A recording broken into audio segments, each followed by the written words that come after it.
And now, preview time. So let's take a look at what's coming your way.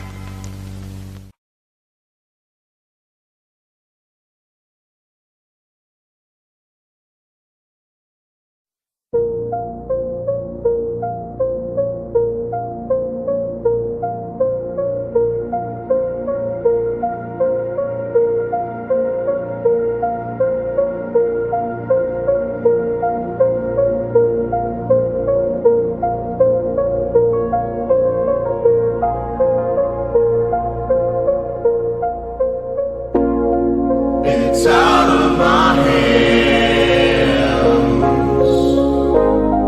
but I'm still in control. It's out of my hands. You can never take away the power of my soul.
Scan the QR codes to see what's upcoming for FTW Productions and what's available on demand right now. Owen the Talkinator Studios series premiere of Owen and AJ Talks. Welcome to the FTW family, Zero Miller. Shared experiences re-airing on the new FTW main hub. All Retro Wrestling Review Series videos on demand and upcoming. The Wrestling Rundown makes its return, available now on demand.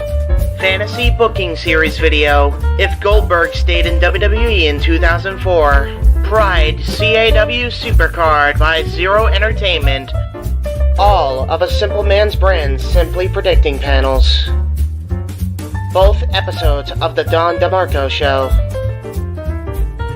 AEW Spark, WWE Aftershock, every show week by week. Indie Force Episode 26, available now on demand. Jeff Meacham Network, all watch-along events. AEW Double or Nothing Dynamite Go Home Show Watch Party, available now on demand. A Simple Take, WWE Simple Takes featuring Cats of the 18 Studios. Super Mario Bros. Z voice acting, Episode 3 coming soon. Breaking news, ATW View Impromptu. WYW Intro and Immortal Stream. Wrestling with Idiocy Episode 8, Fast Food and Restaurants discussion. Plugs have concluded. On to the video.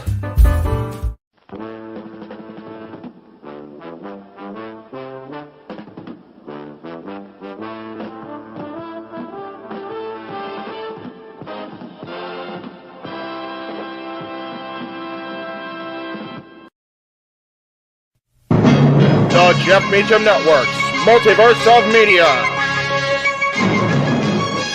For over 15 years, the recognized symbol of excellence and the standard bearer in coverage of sports, and entertainment.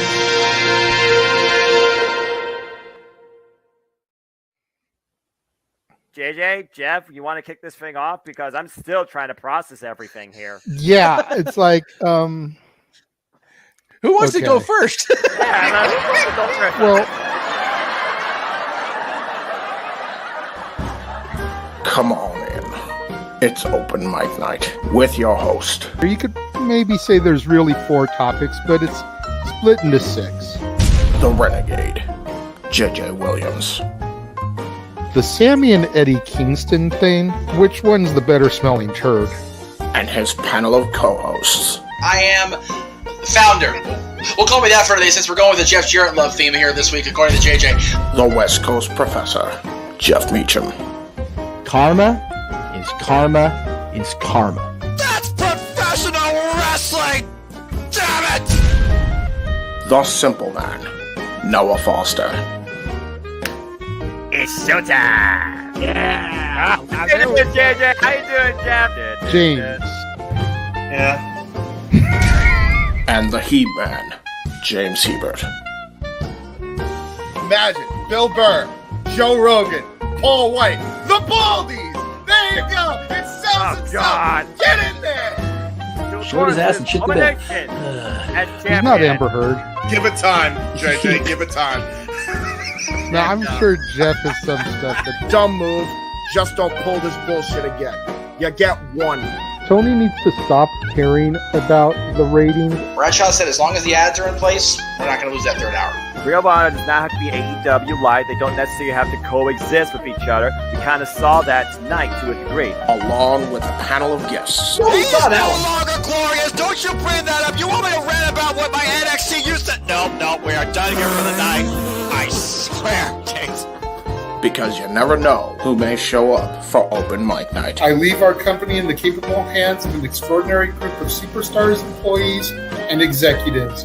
The first thing that came to my mind was, it's about damn time. Amen! I literally touched everybody in the state's trash. So it's horrible, you guys. Peyton's new thing is Dennis the Menace, but it's funny because she calls it Dentist the Medicine. And That's great. When Elliot Taylor came out and did Born for Greatness live, I was popping my pussy, having a great time. I didn't care. I was having so much fun. Sit back, relax, and enjoy the show. Fuck Bill Belichick.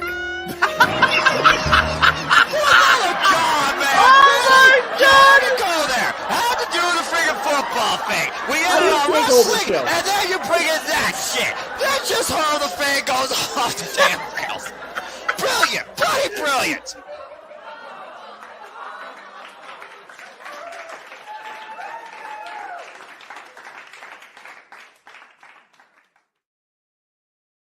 What is going on, everybody? Welcome to the Saturday night shenanigans that are Open Mic Night. I am your host, your moderator, your humble servant, the Renegade of Wrestling, JJ Williams. Welcome once again, and let us go ahead and begin to bring in the illustrious panel. First and foremost, the man whose name will soon be up here on the marquee, the West Coast Professor, Jeff Meacham. I was gonna it's there, but it wasn't there when I did the point. I kind of ruined the gimmick. Yes, it is Saturday. Yes, I am freshly haircut, shaved, the whole thing. It's a Saturday night, and everybody knows what that means on the Jeff Meacham Network. So strap in, kids. It's only a short one, hopefully, but it'll be a fun one as we do. And let me just say, I'm pretty sure the whole F-bomb thing is 5 minutes in, and luckily it is, because between Jesse popping her and effing Bill Belichick before the 10-minute mark, we would have been in trouble today. So I'm pretty sure it's 5. Yeah, I'm pretty sure it is too, but kind of is what every it week. is. I gave him the worst day. I hear the opening, I just I have to not fall down dead ass laughing. So that's what it is. There we go. Next up, the man we're gonna bring in is our play-by-play man extraordinaire. Yes, he will be here this evening. He will also be joining me tomorrow as we call the action for WWE, NXT, Great American Bash across the multiverse of media. Ladies and gentlemen, the simple man with the spectacular voice, Noah Foster in the house. Hello, I'm hot. I'm tired. I've been watching wrestling all day. Just got done with Collision, watching the SummerSlam stream, and get this. Oh, wait, Brock Lesnar got Roman Reigns up on the shoulders. F5 connects. Covered. Brock Lesnar retains. That's a hell of a good match callback. Anyway, good to see you, Jeff. Good to see you, JJ. How y'all doing tonight? We're Brock doing retains well. at WrestleMania 2017 or 2018. Yeah, 2018. Right? Yeah, that was Brock Lesnar was the Universal Champion after WrestleMania 33, which was 6 years ago. So 2017, the fatal four-way from that SummerSlam. Oh, that's right. I love the fact they've been doing the stream all day of SummerSlam matches, just random SummerSlam matches, like the then and the now. It's like the perfect channel for me. It's like, hey, this is what I've been needing since y'all took away the W Network, you damn idiots. And then Collision was freaking awesome. So I'm tired, but hey, it's gonna be a short one, so I think I'll be fine. And it's always good to see you guys. Collision was definitely entertaining, and we will be discussing a couple of things that happened on Collision, as is evident by our opening graphic. I saw that. Yes. Next, we'll bring in our standard color commentator extraordinaire for everything that is not WWE and NXT. Although, ladies and gentlemen, he did confirm he will be doing play-by-play across the multiverse of media for SummerSlam 1 week from tonight. Yes. Ladies and gentlemen, the Heeb man, James Hebert in the house. Hello, and you forgot to mention one little thing. Everything except for the NWA, with the exception of Odinson and Natalia Markova. We gotta make that very clear. Okay. We gotta let the people know. I forgot about that development, but yeah. Main event night one, JJ. So he will definitely be putting his stank on the Natalia Markova match. And as usual, I will be the only one that maintains decorum and focuses on the damn action. I have no idea what's happening right now. So everybody's talking about everybody. Hey, it's open mic night, damn it. What we do in the opener, JJ has control, and then he loses control. It goes off the damn rails as I subtly watch wrestling. But to go with JJ's point, yes, the simple man is going to SummerSlam, and I'm nervous, but I am looking forward to it. I know JJ and James will do an incredible job, like they did last year during the first half. It's funny, JJ. Since being part of this network, forever humble to be y'all's friend and be a part of this, we've done now probably 80 live watching events, but not a full SummerSlam together yet. I've only done half of one with you. This is accurate. This is accurate because last year you were in a cornhole tournament and you came about halfway through the show. You came back in, gave James the hot tag so that he could get out of there and took back over. Yeah, we did really well at that time, for sure. It's still our most watch along yet.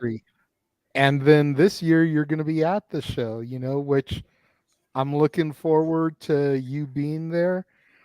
I'm sure there will be some match that Noah doesn't care about. That'll be the bathroom break match where he can pop in during the live stream, kind of let us know what the atmosphere is like live there. We know Mr. Rift will be there, the big boss man, not Ray Trailer.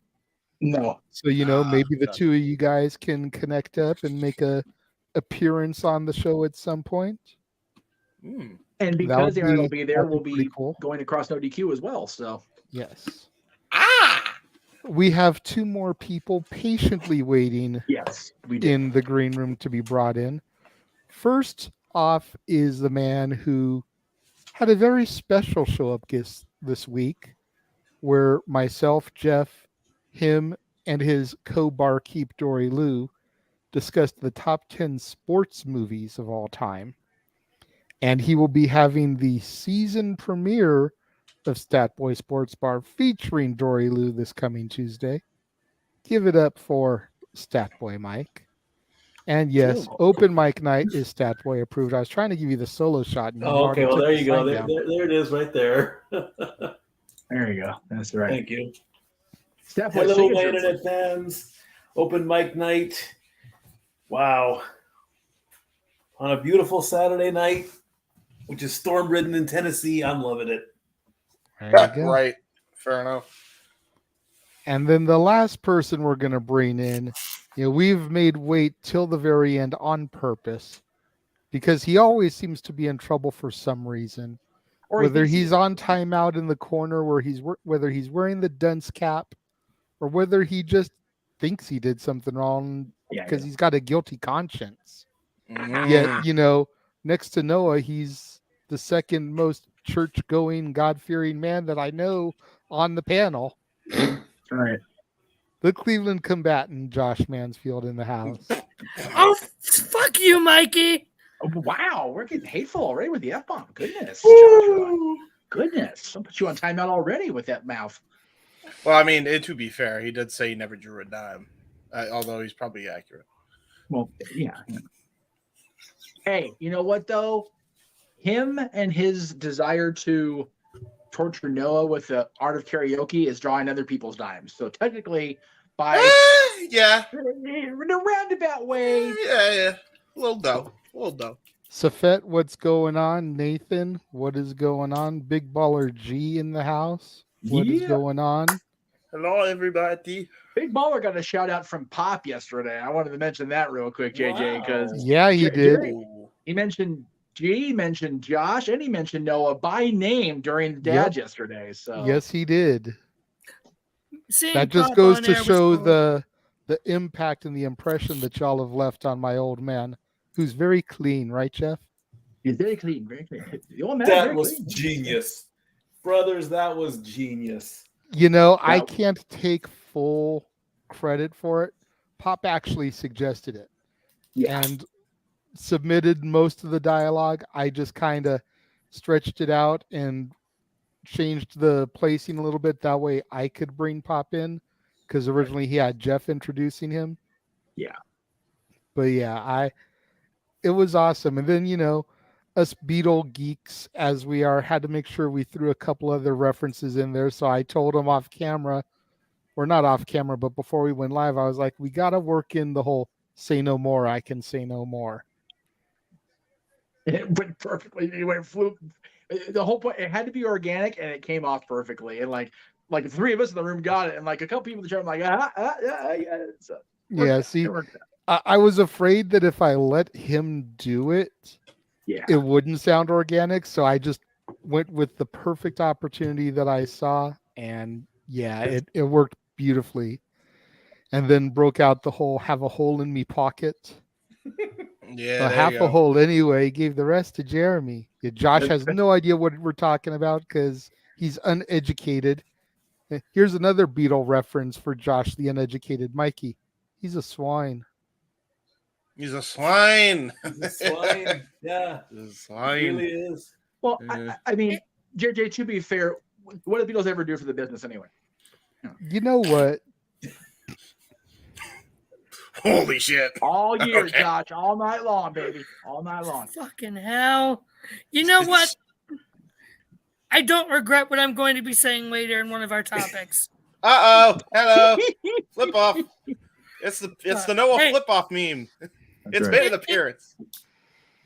If it's any consolation, there is a Beatles song I do know and enjoy singing, which you guys saw during that live stream. So, does that count for any points? Well, considering it's a solo song.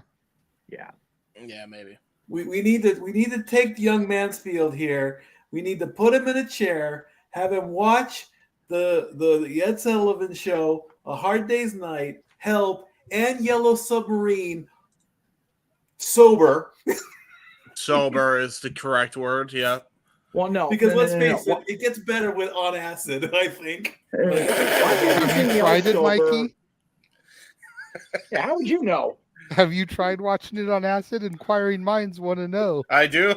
This is very curious. There might have been one day in the casa where a lot of our family members had some substances, and we but no acid. Nobody in the casa ever did acid. Yeah. So what is going on right now? They may have engaged in some of that sticky, icky, but never any acid. Never Was- anything What are you looking at, harder Jeff? than Knock it off. was the sticky icky like tainted or something? Was it not like I don't know. it was? Yeah, I guess it was that the strong stuff that they imported from Guatemala or some shit. I don't know. For We have real. a super chat for Big G. Let's go ahead We and do, but Big Thank G, you, Big G. Big Thank G, you. if it's okay with you, I'm gonna hold off on that for just a Yeah. little bit. Let me know in the chats because I did want to come off of Collision and discuss a couple things that happened there. And then if it's cool with you, we'll go to that after the Collision stuff. Let me know in the chat room if you're okay with that. Because if you've got a bounce, if you've got a bounce for work or something, if you're on a break, then we'll go ahead and we'll get to it. But Right. if you can stick around for a little bit, then I'd like to do the Collision stuff first. Oh. It's like if there was acid going on, nobody fucking told me. Poor Jeff. Poor Jeff And just said a purple bombshell. blue piece. I don't know what that means. No clue. I think it's supposed to be an emoji that just didn't register in the system. But Hey Benny, how's it going? as far as Pyramid, because Mikey asked me the other day just directly on that. Pyramid got canceled because not canceled, indefinitely postponed, we'll put it that way. Because just the logistics didn't happen. To be honest, and we're always honest with y'all. We're not maybe be honest with the boys, but we're always honest with our fans. Straight up Paul Heyman status. Straight up Paul Heyman style up in the Jeff Meacham Network Multiverse of Media. We're gonna see how Lingo and Haunted Hangman go. If they don't go the way that the game show dorks were hoping in the group, we may stick to either quarterly or every other month karaoke only. The game shows, while Bash Game was fun on paper or in thought process, and we did end up having fun with it, it became a logistics clusterfuck that Noah and I still were able to pull off. Thank God for him and his abilities to make the board and everything. And then Pyramid just didn't happen because of contestant stuff, last minute. So we'll see how Lingo goes. We'll see how Hangman goes. But at this point, it's leaning slightly toward karaoke only on the quarters. We'll see. Yeah, we're hoping we can generate enough interest with Lingo and Haunted Hangman to where we can keep the game shows going, because I know Noah loves doing the game shows. I know Statboy and Jeff enjoy being part of the game shows. I know we're trying to get Greg Cherry to be part of the game shows. Yes. But like Jeff said, between the fact that the contestants that were supposed to be on Pyramid had prior engagements, and we don't begrudge them that. No. Priorities over passions, as we always say in the multiverse. Yes. Considering the fact that we couldn't find another person to play against my daughter in it. And as a result, we don't know if we're going to have the same issues come Lingo in September. Right. It just may not be the thing to do. Yeah, or at least not monthly. It may be a type of thing where, like karaoke, we have to try and plan it quarterly. Right. And that way there's a few months in between games and it's not like consecutive. Yeah. We've always said, Jay, you and I, that, we've had an issue with WWE becoming a monthly pay-per-view thing. We're doing the exact same shit to ourselves. Yeah. So, And it's with starting out the way we did last year with Christmas and then the WrestleMania karaoke and trying to do things quarterly, more so like AEW does, or even the way it looks like my NXT is starting to do things and, every other month that may just be the better way to go for now. Yes. Price is Right is something that I want to do only because, as I said to you guys privately, there are certain games that we can pull off this big grandiose sets. Yes. And I know Greg was very keen on doing Price is Right because that's one of his favorites besides Wheel of Fortune. And since we're doing Haunted Hangman, basically it's Wheel of Fortune. So we'll see how things go. We've got another 2 months before before Lingo, we've got British Invasion Karaoke next month, which is going to be fun as hell. Yes, I am so looking especially forward with to the that. super chat that came in yesterday, unfortunately for Mr. Foster. Yes. So, Yes, because for those of you that missed Simply Predicting yesterday, Noah Foster is going to have to sing Barbie Girl during British Invasion Karaoke. Thanks to Wesley Conklin and his $20 super chat. Yes. And And- Noah's very mad. We need to get a Barbie background for that. I was gonna Noah say we need to singing. have the background like totally freaking Barbie pinked out for that moment. We were trying to convince Yes. Noah to at least get a pink tie to rock. You know, I had suggested going to 99-cent store or Dollar Tree, seeing if you can find like a pink beanie. Just something that's just a couple of dollars that if he never uses again, throws away afterwards, it's not going That's to right. kill him financially. But you know, gotta find something pink for Noah. I'm sure he's got a pink dress shirt in his closet. You know, some spring colors, Easter, you know, pastel. I'm sure he's got something he can pull out while he's could give him ignoring mine. us. If anybody's an old school No DQ fan, I'll throw this Easter egg out there. Talk to Samoa Joe, Noah, and get a pink keychain from the former champion. Yes. I love how he's still watching wrestling and completely ignoring Absolutely. us. You know what? No, he's not wrong though. That SummerSlam 24/7 stream is actually pretty cool. They're running right now. So True, it I don't is. blame him. I don't blame there's him at always all. competition on YouTube from WWE in some fashion or other. Damn those assholes. So Right? Yeah, you know, okay. first they steal after the bell. Oh, what a spear! Damn! It happened. Clip There that. we go. It happened again. Put it with the Rainmaker. Back to back. coming soon, end of the year. There you go. That's it. But, Dude, we gotta I do a will buy remix that of- album. I will legit do a remix of that moment and the friggin' Rainmaker together and just mix the two together. And they I'm sure know, there'll and be people more. know I can do it. I'm sure there will be more to use. Oh yes. But yeah, I mean, I completely forgot what I was saying. I think at that point we should just go to the fucking collision shit, right? You were talking about Gravy stealing after the bell from me. Oh yeah. Between stealing after the bell for Corey Graves, between them now having a DWO shirt Right. for the SummerSlam in Detroit, you know, piggybacking of our DOW shirt. Right. What a bunch of shit. Yeah. Talk about shenanigans being declared. This is a warfare now being declared. Damn, man. Stealing all Now our they've shit. got a freaking huge live stream on YouTube while we're trying to do open mic night. Trying to conduct our business over here. They ruining our shit, man. Bad enough that Aaron does it on a Saturday. Hey, I can now. listen to good old JR any time of day or night, all right? At least we know he's paying attention. Exactly. That's it. So we're going to talk about something that I know will at least get Noah's attention temporarily. Yes. We're going to talk about a couple things that happened on Collision tonight. Yep. First off, I had to show the promo to the Tweedles over here in between me and Jeff and Noah and James, because you know they missed the assignment about having to watch Collision tonight.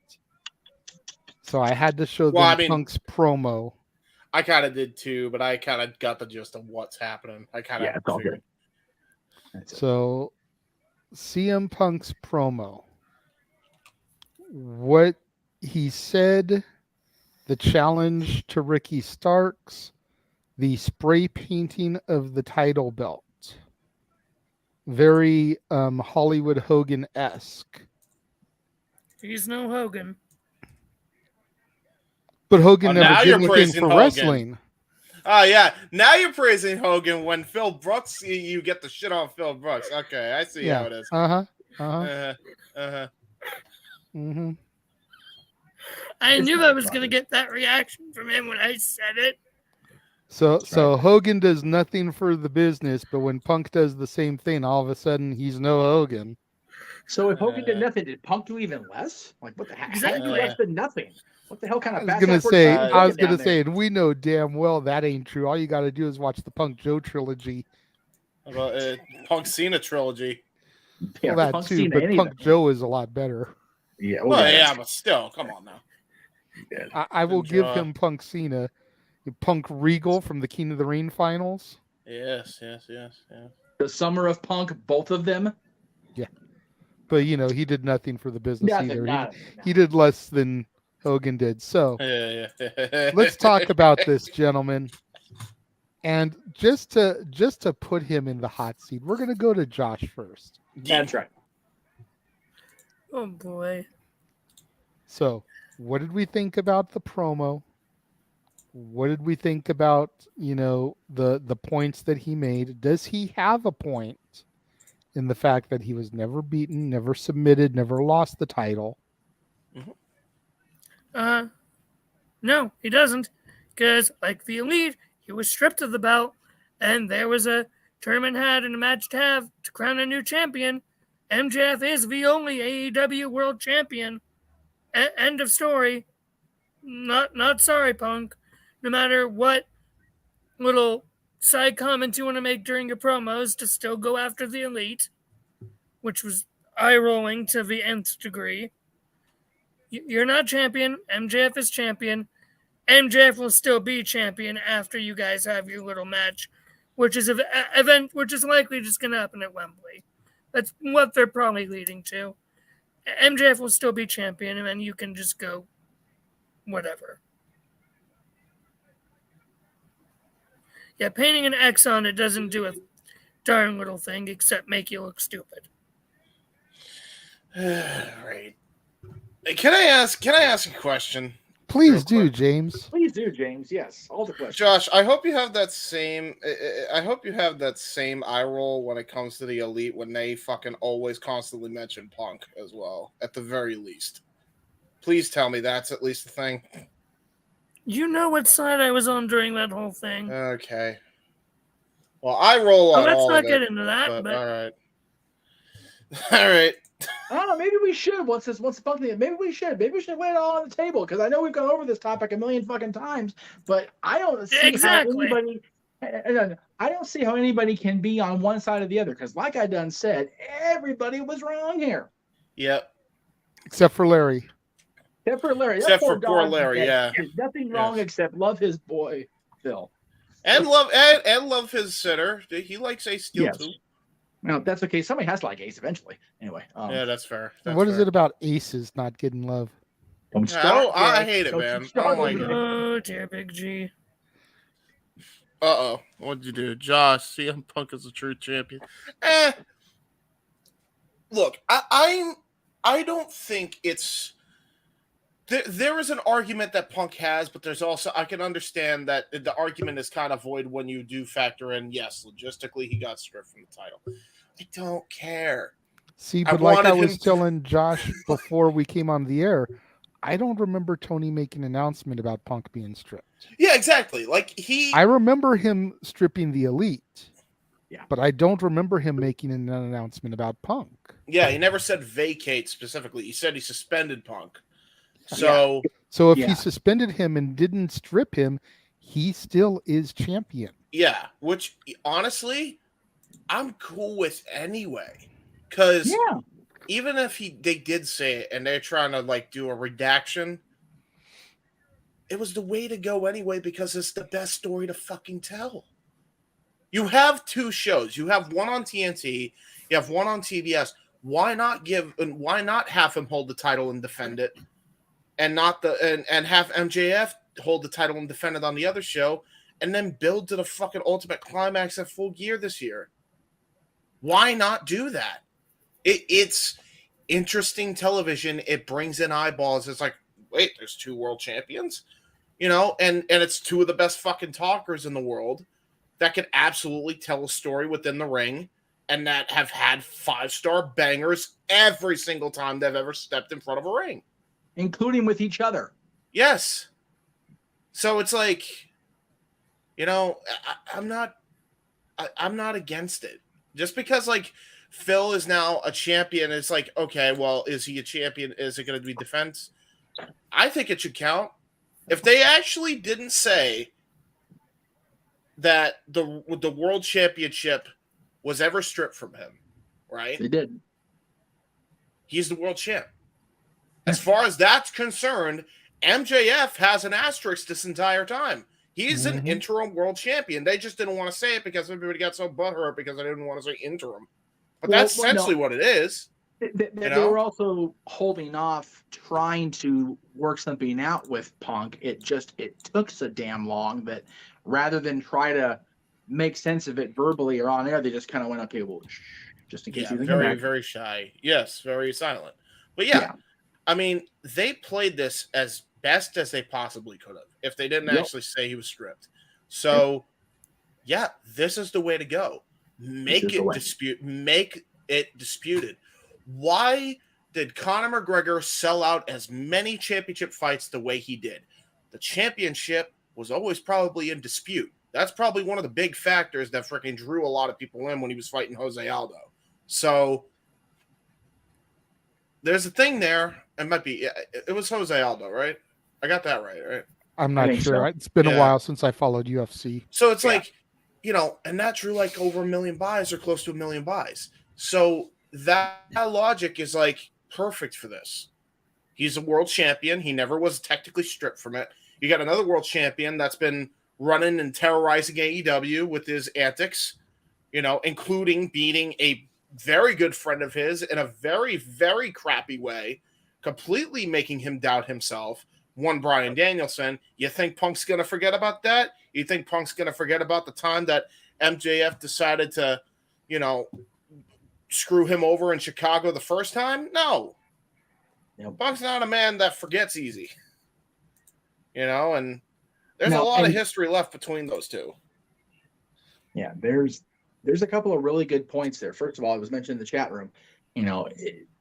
Anybody's been following me and following Mikasa when it was first established, that Punk Cena thing is what really let us hit the ground rolling that first year, because it was so intense and we were way more involved than we needed to be as friends. It was awful, but it made for good television. Damn it, there was that. Some of which has been getting relived lately on Throwback Thursday. Go check those out. Yes, Throwback Thursday's been interesting the last couple weeks, to the very least. And to clear the air with everybody, that repost I did that happened to be from this time of year, 12 years ago. Yes, the post at the time was about Aaron. That post is not about Aaron this time. It was about a whole different matter that has nothing to do with anybody that you guys have seen. Yeah. Again, so he put that comment up, which we chastised Mikey for privately, but then up above, you talk about it makes no sense. They're not creating a championship. They're reestablishing Punk's legitimate claim on the title, much like it did with Razor and Shawn. Because Shawn, to this day, his reason for being removed from television, Shawn Michaels tested for steroids. He was the pudgiest he'd ever been in his life at that point. Like, there was no way the dude was on the gas. No. It was Vince going, okay, Shawn's attitude's out of control. I need to give him a bullshit reason. 30 days. And he had a legitimate claim to still being the rightful Intercontinental Champion. Again, if it ever becomes a shirt, it'll be on my epitaph. It'll be in my obituary and on my tombstone. It's not hard to book. It's just hard to finance. Yep. This is the easiest storyline AEW could have possibly unintentionally handed themselves. They've got two guys with legitimate claims to the world title. They've got the biggest show in the history of the company coming up in less than a month now, which they still haven't announced a single match for, which I tend now to agree with Bully Ray. What he said on Twitter about don't announce a damn thing until right before it starts. Like the week of. Make people wait to see what they're gonna see. I'm honestly in that camp now, because it's damn near sold out now, as they haven't said fuck all about a card yet. Just that, hey, we're doing Wembley. Hey, we've got the AEW roster. Hey, we've got all over 70,000 tickets already sold. Right. So the world title is going to be defended, whichever version, if not both. So run with it. This is the story, gentlemen, we've been talking about for the better part of a year of what can they do to right the rudder of the ship. Yes. CM Punk as the uncrowned but valid world champion. There's your story that rights the ship. And it's exactly done. We got it. Real quick. Go ahead. For those who are saying, no, he didn't vacate it, I just went back on AEW's official YouTube channel from the Wednesday after All Out. Tony Khan said, and I quote, following AEW All Out on pay-per-view, I have been forced to vacate the AEW World Championship. So the title was vacated. Punk has no claim to it whatsoever. Okay. Well, the way he phrased it in his promo, though, he was never pinned, he never submitted, he never lost the title in the ring, which is true. Right. He can claim that, which, again, he can claim that only once, but at the end of the day, his arguments don't muster up at the end of the day. MJF's the champ. MJF should walk out of Wembley with both belts. Sorry, Punk. I don't disagree with that, but Max needs to show I hope you would say the same thing if it was Kenny Omega. I swear to God. He wouldn't. Who? Oh, Kenny Omega. Who? I knew. Okay, I took my brain a second to register. No. Okay, wait. No, putting back. I think there are people talking over. I don't think it was him. Yeah. Let's not get that was the he's all right. Yeah. No, it's fine. It just I legit just did not. It didn't register who you said. Doesn't matter who it is, really. If the owner of the company says he vacated the title, you're not champion anymore. Okay, and that's a valid point. Except I go back to my argument, Mikey. I promise I will just let me here, Josh. So the owner of the company says you're no longer champion. You have to advocate your claim, much like Vince McMahon did to Steve Austin and The Rock. The title has to be, you have to do it because I said so. But yet, same company, roughly 10 years before, the title can only change hands in the ring when one champion beats another champion. Right, Ted DiBiase, who saw it recognized? Wrestling title changes and stories are just what they are. It's entertainment, ladies and gentlemen. So, and like I jokingly said off fair, if you believe in your window, Tony was on so much when he made that announcement. Did he really vacate anything? Really? We don't know. Does he remember vacating anything? Does he remember that? If it's on his own YouTube page, did he remember actually doing that? Really? Can I also say they technically also vacated Shawn Michaels? They still had an undisputed championship thing. They did. No. And yes, they did actually announce that Shawn had been stripped for failure to defend. It's like, that was a crock of shit because he had the back to Kurt Angle at SummerSlam. That was a banger. So that was bullshit. Again, the bullshit of the story. And, if we're talking about the every 30 days thing, let's call Roman Reigns to the carpet. He just did it. I grant you, in Mexico, unannounced. Cool for him. But how long before that? WrestleMania? Yeah, exactly.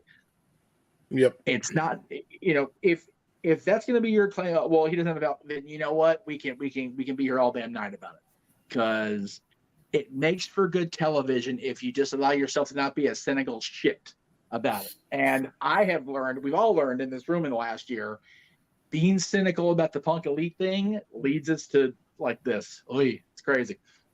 So, yeah. I'll be right back. I'm getting a call. Go ahead, guys. I'm sorry. Okay. Go ahead, Mikey. Waiting so patiently. I mean, it's an honest, unscripted statement, Josh. Yeah. Nobody beat him for the belt. There was no match that said this person beat CM Punk. So if wrestling was not predetermined, fake, call it what you will, however you want to spin that little twist, if there was a sense of legitimacy to wrestling, Punk has every right to say what he has to say. But we live in a storyline world. This is a story.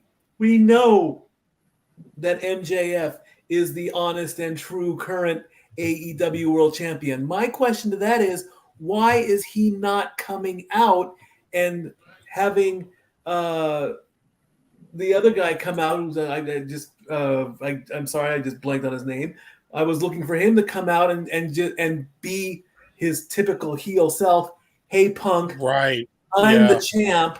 I'm the real champ. You lost your belt. MJF needs to come out and say that. Okay, so I mean, it's all part of the story. What the belt itself? That is not the belt that MJF carries. That was probably Punk's personal property. Or if he gets a belt of some kind because he was the champion, which is true, that's his mark. Okay, he's making his mark on his own thing. I'm just waiting for MJF to come out and tell the truth and throw his line in there. Tell me when I'm telling lies, Punk. I am the legitimate champion. You want to be the legitimate champion? You need to beat me. Then this other third guy, what's the other guy's name, please? Third guy. Which third guy? He was in the promo with Punk. Tony Schiavone? Ricky Starks. Ricky Starks, oh, yeah, thank Ricky you. Starks. Yeah, right. Yeah. So let's throw Ricky Starks into this match. Let's have a triple threat match. Right. And let's have Ricky Starks win and give him a legitimate title run. Then MJF and Punk will be looking and like, what the hell just happened? We were both fighting over a title that now he has. I'm still the champion. I'm still the champion. I'm still the champion. And then the ring implodes and we don't have a champion at all. I'm the tag team champion. Exactly. Not gonna lie, I'd love that. I mean, nobody is denying MJF is the champion. I don't think a single one of us in here is denying that. Nope. But Punk has a point. Yes. Whether you like it or you don't like it, he has a point. He was never pinned. He was never submitted. He was never defeated for that belt. And it makes for interesting television. And we have to get back to Punk MJF it somehow. Yeah, true. What better way to do it than with this? Exactly. Once the Better Than You Bebe has run its course, gonna have to direct back to this. So I missed that part of Collision. Forgive me. What ended up happening in the tag title match? That's going to be what we get to next. We're not getting to that yet. Okay. Sorry. I wasn't sure. I missed like a few seconds there. So Noah. Oh, man. Suplex on the apron. What? I love this match. John Cena, AJ Styles. Classic. Sorry. What y'all talking about? God damn it, Noah. Punk's promo tonight. Why you got that damn graphic up? Before you were talking about wrestling. Why are you trying We to are. That was completely shit? Jeff. I'm not running that part right now. Yep. Damn it, what do you want? What? We're talking about Punk's promo tonight. Oh, that. Okay, what about We it? lost Jeff. Does he have valid points in bringing the belt out? Never been pinned, never submitted, real world's champion. Fucking hell. What are your thoughts? Definitely, he has valid points. The bottom line is he hasn't been pinned. He has been submitted in the ring. You think about John Cena and CM Punk and how fast they ran the course with that. You think about Razor Ramon and Shawn Michaels. At this point, they're distracting MJF from that fight because MJF right now is not focused on the fact he's the AEW World Champion. He was focused on doing something with who we think is a legitimate friend. And at this point so far, that still stands. There's no doubt we're on a collision, pun intended, for MJF versus CM Punk to decide all things, and that is undisputed. But as far as what CM Punk said as promo tonight, it's 100% fact. Semantics aside and politicking aside, vacated, non-vacated, interim, non-interim, CM Punk is still an AEW champion, but he's not calling himself that. He calls himself the real champion. So you got the story here of the real champion versus the AEW champion. Maybe this will give people a choice in what they want to tune in. Why there's no real brand split in AEW. Maybe they'll tune in for MJF and Adam Cole, primarily involved Wednesday nights on Dynamite. Maybe they'll tune in to CM Punk, who now will defend this title and primarily showcases on Collision. And then you got Absolute Ricochet Starks involved in this whole thing, who previously challenged MJF for his title at Winners Coming last year, came up short. Now, what if Ricky Starks comes up short against CM Punk this coming Saturday? What does that do to Ricky Starks? You tell me. He can still claim that I faced both your asses. I've beaten you, CM Punk. I've beaten you before MJF, or I came this close to beating you, because to my knowledge, I don't think Ricky Starks has beaten MJF in any capacity whatsoever. Why he's beaten CM Punk twice. Either way, unification match or triple threat buffer on the way. I'm more curious to see what happens with the continued bromance now that the Summer of Punk Season 3 is officially underway. But as far as your question, promo was on point, 100% fat. Looking forward to seeing what's next. Oh! Took a down that clothesline. Impressive. So it seems like the only person in the room who thinks that Punk is in the wrong is Mansfield. He's always right to that, but also he's a young boy with a different opinion, and we love him for that. Well, the different opinion is he doesn't want to. He clearly hates Punk to the point he doesn't want to see it. James, let the kid be personally biased. It's okay if he's not being a professional analyst. He will grow into it. That's fair. That's fair. I love you, Noah. Yeah, I know. I'm gonna make you regret that during karaoke. Oh. So that then brings us to the other thing that I wanted to talk about from Collision tonight, which Jeff so eloquently tried to fast track us to. Can you blame him? Now can you blame him? Styles Clash Connect! God, I miss Mars' voice. Cover 2! No! Fuck, this is Noah is suffering from wrestling Tourette's right now. It's a wrestling Tourette's.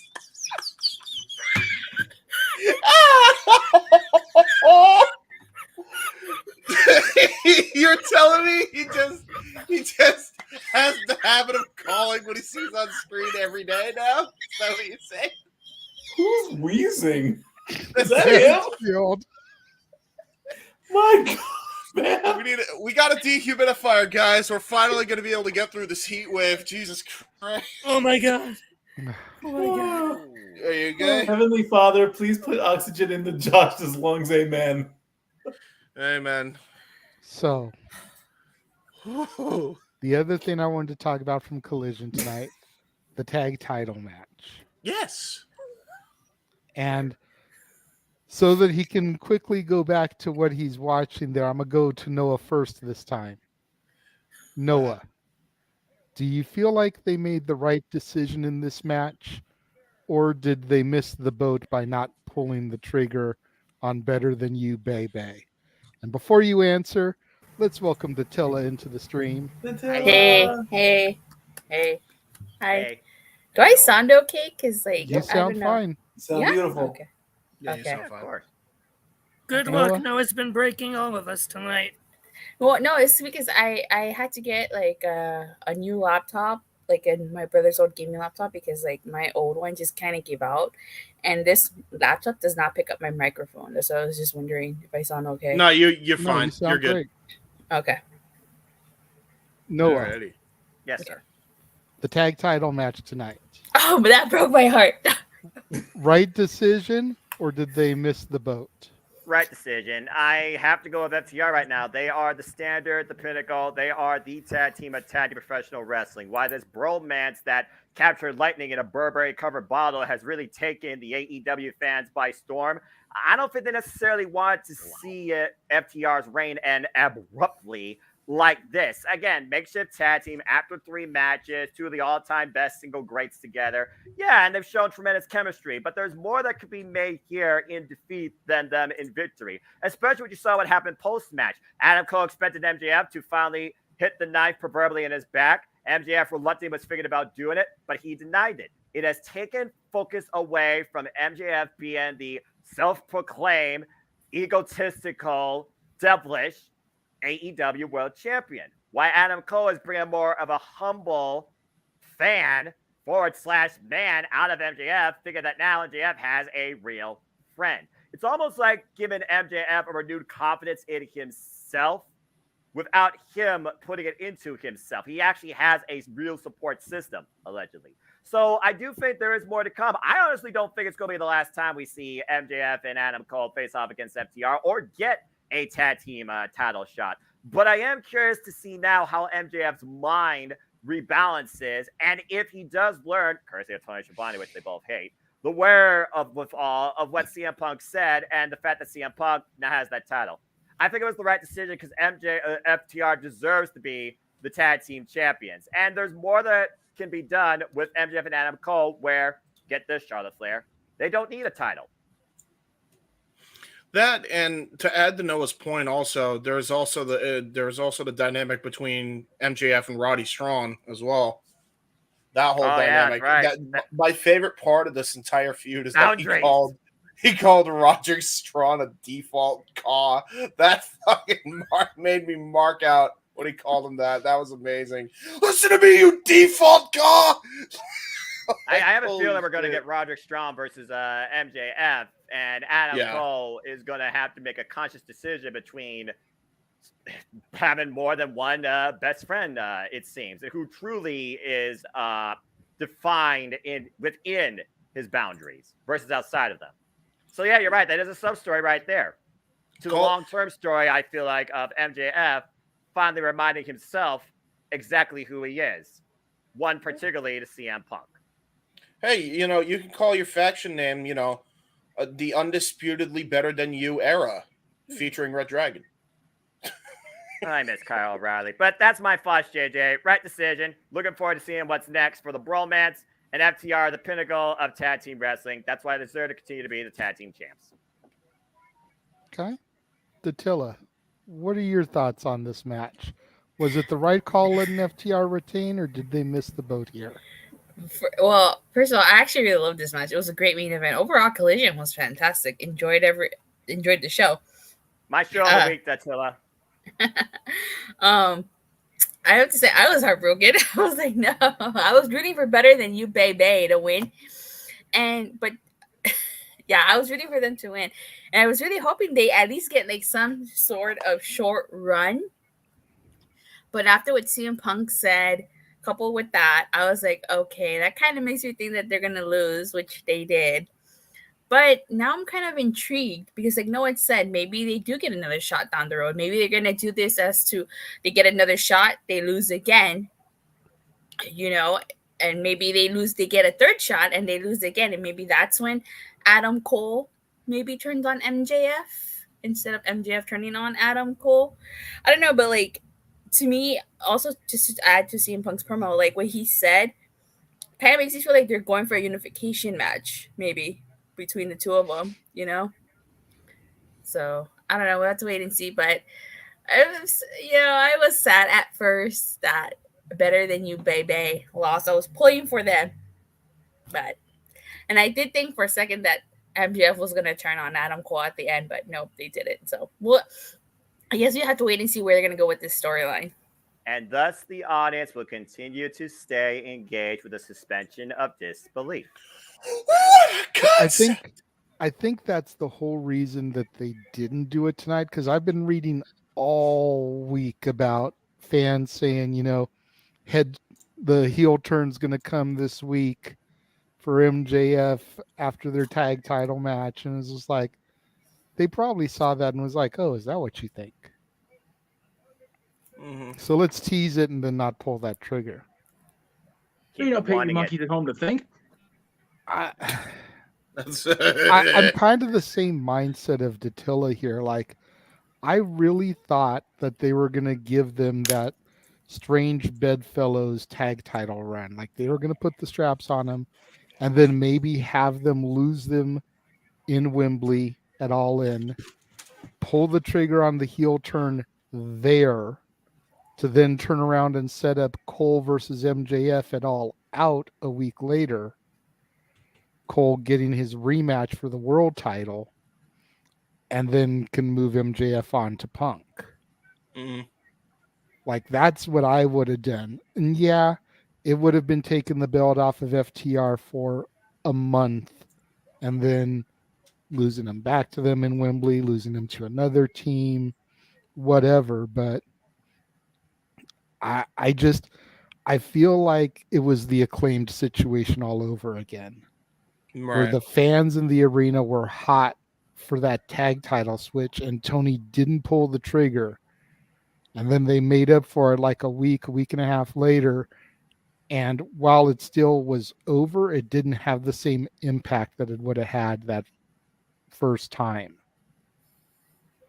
And I feel like if they had pulled the trigger tonight, like, that freaking place would have erupted. I agree. I mean, did you not see how the crowd was like split between double clothesline and FCR double For clothesline? real. And like Walter said, they got a phrase of double clothesline over. Yep. Like, that's some serious star power right there. And a t-shirt. Yeah, a t-shirt, yeah. It sells. Go ahead, James. What are your thoughts about this? Do you have anything else that you want to add that you didn't say when you were retorting to Noah? So, as I said, I don't think, while I agree that it's definitely a hot angle, this is obviously going into a plan of MJF or Adam Cole, however they want to do it, is going to turn on one another. They're not staying together long enough to be any sort of tag team champions. Like, you just can't do it. Especially considering the fact that, like, as much as it's over, the Acclaimed were over and are still over, even though they've cooled off somewhat, because they knew they were going to be a team from the long haul. Like, they knew that from the word go. You know, that was the idea that they were going to go with. This isn't that same situation. It's not even close. You can't go with what the fans want just for the sake of the meme, which is essentially what this is. This is one big giant meme that everybody really wants to see happen just to have a laugh, and then they're gonna like, and then it happens, and then they're gonna be like, "Oh, now what?" Well, but I mean, You know what I wouldn't mean? be the first time that it happened. You know, I'm gonna go to Right. WWE here, but Austin and Taker, Cena and Michaels. Like, Right. a lot of those teams only held the belt for a week or 2 weeks. Right. And we could have done the same thing here. Every AEW title reign, not counting the TNT title, doesn't have to be a 300-day reign. No, but not every title is the TNT title either, though.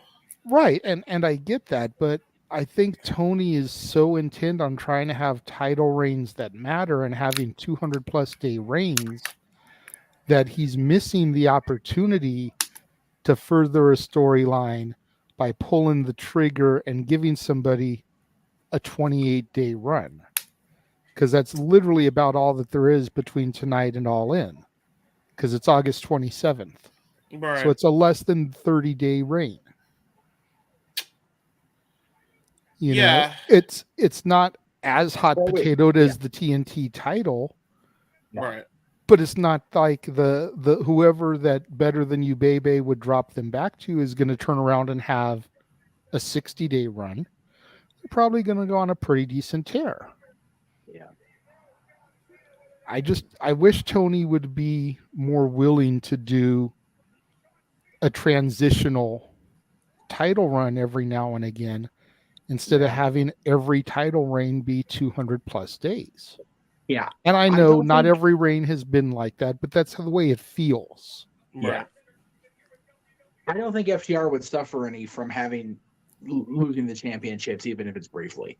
FTR is too good, and they've not been so underutilized like they were in WWE that it would hurt them to have Max and Adam beat them. Right? And think about this. The last time there was a major show in Wembley, Brett lost the IC title to Davey Boy.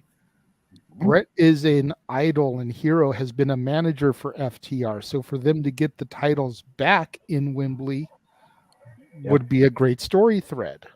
Yeah. There are ways to write stories where the champion losing their title in the main event doesn't have to hurt them. Brett lost that main event in Wembley. Let's not forget that. And he was the world champion a little over a month later. Like, that's how much momentum Brett had. Granted, FTR doesn't have that kind of momentum. I'm not trying to blow that much smoke up Dax and Cash's asses, right? But they are one of the best tag teams on the planet right now. There's no disputing that whatsoever. I am going to be on the side of the fence of they should not have pulled the trigger on. They did the right thing tonight. I don't think that the MJF Adams storyline needs the titles to be lost back to FTR or lost to somebody to be a catalyst to one of them turning. That's where Roddy comes in. Roddy's going to be the keystone that gets pulled out of that mountainside and sends everything tumbling down for Better Than You, Baby. That's what's going to be the thing. It's going to be Roddy Strong. That's a better plot device than the titles for me personally as a fan. Walter, to your question, I completely forgot about the moderator thing. As soon as I get back to a laptop, which hopefully will be before the end of this show or right after we're off the air tonight, I will get into YouTube and make you a moderator. I totally forgot. My bad. I don't think FTR losing would have hurt them, but I don't think Max and Adam winning makes it any better in the story for me personally. It doesn't make it any better for me personally as a fan, as somebody that analyzes this like a freaking compulsive neurotic idiot. I don't think it'll be a long-term deterrent to the story playing out masterfully anyway. I just think it'll make the inevitable heel turn that much more devastating because of the way the fans are sucked into this.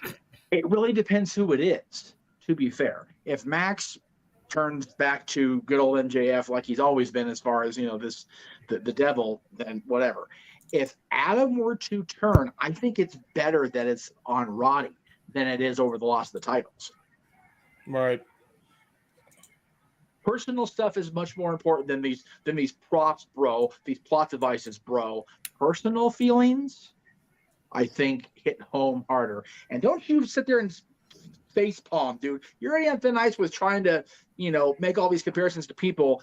Whether you like it or not, Russo is 100% right there. He is.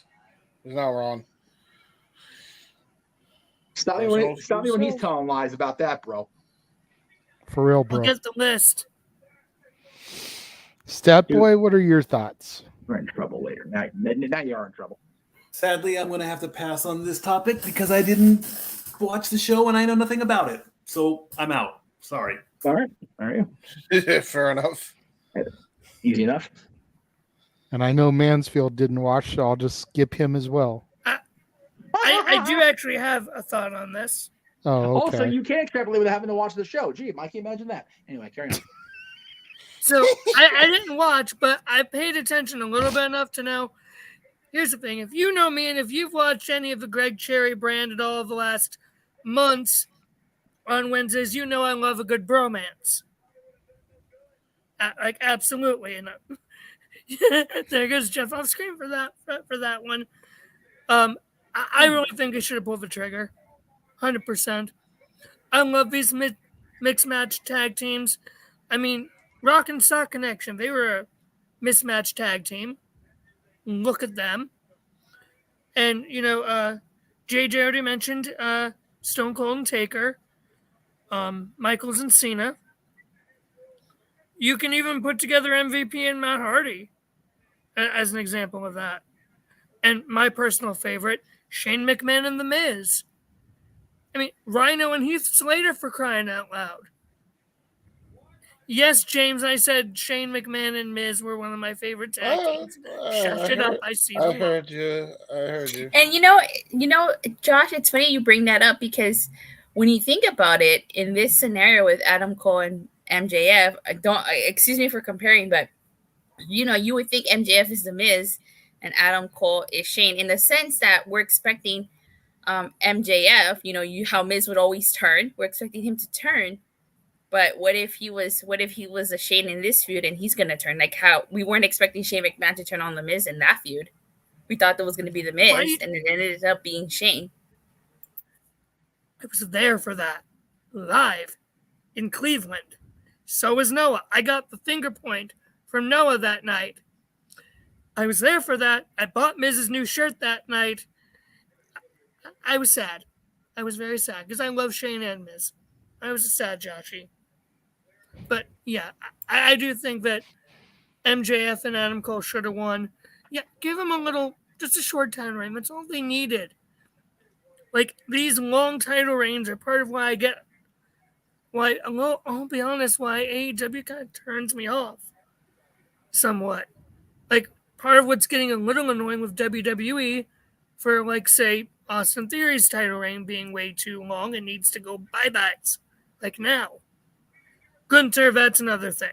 He can be champion as long as forever. But, yeah, you need some shorter title reigns.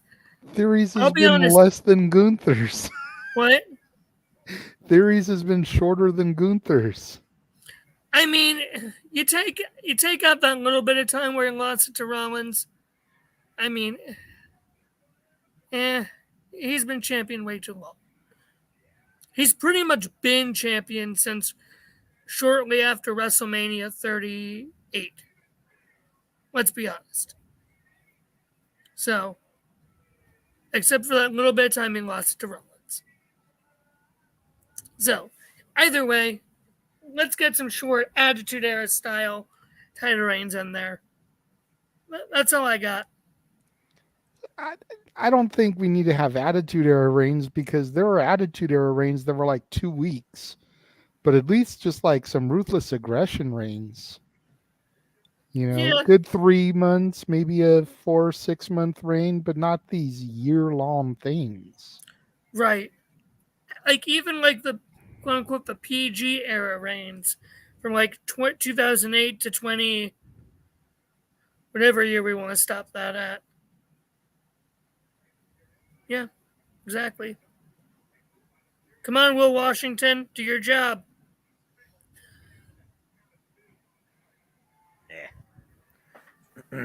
What made no sense? Probably everything I'm saying.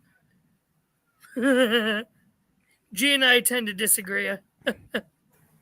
That's accurate. All right, so that is it for the AEW conversation. We're going to throw a quick commercial break up there, show you all the watch-alongs that are coming up across the multiverse of media. And then when we come back, we'll be coming back with Big G's Super Chat. Isn't Ray?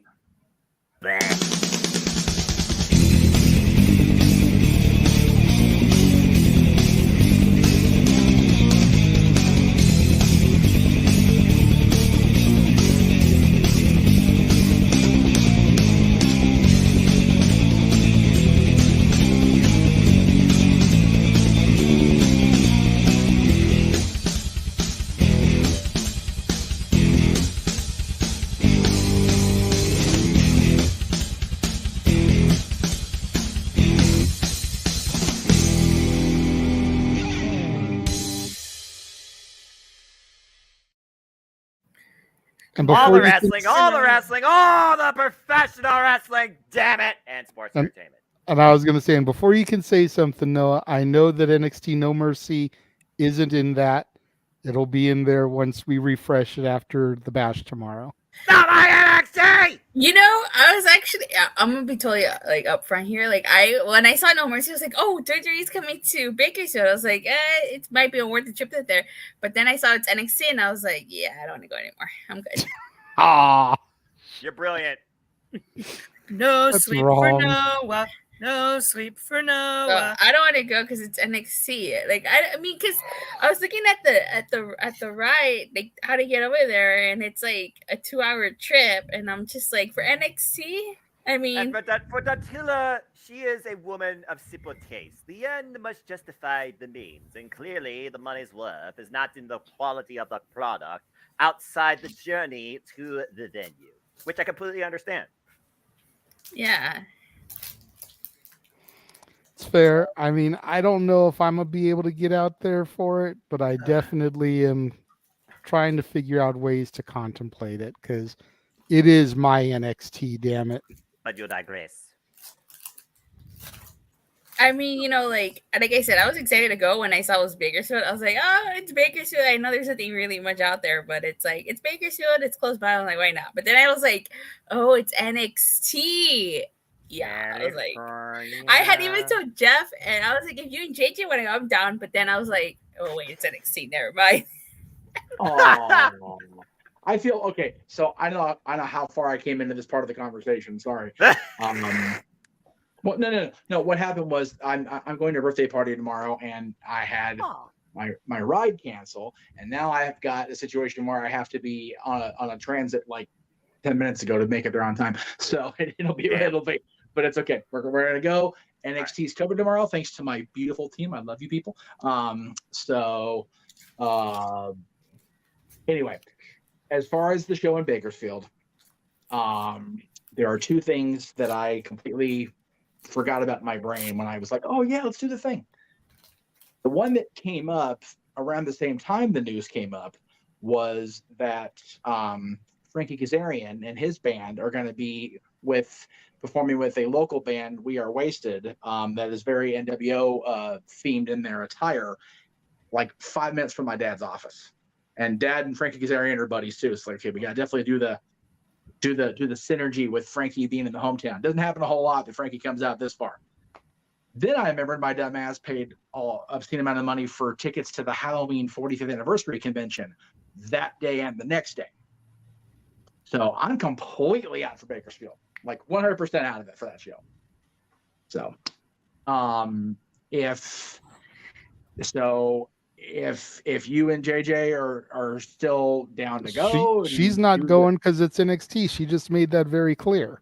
Oh, okay. Well, yeah, then... I didn't realize it was NXT when I sent it to you. And it was afterwards. Okay. I was already in like the planning stages. Then I realized, oh, it's NXT. So I'm not. Yeah, it's not Impact. It's not WWE. It's not AEW. It's NXT.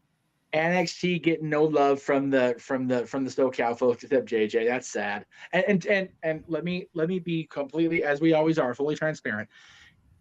If it was any other city, and I didn't have already the plans for the Halloween convention and the plans B of Kazarian's band and We Are Wasted being literally 5 minutes away, I would go. But I detest Bakersfield so much. What if it was Fresno? Even Fresno? If it was even farther and not near as dirty, at least. Welcome, everybody, to U.S. Geography Night here on Open Mic Night. Today's lesson, California. Stay tuned tomorrow for Nevada. California girls. California. You did not just bring. Oh my God, this kid. What'd he do? He started singing Katy Perry. Go ahead, Dattila, because you got cut off by Stat Boy. Oh, I just said California Love. Tupac? What wasn't Tupac? California Love? California Love, California Girls, Beach Boys, but really California? Come on, Mansfield. Hotel California? Going back to Cali? For the word? Strictly for the word? Stop that. I'm an Eagles guy, so the Katy Perry, she's still relevant? No. Her relevancy is reduced to American Idol. What's wrong with American Idol? Oh, wait. American Idol's still on? American Idol hasn't been good since Carrie Underwood won. I said it. Now that I do remember. Carrie Underwood. Wait, what season did she win? 4. Oh, I stopped watching that. I only saw the first 3 seasons.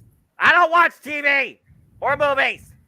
Unless it's WWE, AEW, Impact, New Japan, Ring of Honor. But not for NXT, damn it. I feel Noah, like I don't watch TVs, or I don't watch TV. I only watch TV 3 days of the week. I watch Impact on YouTube with Impact Insiders. Wednesday, Thursday, Friday, Saturday. Watch Not what big I enough. suggest. 3 days What? man, with Collision. Ugh.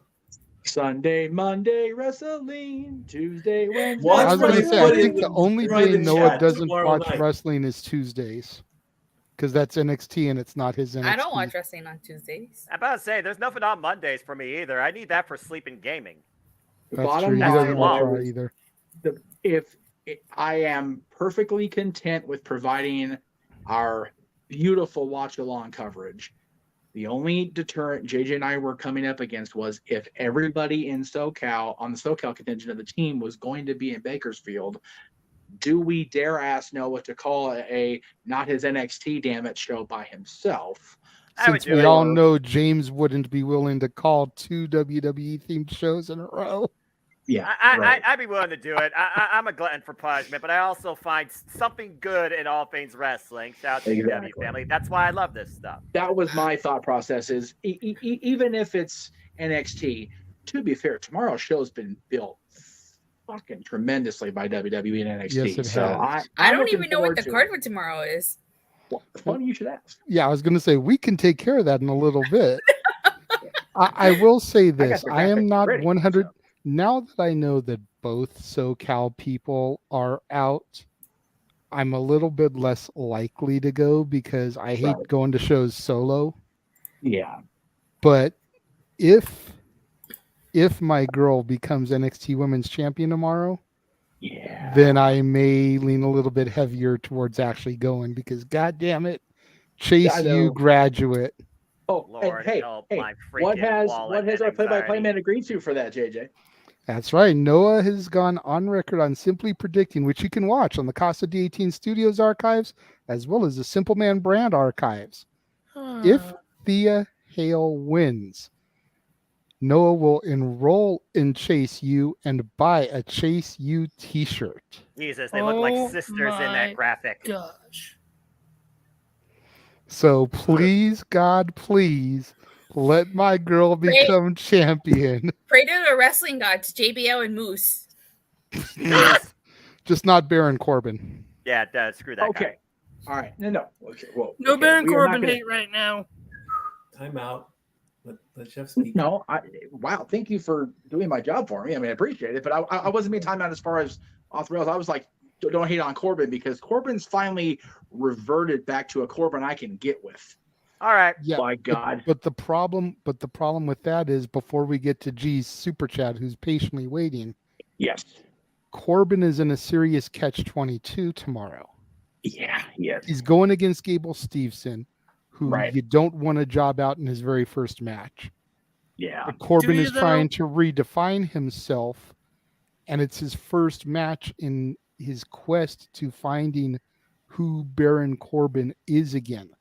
Right. You don't want to job him out. If he loses, he will forever be a jobber. Yep. So you're in a serious catch-22 booking here. They could have put Steveson against anybody else on the roster.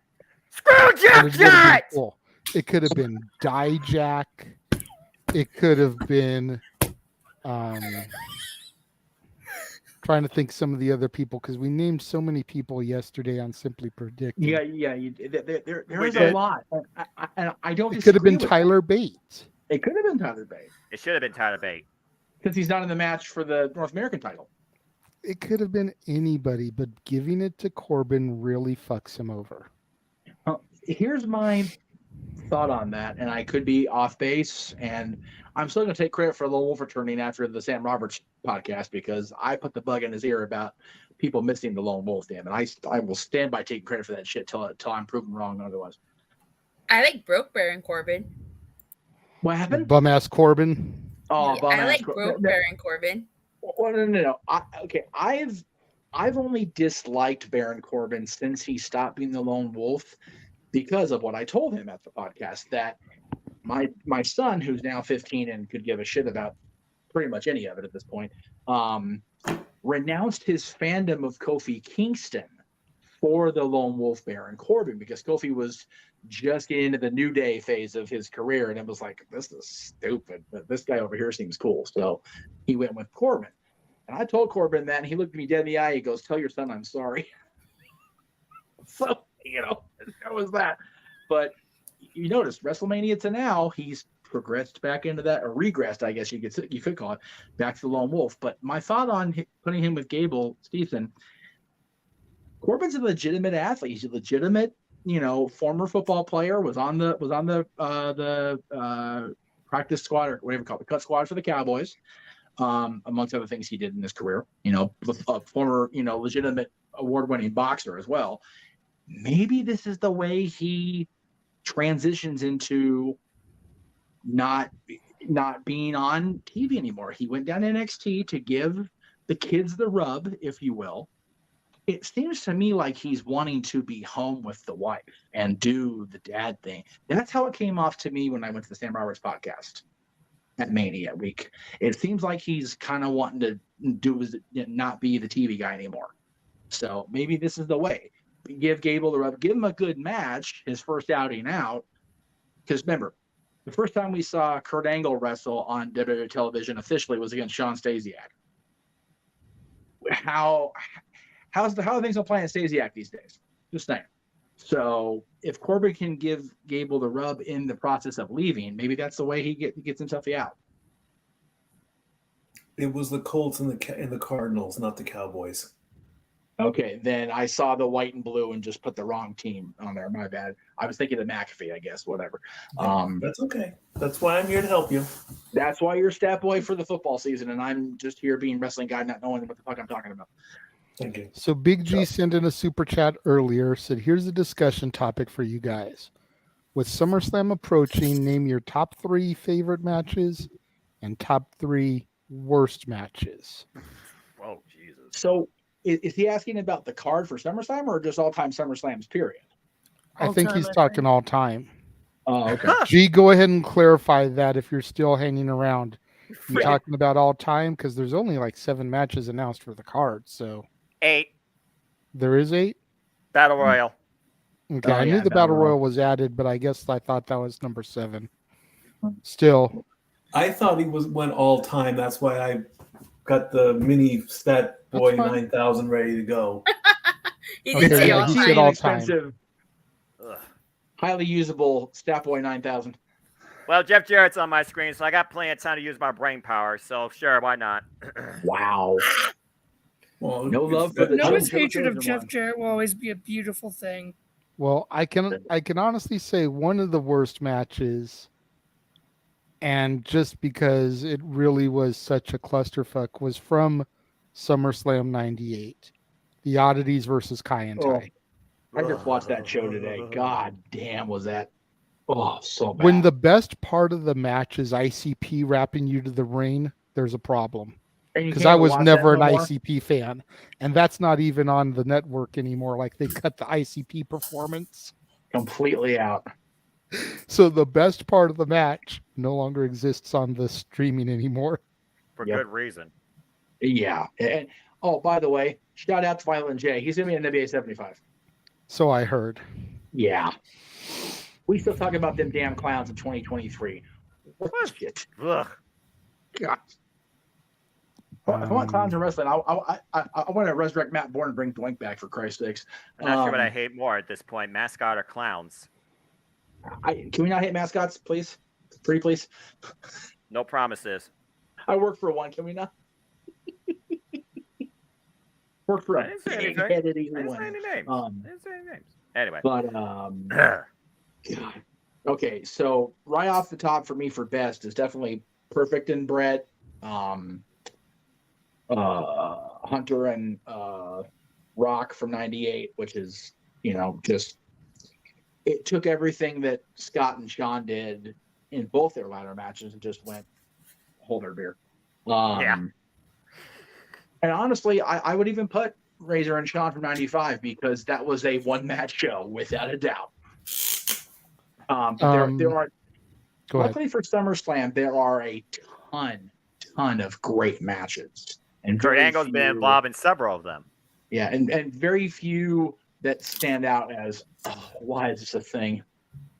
Well, I got another one for me for worst matches. SummerSlam 2000 stink face match. The Cat versus Terry Runnels. Oh, Jesus. So, okay. it's not a good look now, without a doubt. And it's weird to even compare anything like this to anything else like this. But yes, the WrestleMania encounter was better somehow. But in the year 2000, when the PTC was, being fought against and the RTC was representing that on television, why not have the two hottest blondes in the company, trying to rub each other with thong? It was what it was at that point. It's very dumb. It was dumb. It was all of 3 minutes. Wait a minute. Yes, you heard me say 3 minutes. Thank you. There's the gimmick. There it is. Yeah. And was that where each of them was accompanied, like Al Snow was with Kat and freaking I don't remember. It was so dumb. Yeah. It was dumb. I agree. May I present mine? Yeah. Go ahead. I'm still kind of going through the results to try to remind myself of stuff because it's not as fresh in my head. Can't see it, brother. Read them off. Let's see. Best TLC 2000. Daniel Bryan and John Cena in 2013. Oh, that's a good one. And he got Bulldog and Brett in 1992, which again was one of the very first matches I ever saw. That's one of my best. Worst. Jerry the King Lawler and Jake the Snake, 96. Oh, it was awful. Ray and Eddie, 2005. What the fuck they were thinking there? Child services. Well, but hang on. Okay. Go ahead, Bill. And Neville and Steve Amell versus Bear Star. I fucking try to forget that. 2015. So I'll agree with you on the other two, but the match with Ray and Eddie, as awful as that storyline was, it was so awful. A dear friend of mine who was a mild to even more than mild wrestling fan at the point completely stopped watching altogether. Like, cold turkey, done, over it. The match itself wasn't bad, I don't think. I put the match because of the gimmick. Okay. No. Was it better than any other match they had that year? No. It was definitely the worst of their matches that year by a lot. But yeah, the storyline was just ill-conceived and bad PR, bad business. God, as it's going to be weird to say, but when you think, taken in context, there's a reason why it's so bad. The Bulldogs and the Rougeos from '88, the first SummerSlam, the first match, SummerSlam history. Dynamite was so beat up at that point, just a wreck of himself. Jacques hadn't been popular in the locker room. I think he'd already had his teeth knocked out at that point by the Bulldogs. But Dynamite. Davey was much more easygoing at that point. And the match it went to, I think, a draw, and it wasn't a bad, for what it was in context, it wasn't a bad match. When you look back, it should have been a lot better given the four people involved. For me personally. All right, I got my third one. Go for it. SummerSlam 2010. Tie. Melina Alicia Fox. Big Show versus Straight Edge Society. Yeah, those are cool. And I was there 6th row for both of those. You poor 2010 was not all that. I think it was lopsided for bad versus good, because you had those two. The main event, the whole of it wasn't bad, but the finish was what the shit. What was the world title match that night? Because I know the WWE Championship was different than the world title. For what, 2010? Mm-hmm. Yeah, it was Kane Mysterio for the world title and Orton Sheamus for the WWE title. Freaking Kane Mysterio with that damn Undertaker story. Oh, it's rough. Oh, it's so rough. It was cool seeing Taker come back, but that whole story with him being legitimately weakened state the entire time, it was just we got Percy back for that, which is fine. But yeah, that whole SummerSlam, I'm glad that wasn't the first one I attended in LA. I'm glad mine was the following year. That was my first in LA. Yeah, because 2011 I thought came off better overall as a whole show. Yes. But yeah, Alicia and Melina. The dreaded match mentioned by, what was it? Cameron. Cameron. Yeah. Cameron. Cameron of the Funkadactyls. The Mentioned reason she for wanted to be a reasons. wrestler. Yeah, they're just saying, mentioned for reasons. Let's just put it out there. As far as That best matches, I'm going to go Rock Triple H, the ladder match. Duh. I'm going to go TLC 1. Yeah. True. And I'm going to go that fateful Toronto night in 2004 where young Randall Keith Orton walked to the ring in his god-awful peach tights, found the world title laying in the middle of the ring, picked it up, mounted the turnbuckle, and began posing with it.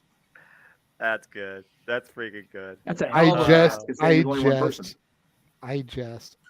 it was Orton versus Benoit, but that's the revisionist history that WWE tries to get to paint for us. Like, that's how that match went down. Damn. It floated from Madison Square Garden to Toronto, and it was just conveniently in the middle of the ring. Randy just came out, found it, hit the turnbuckle, and started posing. Yeah, people don't give the WWE Gold near enough credit for that 5-month hang time. That's some mad skills right there by that championship title. For real. I mean, granted, New York and Toronto not that far, and that's great. Yeah. But even still, that's a lot of hang time. I mean, when you're in an inanimate object, try saying that 5 times. Right. Yeah. I was gonna say, I mean, there must have been Jesus Christ himself must have been in that championship. Huh? No, God was involved later at Backlash with Shawn. Jesus Christ, James. Can we please not bring that up? Please. Dude, we need to call that at some point. That needs to be something that gets voted on for Backlash. The day I'm no longer next year. straight edge. The day I'm no longer straight His edge. partner Fine, was I'll have God, fun not with Jesus. the 2 corner. different people. No. Oh. Depends on what No. you believe, Mikey. Theology on this, Mikey. So we're Oh, going to boy. get off of religion. Datilla, Quickly. what are your thoughts on this topic? Well, I was actually going through the SummerSlam cards because I couldn't remember some of the Right. matches. But I could tell one best match off the top of my head: John Cena versus AJ Styles at SummerSlam 20. Dang it! Yes! I literally got done watching that just now. Yes! Yes! I think of all 3 of their matches, that was my favorite one. That was definitely the best one of their series that year. Absolutely. Yeah. Yeah. it was. Royal Rumble was really good because it was all in the ring, but it really was a different game at SummerSlam. SummerSlam felt like their biggest one. Yeah, Rumble was that was good, my and it was- favorite match. A worse one? I got a couple. I have to be Stephanie McMahon versus Brie Bella, SummerSlam 2014. What? I like that match. It was fun. I wasn't a huge fan of that match. Okay, I didn't go to that SummerSlam. That was the last one here in LA. I didn't go to that. I was saving my money to go to WrestleMania 31. I was at that one. I didn't go to that. Yeah, Worst one. What Cena happened? Lesnar. I was going to say, what happened in that one, Jeff? I don't want to talk about it right now. Oh, that's definitely one of those matches. I don't know that's worst or best, but something to think about, talking about. at some And point. since nobody bothered to super chat me the rest of this week, I'll have to put myself through watching it, so I'm okay with it. Well, you Oh, there did you get go. super chats from Big G tonight. Well, but I didn't hit the mark of That's true. getting 10 per day. So, and I'm definitely not going to cross 100 in the next 2.5 hours because ain't nobody got that kind of money. If they don't got enough money to put super chat to have Noah sing during Disney, they're not going to super chat to put me through hellish drama. So One of the worst ones. I'm gonna go newer here because fuck that year in general. Jinder Mahal versus Shinsuke Nakamura. Yes. that was Say it for the That's a people good in the one. back. dude. You know Oh. what? What's so sad? Nakamura challenging for the WWE Championship in general has just not come off well. No. No. Him and Mahal, him and AJ at Mania was not all that good, and the execution of the finish was just shit. Did you see Mahal and AJ at Mania? No. Mahal and Nakamura at WrestleMania at SummerSlam was brought up in this. Then I brought up Nakamura and AJ at WrestleMania. Just talking about Nakamura challenging for the championship was just it never worked out. No, it did not. Which is That so year sad 'cause- is horrible. Yeah, there's a lot of talent there with Nakamura that just didn't seem to translate as a world title contender in North America. That's a shame. Nope. Yeah, I mean NXT champion. He did a lot of great stuff with, from what I'm seeing on my DVDs. Oh yeah, I still have the second disc of NXT Takeover 2018. I still need to watch. Yes, prior to Collision, I watched the Chicago street fight between Gargano and Ciampa. Mm-hmm. Yeah, for real. Like, that was probably the best match on that disc, and it might end up being the best match on the whole set. Yeah. That match was insane. Watching them tear the ring up in the apron and the mat. Yes. Gargano. Yeah, Gargano handcuffing Ciampa, and Ciampa still getting that DDT off onto the wood for the victory. I was like, dude. See, that's took me back to our LBWA days. Yeah, that's professional wrestling.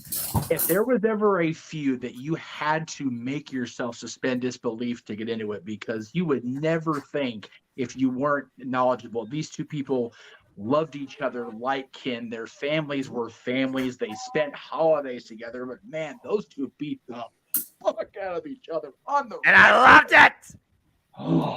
Another. Go ahead, Noah. Say it. What? Was it your NXT? Oh, right. You're talking about this. Well, everyone should know by now why I love this so much. And even Dattila could probably vouch for this, but she's not nearly as loud as me. But I will say it, as always, because it was my NXT! Damn it! But I digress. By the truth. I don't mark it myself. Damn it. No. So I've always had a kind of like somewhat of a, I guess, on and on relationship with NXT. Like, I remember even when it was the black and gold brand, I didn't always watch NXT until like my friends had to be like, no, you gotta watch NXT. And so I finally started watching it, and I actually went to NXT TakeOver War Games 2. Nice. Probably the best show that I've ever been to. One of the best shows I've ever been to. And from then forward, I just started watching NXT. Then AEW came along, and it was kind of really hard to keep watching NXT, you know, on Wednesdays. Yep. And so then they did the rebrand, and I was just kind of like, okay. Yeah, that's also that's one of the very few things that I retroactively like feel bad about Jay not coming back to wrestling sooner, because being able to be part of that weekend, because War Games 2 was so good at Staples. Survivor Series was a fun night too. I didn't go to Survivor Series. I set that one out. Right. No, I would have been dead by the end of the week, because I went to Raw and SmackDown too. Now, Aaron and Cindy and I went to both shows back to back. We slept very little in between, as I do. Just a fun thing. But getting back to SummerSlam, I was going to say, if we were talking about SummerSlam weekend favorite, best and worst, Brooklyn TakeOver, man. Bailey and Sasha, freaking Balor and Owens, just yes. Oh yeah. Yes, that show redefined my passion and belief that something I love about this industry can actually be brought through this company connected to the letters WWE again. Yeah. Thank you, Triple H. I like the comment by Saffet there about the triple threat with Rock, Angle, and Hunter. Considering that Kurt Angle got concussed, 2 minutes into that? Yeah, I remember that. The whole affair with Stephanie McMahon. Guy's a goddamn soldier for that, man. He got through that, and he wasn't even a year into his career yet. Nope. And he's main eventing the second biggest show of the year, and 2 minutes in, his brains are freaking scrambled eggs. Again, Kurt Angle's had some of the best matches in SummerSlam history. There's also been some bullshit ones with dumb finishes. Would you think this is going to be big or epic? I'm going to say right now, because I hated the finish. I was there live for it. There was a best moment and a good moment from it, SummerSlam 2019 in Toronto. The debut of The Fiend, because that was a hell of a what-the-fuck moment, against Finn Balor.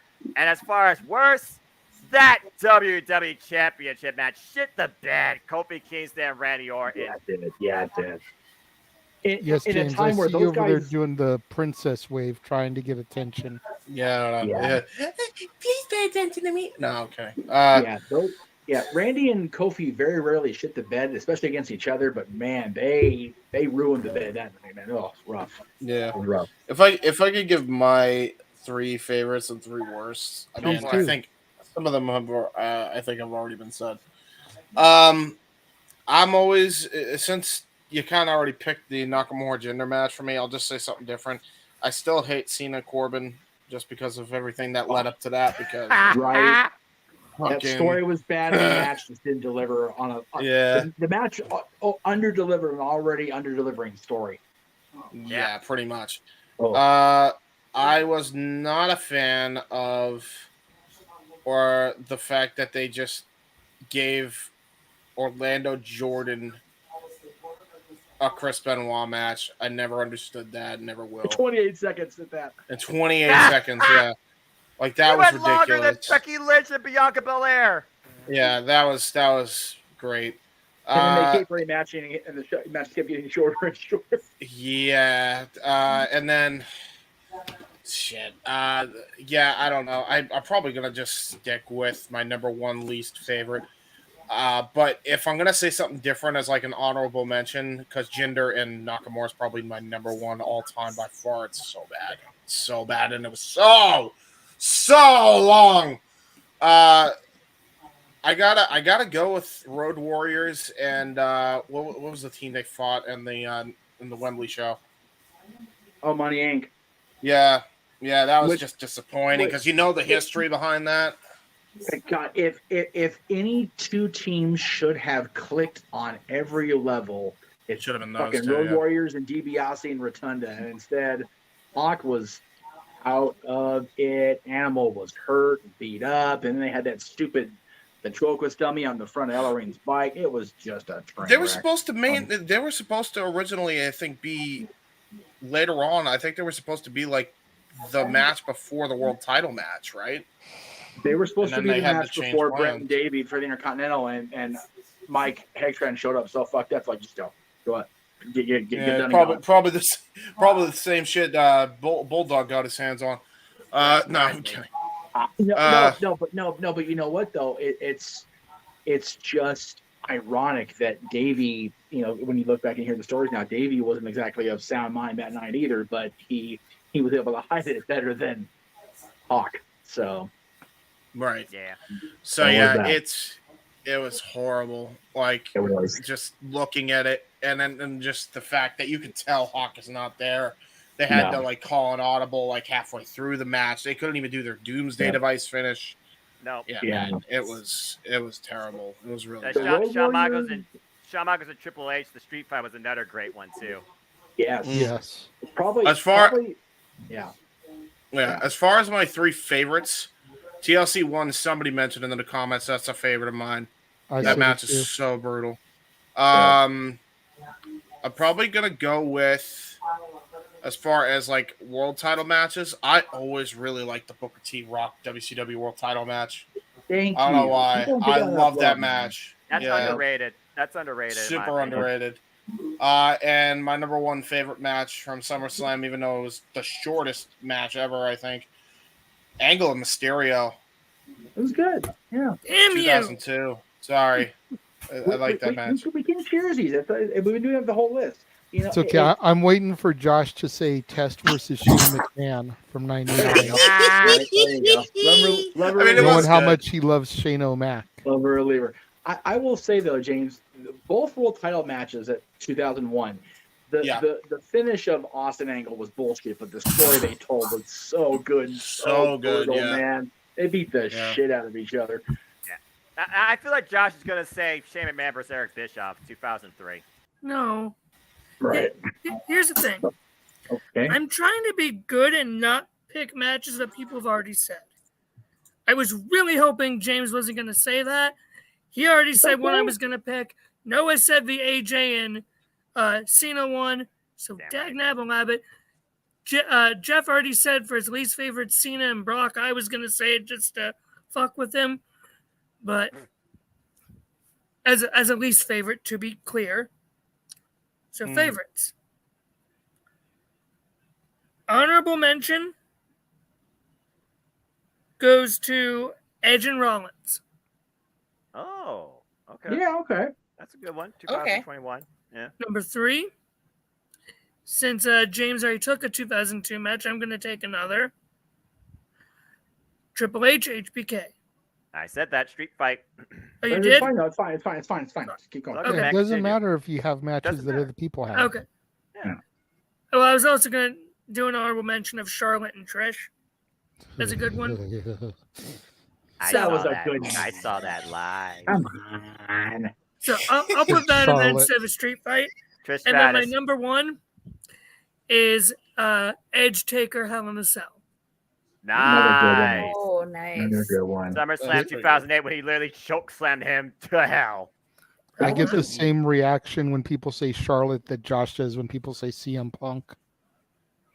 And I mean, Josh doesn't have twitches, to be fair. And to be fair, he Yet. didn't say CM Punk versus Jeff Hardy in the ladder match.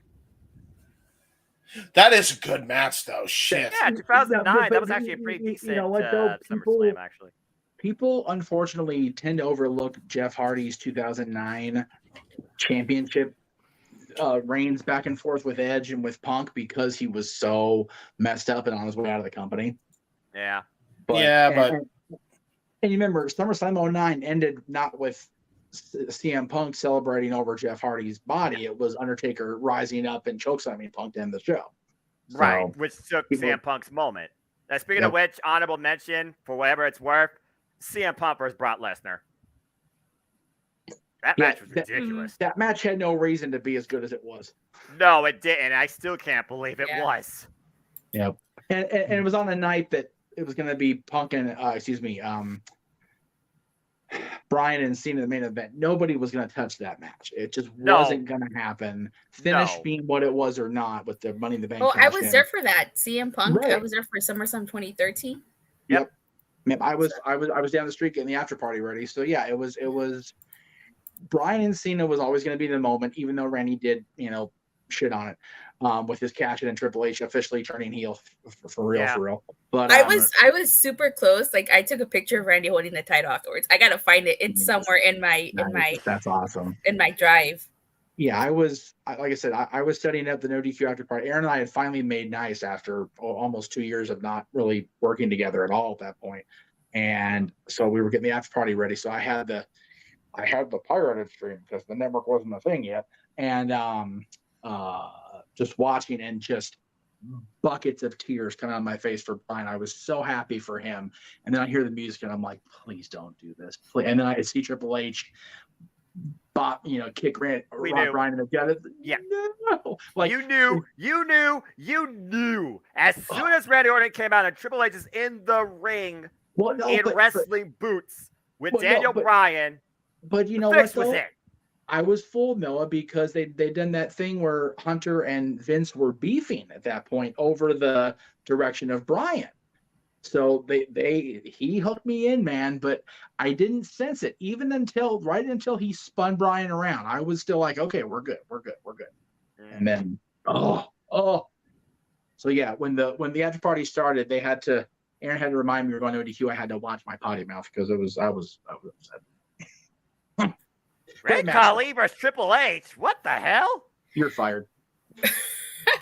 So wait, so do you remember I was there at SummerSlam 2012. I felt so bad for Karen Rudolph. Ever since then, it's like they don't get musical performances at SummerSlam. You know what? Okay, so you have to remember. I forget what SummerSlam it was. JJ, you can help me out. 2012. No, hang on. Which one was the one with CeeLo Green where you look like a freaking overgrown, colorful trash bag? Again, tell me I'm wrong. Was that 2010 or 2011 he did that? Wait, CeeLo Green was at a SummerSlam. So CeeLo Green did a musical number, and I swear to God, he looked like a multicolored trash bag the way his outfit shimmered. And I think it was one where the divas were all dancing on the stage, like not like strippers I or think go-go it's dancers. But 2011. Yeah, I'm Googling it. It is 2011. He was performing Bright Lights, Bigger City, and Forget You. Okay, so I think anybody after that was doomed. So yeah, Kara in 2012 just didn't have a prayer to begin with. By the way, Jeff, I said that because I was like, why would someone mention that? Why would someone mention Great Khali at SummerSlam? I'm just saying. Oh yeah, I didn't even say that was a mention. Yeah, it was again. Yeah. Anyway, so yeah, worst than anything. Great Khali is definitely an easy qualifier, unfortunately for Mr. Singh. Yes.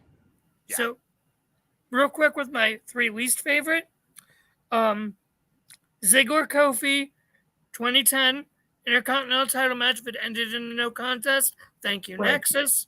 Yep. Part of me wanted to include that whatever number man tag match that they had at the end of the show. But granted, 2010 is when I started watching. I was big into scene at the time. I wanted Nexus gone. I was still into kayfabe at the time. Oh, so yeah. I wanted Nexus gone as quick as possible. So middle school me was very happy Team Cena won that match. Of course. And Cena But was the I last man digress. standing. So Get my Ovaltine ready, Ron, for thank you. Appreciate you.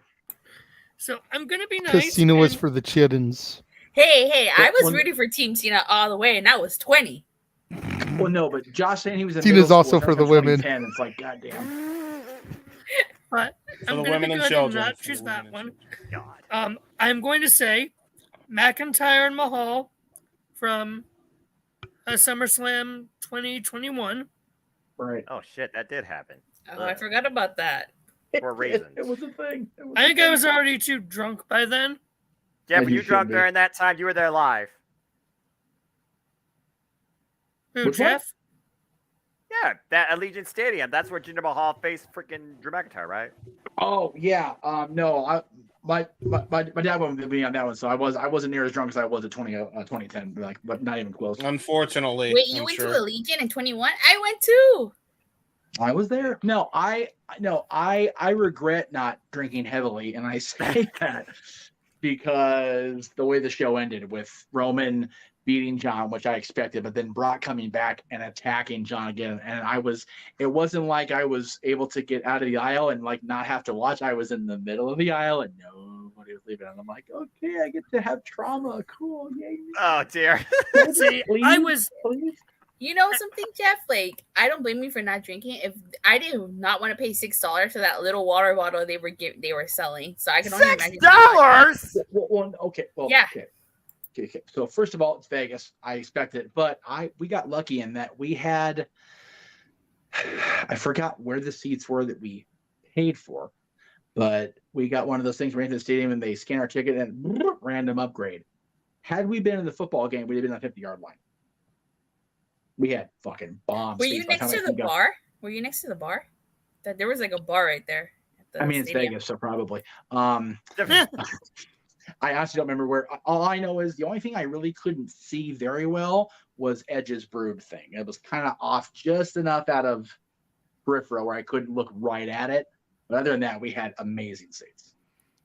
Like I said, if we'd have been in a Raiders game, we'd have been on the 50-yard line, like right. I was in the 300 section and I saw everything perfectly. There you go. Nice. Yeah, Allegiant for being where it is a very nice stadium, great amenities. Our buddy Lex works there as the tour guide for the Raiders, so I love that stadium. You know, I really hope Allegiant Stadium gets to host a WrestleMania because like everything is so close by to Allegiant Stadium. Yeah, well, I mean, we've got Philly this coming year. We've got they're talking about Minneapolis is more likely the following year. So if they don't hit Nashville in 2026, maybe we'll get Please Vegas. do. Quick thing. My last worst is Becky Bianca, the 32nd SmackDown Women's title match. That was Yeah, 26 yeah. seconds. Again, I was there for that one too. Yeah, I was there for that. That was Now- only because of the time of the match, though. Yeah, like a moment. you was- go and Yeah. you think back about the rematch they had in Mania, and is like, Yeah. it's Yeah. not the Oh, yeah. performers; it's the time given to them. No, Right, and right. I will but say, still. JJ will vouch for this. You guys have all known me long enough to know I am not one to be quick to, I gotta buy this thing because now I know it's a thing. I saw her come out of that. I heard that music. I was on the SummerSlam app thing. They had that shirt go on sale, Datilla, that they had only at the stadium. I freaking walked downstairs and picked that shit up from merch. I'm like, yep, thank you very much. Like, I ordered it to go pick it up downstairs. I'm like, all right, Becky's back. Actually, hanging right here in the closet, right here. Yep, I see you. Nice. Thank you very much. Matter of fact, Yeah, I do want Stay. to add an honorable mention for my worst matches because as everyone was talking, I thought about it and I was like, I have to reference this match as a worst match, even though my daughter saw it Oh. and she loved this match. She was just cracking up so much. Eh? but 2019 Dolph Ziggler versus Goldberg. Oh yeah. Oh yeah. Oh yeah. But just the Kenny way Man can get that lucky twice. the way that Goldberg just kept destroying Dolph. And you think about it, his career really hasn't been the same since then. No.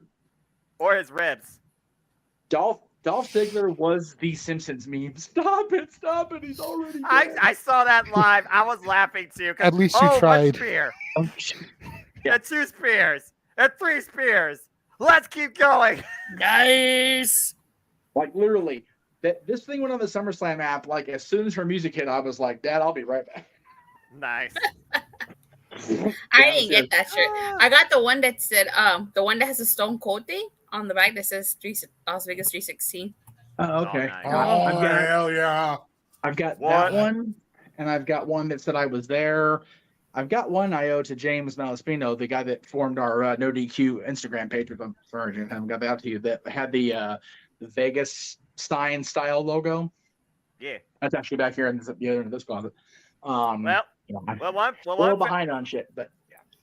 Well, one thing's for sure.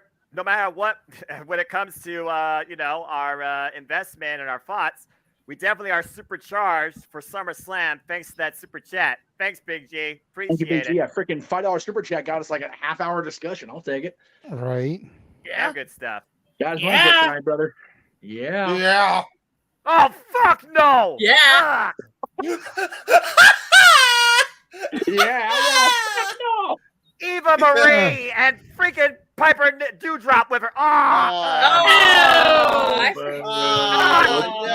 Fuck! Why the hell? That is not a best. Why the hell is this part of the TV off? JJ, go to the commercial. I agree. TV with off. I Fuck that shit. TV Holy off. Shit. I forgot about that. I totally forgot about that. Seriously, us two had to experience that nonsense live and in person. God, y'all were home able You're to not the freaking only meet the one. TV You're and not the only one. You think? Eva Marie Alexa Bliss possessed dog caused Dewdrop to slap. What the fuck's this blame break shit? Vince McMahon booking 101. All right, go to the commercial. I turned the TV off for that thing. Maybe I'll turn it on after the commercial break. Fuck that. Real quick, I do gotta go. So it's late and I gotta get going. Well, no. Hang on. You don't get to go anywhere until you hear the announcement there, since you're gonna bail on us. Oh dear. All right, JJ, do you have the graphic at the ready to push when I do the things? Yes. All right. So they're talking about the one open mic night in August that we don't have anything booked, right? So because we've got SummerSlam next week, we've got British Invasion, we've got what has become like a 12-show weekend now, thanks to the NWA and Impact and all that and everything, or All In rather. Right. August 12th, we are going to pay tribute to one of the all-time greats. He's been a world champion everywhere he's been. He is a multimedia personality. He has been a reality star, a musician, and by God, despite what some people think, he's made contributions to the world of professional wrestling. Damn it. Saturday, August 12th, brother. Open mic night celebrates 70 years of Hulk Hogan.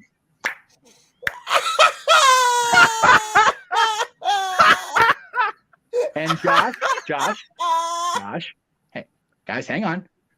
Attendance is compulsory, sir. You will be there. What does that mean? That's right. You will be there, brother.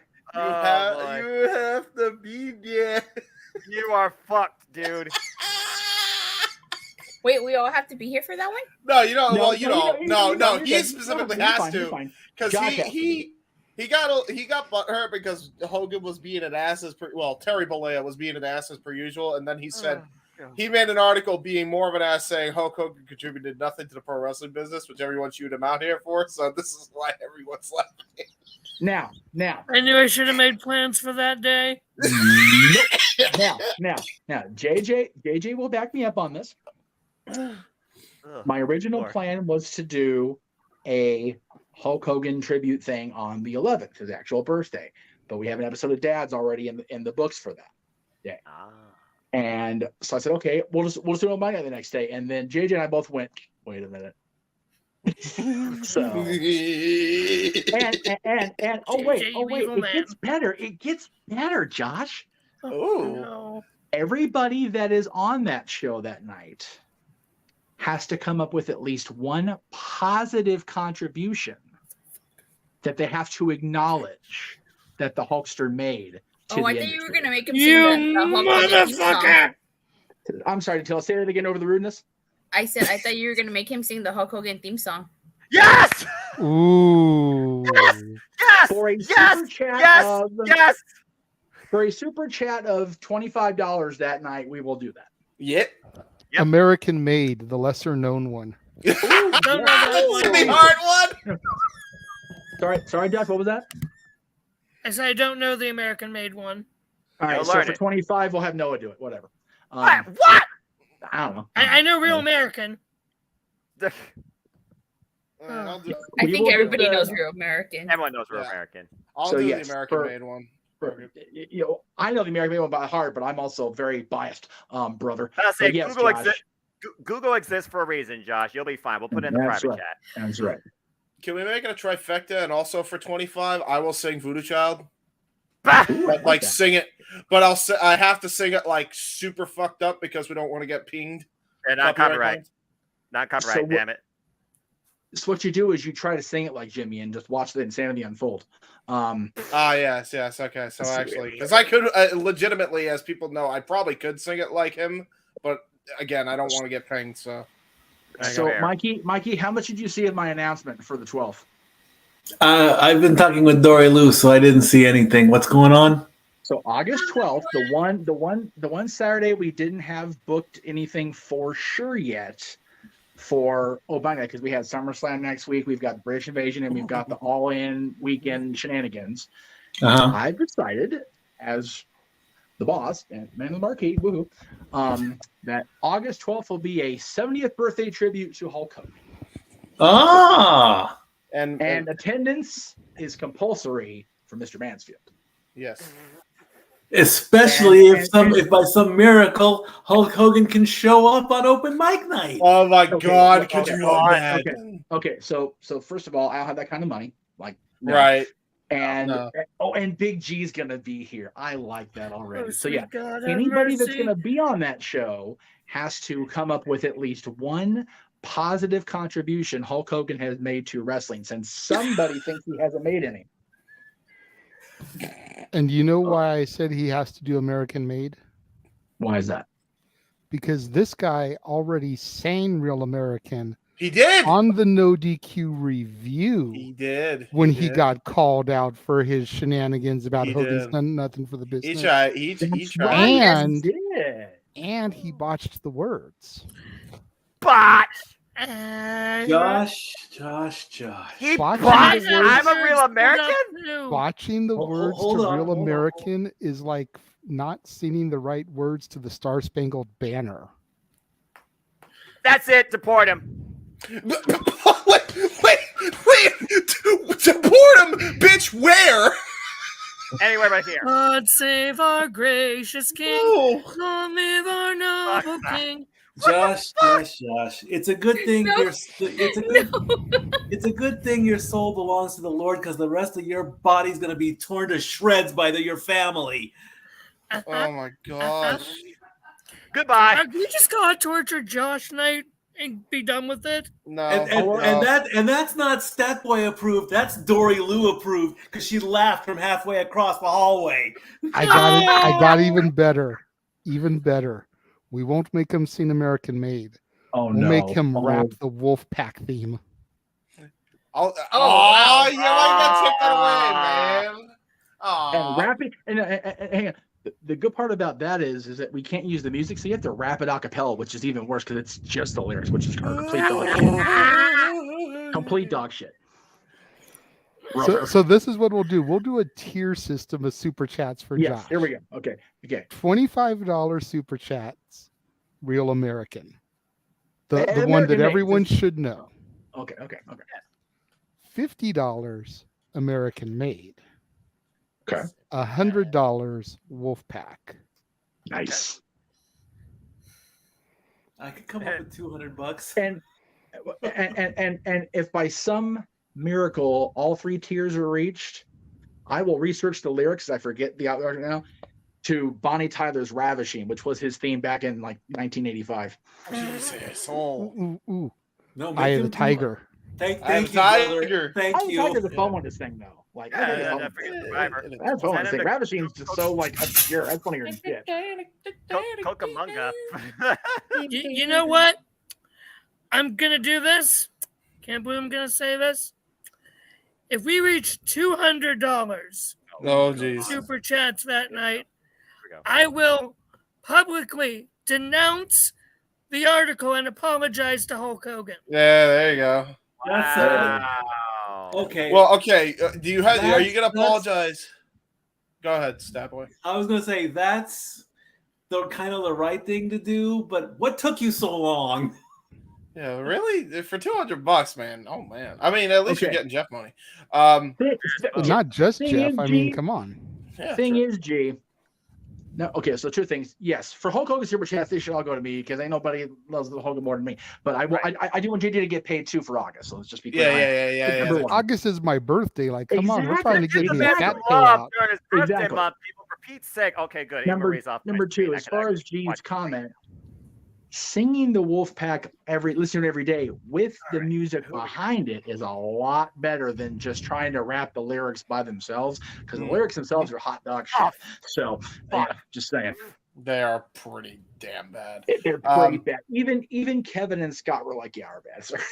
Now, real quick. Do you want to make it 250 so that way you also have to apologize to Terry Bollea too? You know they're 2 different people according to him. Right. No. And for 300, he'll apologize to Hollywood Hogan. Oh yeah. Right. 3 different people. 3 different people. And then 400 if you apologize. Actually, nah. No, Bruce Beefcake 350 sucks. Fuck him. No, 350 will get an apology to Terry Boulder, Oh Lord.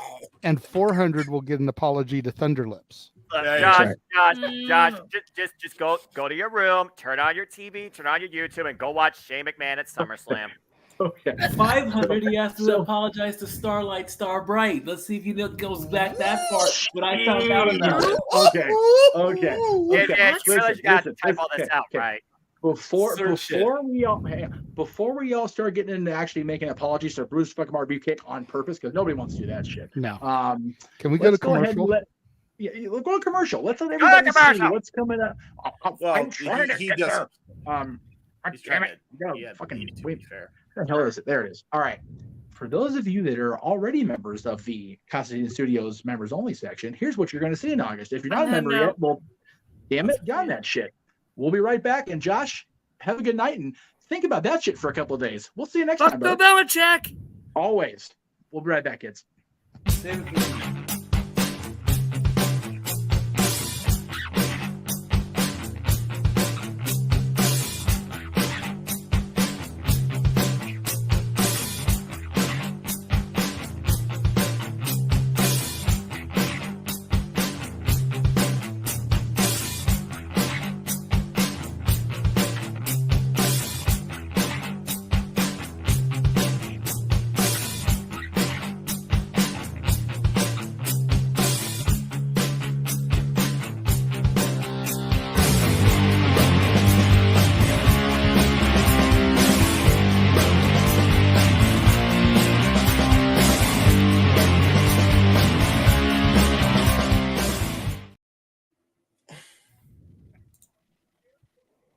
All right, so there you go. Most of that stuff I've watched recently anyway, so it'll be awesome to have you recap and review it, brother. Man, poor Josh. And let me also be clear, crystal clear on that show was not designed initially to punish Josh.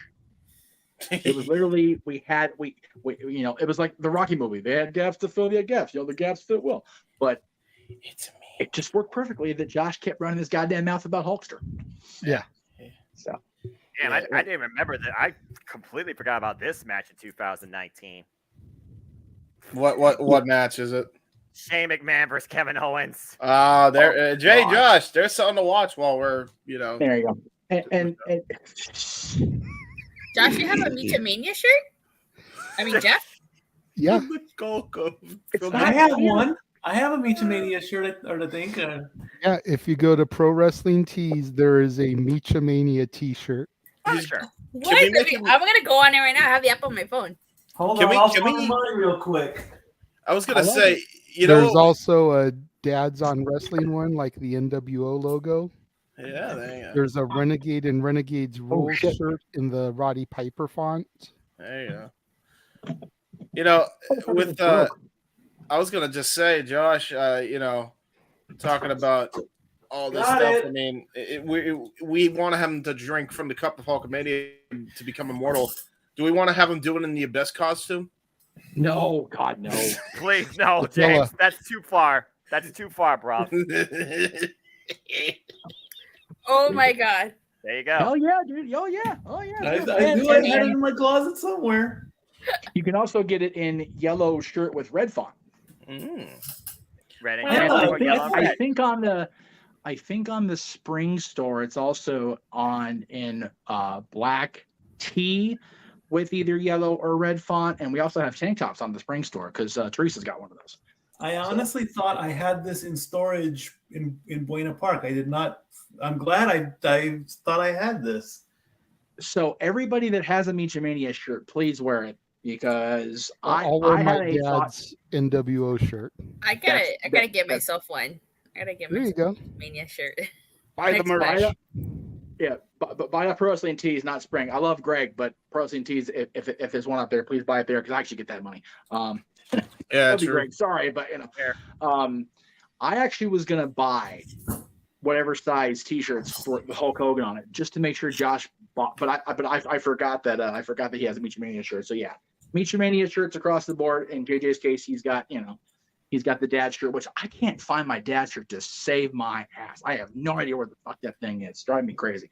Or maybe I'll just wear my Renegade Piper one to be the contrary asshole, ass. Yeah, to be yeah, the there you go, there you go. to be the heel in the shenanigans. As long as nobody under any circumstances has any Brutus the fuck about beefcake merch on that day, please don't wear that. Yeah. No. Nobody wants Brutus Beefcake merch. I mean, I was gonna say you could get the Booty Man shirt, but that's about just as bad. I mean, you can parody him at least, though. I Look, think the that Booty Man gimmick exists, let alone the merch for it. Like Jesus. I'm pretty sure Big E doesn't even have that. Go ahead, JJ. No. I think that people would rather own merch for this gentleman. Yeah, Yeah. I believe in Joe Henry. Henry. I believe in Sorry, Joe Henry. Henry. I believe in Joe Joe Henry. Henry. Done. Wave your hands. There you go. That's what I can get behind right there. That's good shit. Yeah, I believe in 252 pounds of pure motivation, the answer to all our life's problems. There you go. I I agree. believe in Joe Henry. Joe Henry for the win. Joe Henry for champion. Damn it, he needs to get the title back. Joe JP, Henry do is. you believe in Joe Henry? Snap Boy doesn't know about Joe Henry. I keep asking you, Joe Henry. If Joe you Henry. watch Impact, you would know. Good. Yeah, Joe Henry. Yeah, Joe Henry for the win. Always. That's we understand each other. Yeah, we know we how understand to each other. All right. We make a JJ. positive impact with the motivation Joe Henry brings. Yes, JJ yes. has to believe now because Cody done fucked up his life. He kind of did. Okay, because if Thea Hill wins tomorrow, it'll be worth it because Noah will have to buy a Chase U shirt. No, And he said he would wear it no. for the next NXT call too. Oh, No. here it is. Oh, speaking of, here's a shirt I saw on SummerSlam last year or 2 years ago. Oh, cool. I forgot. It's right sitting right here. I haven't bought a T-shirt in like freaking. It's time for the merch portion of the show. I'll remember to buy that shirt if I'm actually when I'm there. There you go. Sure. Just cut. I can't encourage the buying the I was there shirts or merch near enough because yes, you could buy on eBay later and you can pretend, but man, it's a different feeling when you're actually there. I don't pretend. It's authentic Yeah, or exactly. nothing based on budget. Yep. Simple as that. How's this shit? Anyway, thank you by the way for what that graphic. next? That really uplifts the spirits. What's- What next? We've not completely off any rails we ever Oh had wait, set up we in the still have first place. So. topics? What's next? I think we have topics. Oh, what was our topic, anyways? The next thing we were going to do is we were going to talk briefly. We're not going to get too deep into like predictions and stuff because got to save something for the pre-show. Yeah. But we were going to briefly discuss the NXT Great American Bash tonight. Oh, I'm gonna sit this one out. Same. Not my NXT. Sorry, you guys. I just want to go over a couple of matches. I'm not going to go through the entire card. Okay, fine. We'll do that. Okay. I just want to go over like four matches I want to touch on. One of them leads us into the main event. Yes. Okay. The Gallus Boys versus the D'Angelo family. Gallus Boys on top. Scotland versus Big Blood I don't even know Italians. who's who. The Gallus Boys are the ones with the belts. Gallus Boys are on top, literally. Yep. Wolfgang and Mark Coffey with the Iron King Joe Coffey in the corner versus the Fake Blood Italians. Oh, finally, Joe Coffey is back from the dead. Yes, He's yes. been back for a minute. I think he returned at Stand and Deliver, didn't he? Yeah, he I was the believe so. reason that the Gallus Boys stayed on top during that multi-team match where you honestly thought the family was going to take it there. They should have. Now with Sure know a lot, Noah.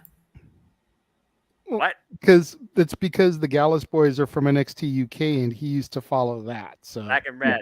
My NXT! UK.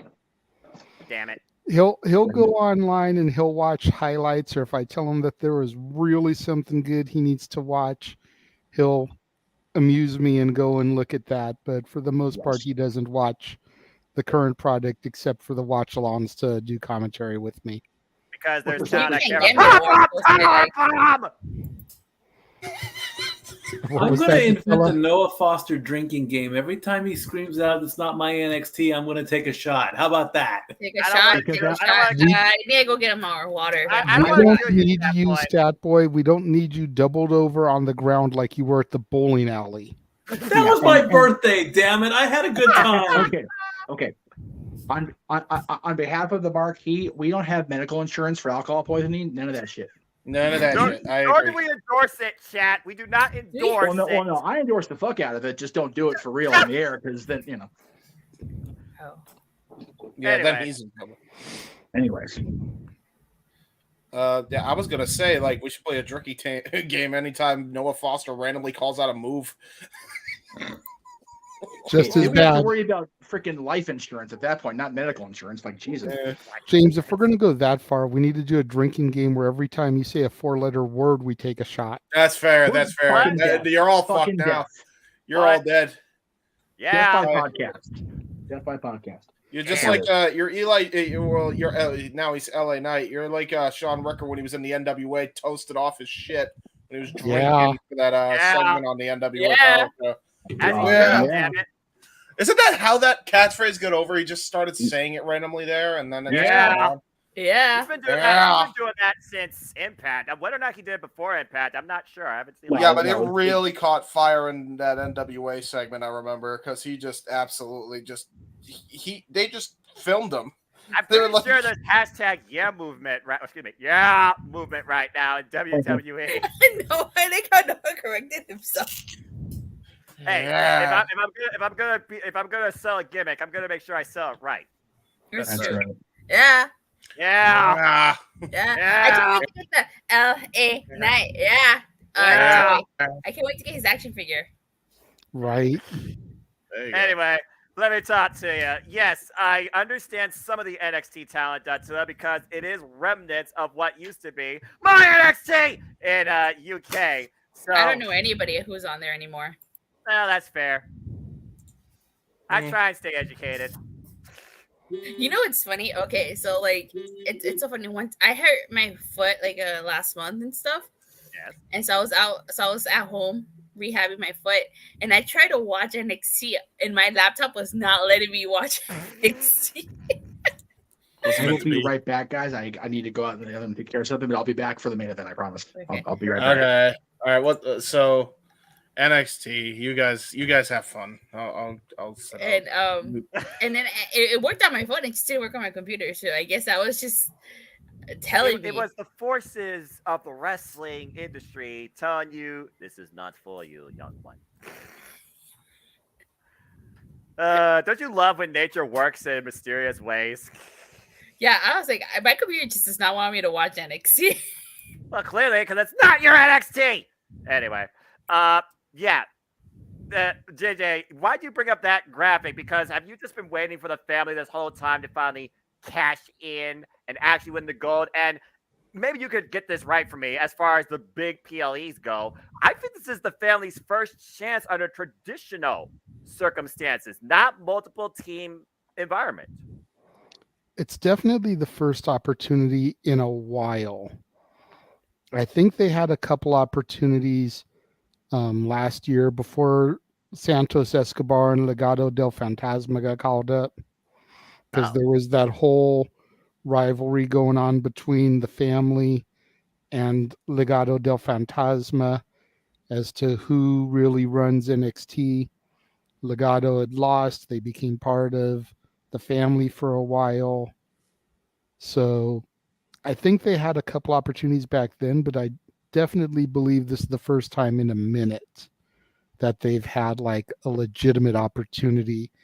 And with the way they turned the story onto the Gallus boys, with Tony D having been locked up, and the way that Stax manipulated the Gallus boys, I just feel like it's their opportunity, man. And if they don't take it tomorrow, then honestly, I'm starting to wonder if they ever will.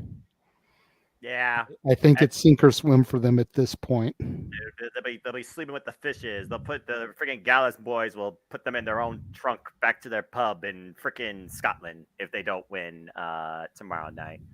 So, yeah, like I said, we talk about on City predicting. How many times do you freaking run the wheel around and around and around, or around the world, like Daft Punk used to say? That's one of the simplest songs to ever, by the way. All you gotta know is 3 words, and you just constantly say it for like 5 minutes while walking. Around the world. Not copyright. Not copyright. Not copyright. Stop it. Stop it. Not copyright. Okay. Freaking super chat $50. We'll sing Around the World Daft Punk. It's just 5 minutes of us saying Around the World over and over and over again. Jesus Christ. But yeah, I feel like no one heard that right. I feel like at this point, yeah, you're fake blood. Yeah, damn it. Your fake blood Italians gotta win at this point, or they're never gonna do it. Yeah. The next match I want to go over is what's probably going to be the main event. But Carmelo Hayes and an Ilya Dragunov. Yes. You know, as much as Carmelo has proven himself here lately, I feel like this is his biggest test to date. Completely agree. Ilya Dragunov does not have quite a record of losses under his name as heavily as Carmelo Hayes does in WWE. Ilya Dragunov is synonymous with Umba Simpa, an unbreakable will and the spirit of a champion. He is the one that dethroned Galing General Gunther, as he's now called, aka Always Forever, Walter, at NXT TakeOver cleanly via submission. He caused the man to tap out. And he was the flag bearer for the Black and Red until it ended up dead. Fucking pandemic. So it's one of those things where in your NXT, Carmelo Hayes is a guy that needs to prove something, not just to himself, but to everybody else. Okay, he beat Braun Breaker. Good for him. It was stand delivered. Everyone saw it coming. Braun Breaker ran his course. He became bleh against the fans. You and I personally called that. Okay, he had the fall at Battleground.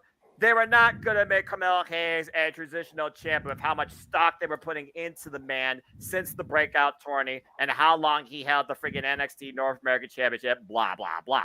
The fact that the people upper says, oh, he's not ready, clearly they're going to keep him down there in NXT, so now they're going to take him with this ride to a degree. It's one of those things where I keep hearing about Ela going up to the roster, if you can call it that.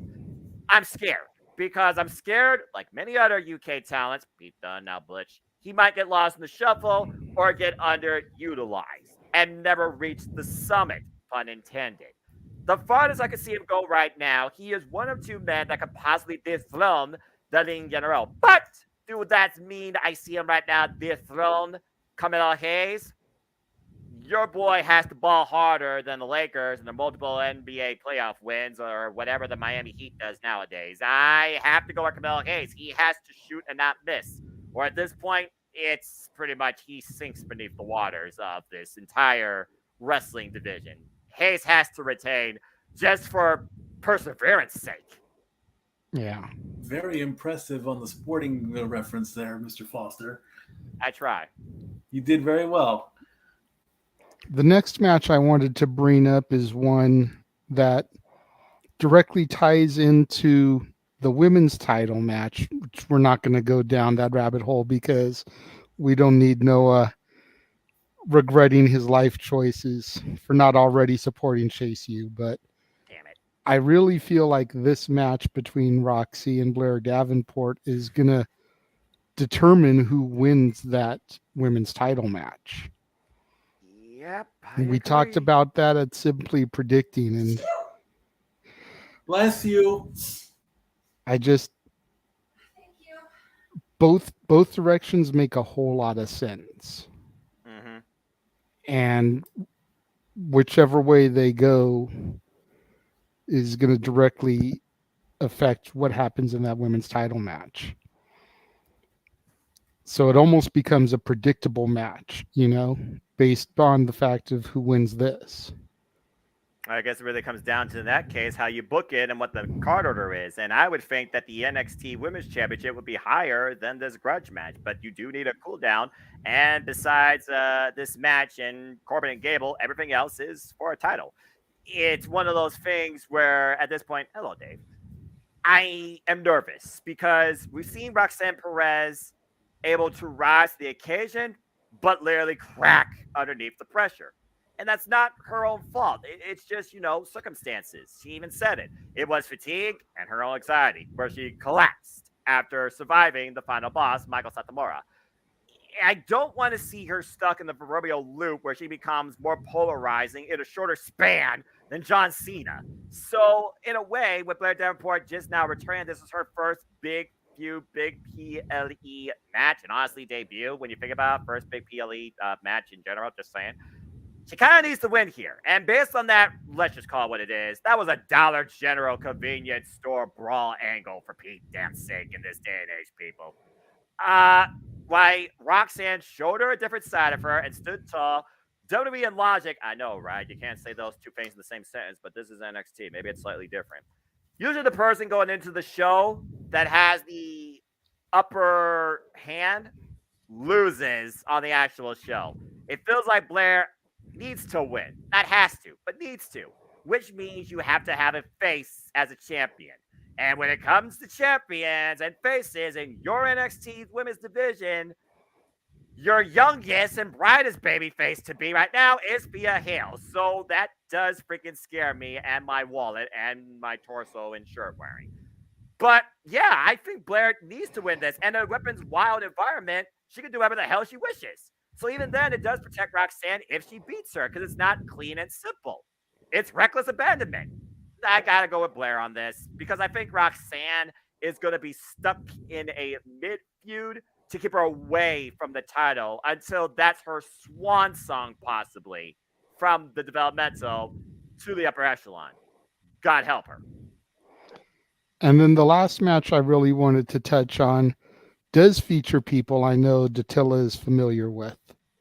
And it's going to be a great segue into our main event. Dominic Mysterio defending the North American title against Mustafa Ali and Wesley. Unbelievable. How's he going to survive that one? I'd like to know. Simple. His mommy's going to protect him better than child services can protect families. Ooh. Oh, ouch. Whole lot of low there.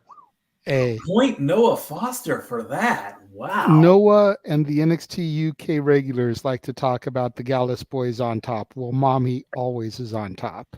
Yes, ma'am. Get out of the ring.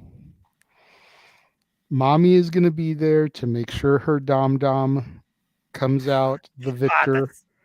And there's always the possibility, like was touched on Simply Predicting, that Senior Money in the Bank could be around with his briefcase to cash in on Carmelo or Ilya.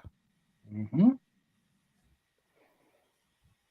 So Dirty Dom has got plenty of backup around. So I'm going to ask a question that's been bugging me about Judgment Day, and particularly Damian Priest. Okay. Senior Money in the Bank. See? Why is it not Senior Dinero en el Banco?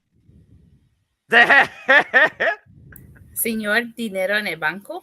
Sí. ¿Por qué? Why is it?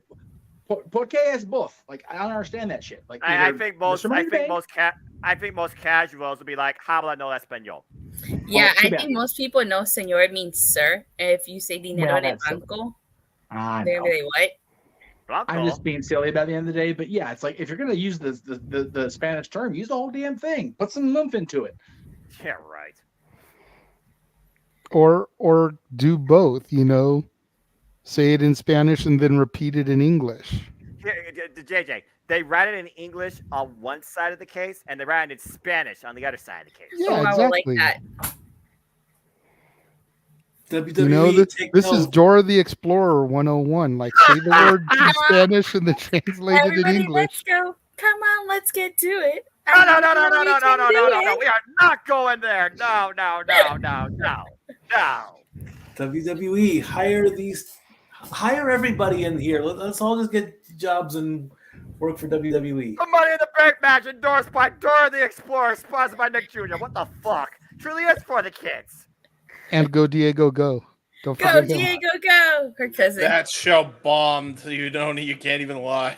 I never Baby watched. Jaguar. I think I was grown by the time Diego got his own show, so I couldn't watch it. Yeah, I never watched Diego. I had to watch Dora because of my daughter and my nephews and everything, but I never watched Diego. I watched Dora. Yeah. I always made sure that I grabbed some of the DVDs because they were usually like $5 at Target and stuff for my daughter to watch because they were already kind of phasing it out of Nick as far as the repetitiveness of it. It wasn't on as much as it was, some 5 years prior. Yeah. So we always made sure that when we saw the DVDs for like $5 at Target, we'd buy them and there'd be like 3 or 4 episodes on there. That just comes down to the fact you can't really focus people on anything anymore with how short people's attention spans are. If you watch Dora in Spanish, it teaches you English. I believe it.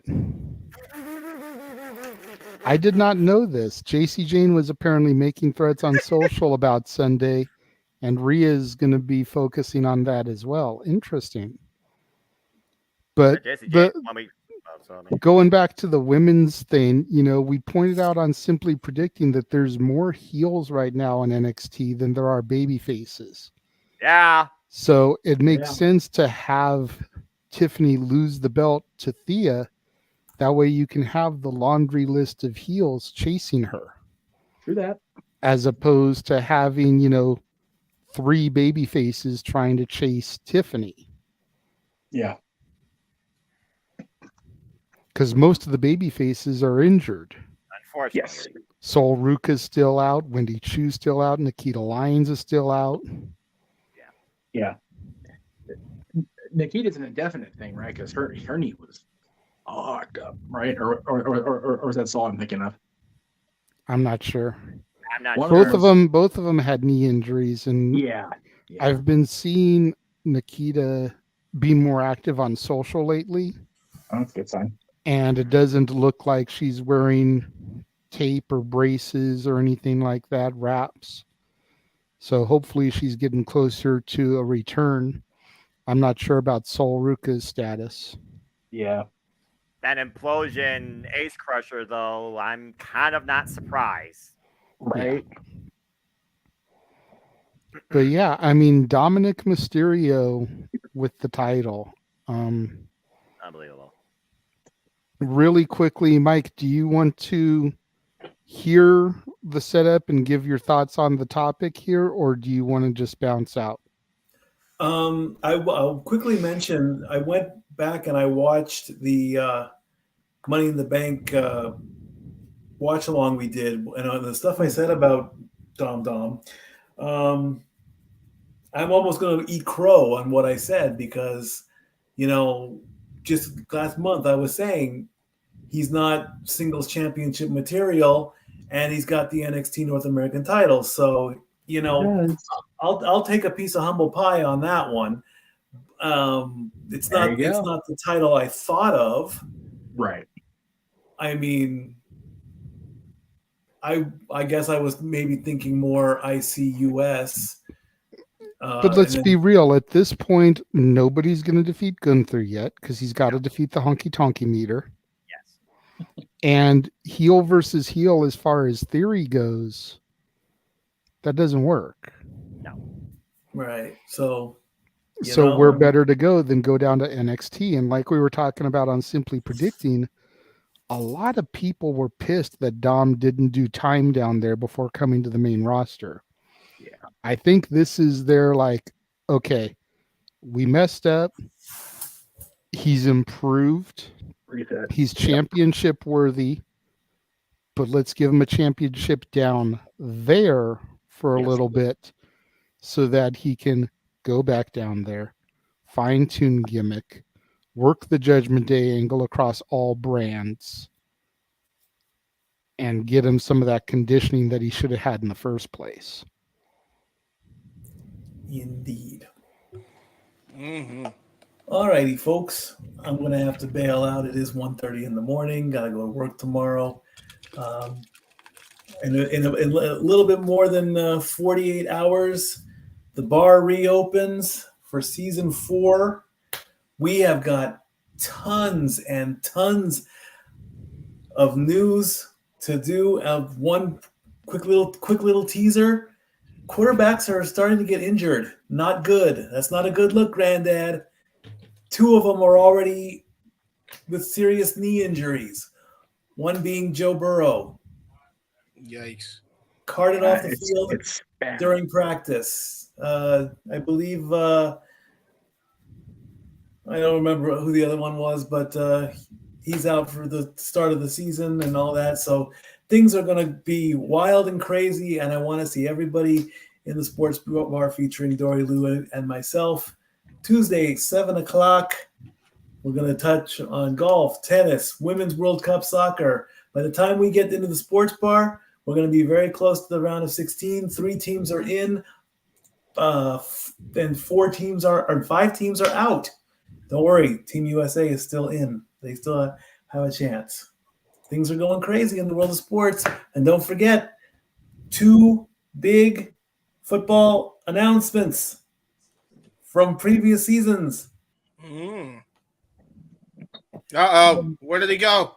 I hadn't left. I hadn't left yet. Anyway. That was a botch on my end. I thought I was hitting the solo button, but I ended up hitting remove. It's okay. It's fine. See you all on Tuesday. Have a good rest of the show. I have a question before you do your signature outro. Nice meeting you. Yeah. What's that? I have a question before you do your signature outro. Go ahead. When are you going to do a show live on location from Bent Fork? Good question. There isn't a Bent Fork. There's Forks of the Bend. It's literally 2 miles away. Lucy lied to us. Sad. Go ahead. I love you bye. all. Nice to meet you. Stat Boy out. Good night. Oh, that's cool. Bye. I'll get your intro done, Step Boy, I promise. Eagle. If we are moving to the main event, Jay, I'm going to go ahead and request really quick that I will come back during the minute discussion because I do need to switch houses. Like I said, I have to. So. Oh, Jeff, look, this is a picture of me at SummerSlam from 2021. I got the girl that was sitting next to me to take this picture. That's funny. Yeah, there's one of me and Dad in our seats. I'll throw it up later, but I am gonna grab the laundry and go back to the other house, the main studio, if you will. So I'll be back to discuss the main event here in just a short. Okay, about how long do you think you need? No more than 15 minutes. Am I gonna miss out or? Well, I was just thinking like I could run a commercial before we really get deep in this, but that's probably only going to be about 4 minutes. So, I mean that'll eat well into it. So just message me, remind me what the main event topic is, and I can be percolating it while we're driving across town. They're driving to their house. All right. Folks, I'll be right back. I promise. I mean, I'll go first on the topic too, because I'll have a lot to say about Mr. Dominic.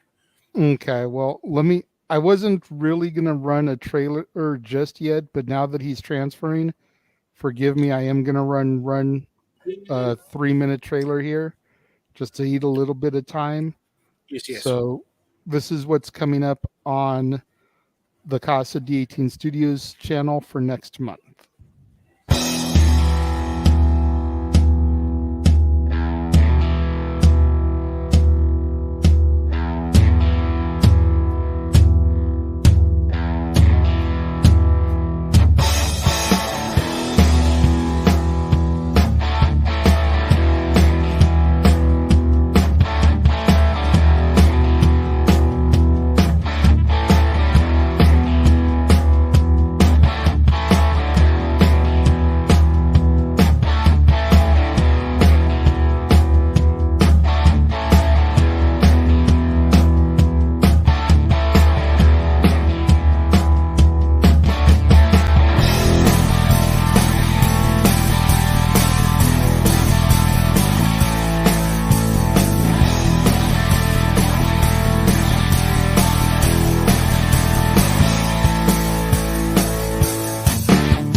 So that is everything that is coming up on the Casa D18 Studios channel for Renegade's reviews and beyond.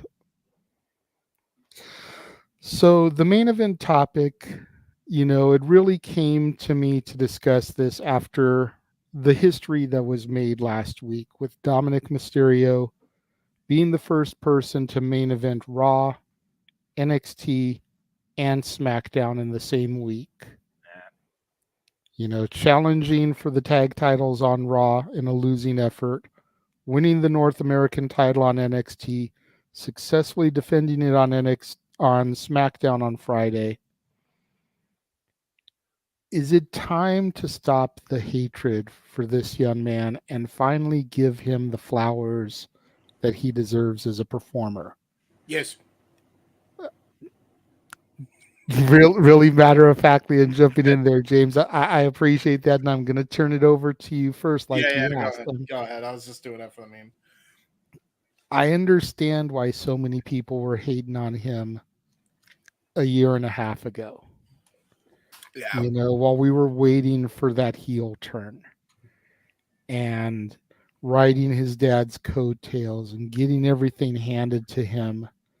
I get it. But at the same time, ever since he turned heel and aligned himself with Judgment Day, he has gotten exponentially better week after week after week. Now, is he turning out 5-star matches? No. Not yet. Is he turning out 3.5, 4-star matches? Yeah, I would say so. Yeah. And I just feel like the IWC en masse, it's time to get over it, to make like Queen Elsa and let it go. Yes. And just give the man that the credit he deserves. Yeah. James, go ahead. You wanted to go first on the topic of Dom.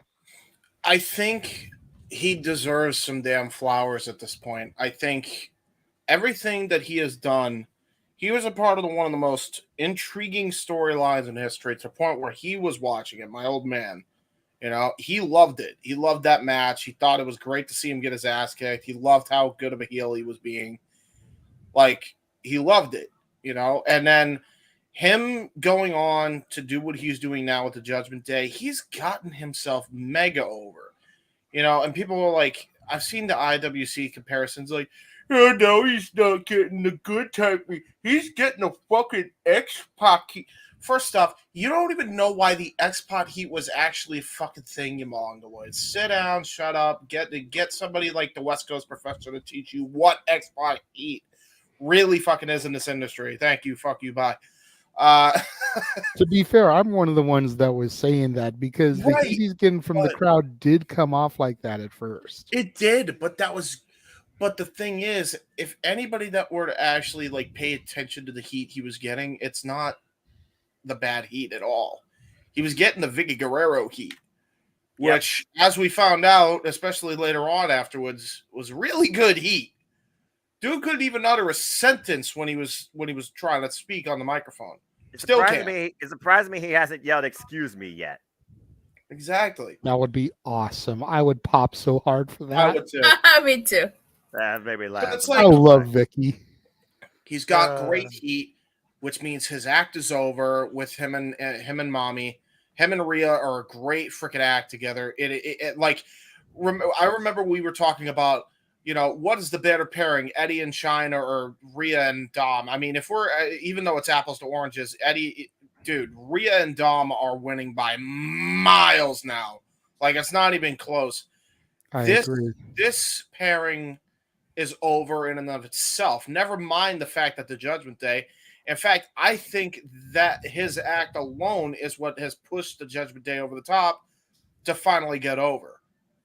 And I think it's, part of the reason why Damian Priest has the Money in the Bank, because all of this stuff, if you really break it down, had Dom not had that feud with Ray, Damian Priest wouldn't have had that match with Bad Bunny, and they wouldn't have looked at him to get that briefcase.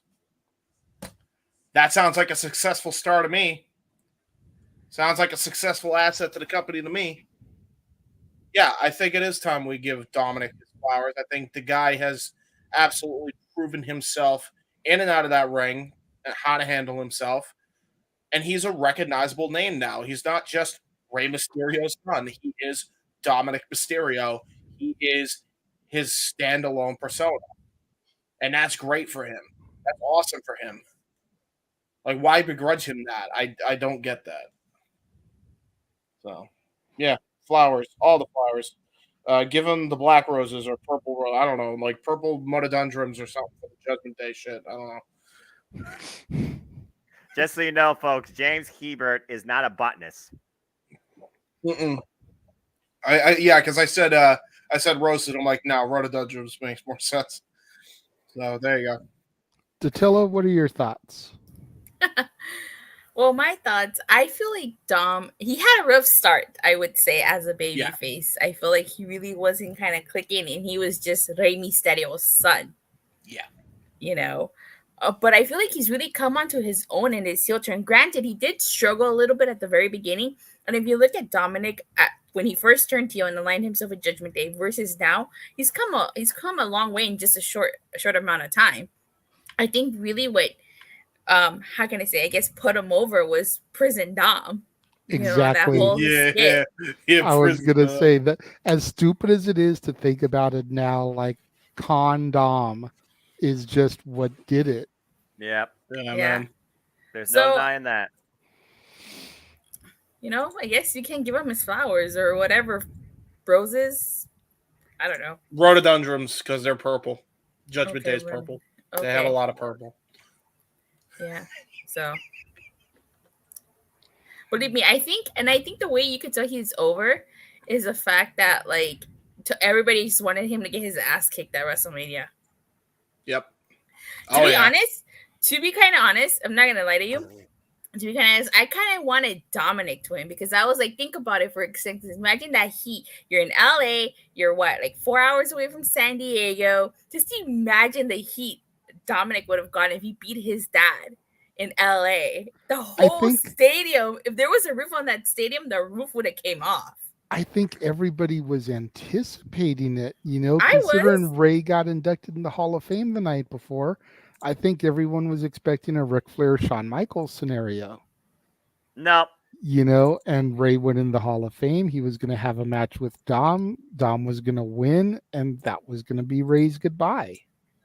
I kind of did think that because, not that Ray was going to say goodbye or anything, but I kind of did think that Dominic was going to beat his dad because it would have made total sense. Just imagine that heat in LA. It's not San Diego specifically, but being near San Diego, just imagine that heat. Yeah. I mean, the arena they were in, the Chargers play in too. The Rams and the Chargers play there. So the former San Diego Chargers arena, there's that connection there. There's that story. I think a lot of people give Dom shit, unlegitimate crap, because of who he's related to, still, because of his original run. But I'm like, I even look back to that, and I even said it then. You got to start somewhere. You're not going to be like a sensation overnight. That never happens in wrestling. You're never going to be like this standalone guy and oh, hello, look at the freaking Rock. Yeah, you think he was the Rock all the time, every day, 24/7? No, he was some blue chip prospect, as JR said, who also had he had a muffin top for a head, and he was Pineapple called Rocky Jerry Maivia. Curl. Yeah, Pineapple Jerry Curl, and it was called Rocky Maivia, and he smiled a lot. I'm happy to be here. Come on, man. It was Pineapple Pete before Pineapple Pete existed. He was Big G before Big G was a fan, just happy to be here. Yeah, happy to be here. Listen, for the record, Noah, you, G, Pineapple Pete he rules, okay? He rocks. Shug D is awesome. All right. Oh, I hear none of that shit. That's interesting. That's an interesting point from Emmanuel. Is Dom a better heel than MJF? At least he'd get booed in his hometown, guaranteed. And not piped in boos, but real boos. That will change. This is WWE, where they like to be 53% authentic and 47% artificial. So, yeah. But, yeah, I mean, like you all said, yeah, I completely agree. I mean, heck, let's think about this. Dominic Mysterio, the child, custody case with his father and his false father, his papi, Orderly. You fast forward the clock and you see a teenage Dominic Mysterio that stood up without saying a word as a straight edge CM Punk went against Rey Mysterio, questioning him behind the mask. Fast forward the clock to when he actually came into the business at the expense of Brock Lesnar kicking his ass. And we saw what he could do a little bit in the ring when he and Ray tried to double team the Beast Incarnate and tried to escape with the WWE Championship in 2019 Survivor Series. He had his debut in the Thunderdome against nobody, against Seth freaking Rollins, and lost. Eventually, he found his way with Ray to WrestleMania, father-son duo. They had their moment. They even became a father-son tag team champions. But again, was Dominic Mysterio impressing us, or was it the fact that Dominic Mysterio was with Rey Mysterio? You look at it up to Clash the Castle, I think you know which case it was. That night, he made that turn and didn't speak a damn word for quite a period of time as he was trying to become something on his own with the influence of a woman. Gee, that sounds like a tale as old as time itself. And then he finally got a voice himself when he could actually speak. And all he kept getting was nuclear heat, nuclear heat, nuclear heat. He's transcended himself into his own character, and then with a little bit of extra kayfabe blurring, going to his family's home, quite literally, and attacking his father, getting arrested at one point to prevent a holiday from being ruined. Yeah, you gotta give the man his due. He's developed truly his own identity, and he rolls with it and owns it, and everywhere you go, it literally follows him. There's nobody that gives a damn about this XCOM Dom except Rhea Ripley, for that matter, kayfabe-wise. Everybody hates the man's guts. Not only is he a despicable piece of bleep against his father, he's a thug. He's a thug. Let's be honest, he's a thug. There's the word I was looking for. TH sounds are annoying. Words matter. So yeah, I definitely give him credit where credit's due, and the fact that he didn't go through NXT, but they're trying to bring him now for your NXT, and he's the NXT North American champion. Even in this escapade of Nick Khan trying to make NXT the same as Raw and SmackDown, never going to happen. It does bring more light to, oh, look, this title is on NXT. What's this NXT? Oh, wait, Dominic's here? I hate this guy. What's going to happen to him? Yeah, Dominic's become his own. He's no longer Rey Mysterio's son or Rey Mysterio Jr. He is XCOM Dom. He is dirty Dominic Mysterio. He is what his tattoo basically got, Milano. He is a villain, and he's got mommy watching his back at every corner, which just adds more heat to that because not only is he with Rhea Ripley, the ultimate badass right now in WWE by character and presentation, but basically people wish they were in that spot right now next to Rhea Ripley, even if it's the wrong type of mindset, you sick fucks. Yep, I give Dominic his credit where credit's due. He's become his own, and he's only getting better. Although I still think Cody Rhodes and Dominic Mysterio was absolute filler at Money in the Bank, it still served its purpose. The kid gets heat. He's a legitimate heel that is hated, not just because of character, but honestly probably because of his personality that people have come to believe. Dirty Dom has it. Respect. Oh, dear respect. Clap, clap. This is a good point from Keen Mike. How do we think Dom will do when Rhea isn't with him anymore? That will be the next evolution and challenge to his character and honestly his place in WWE.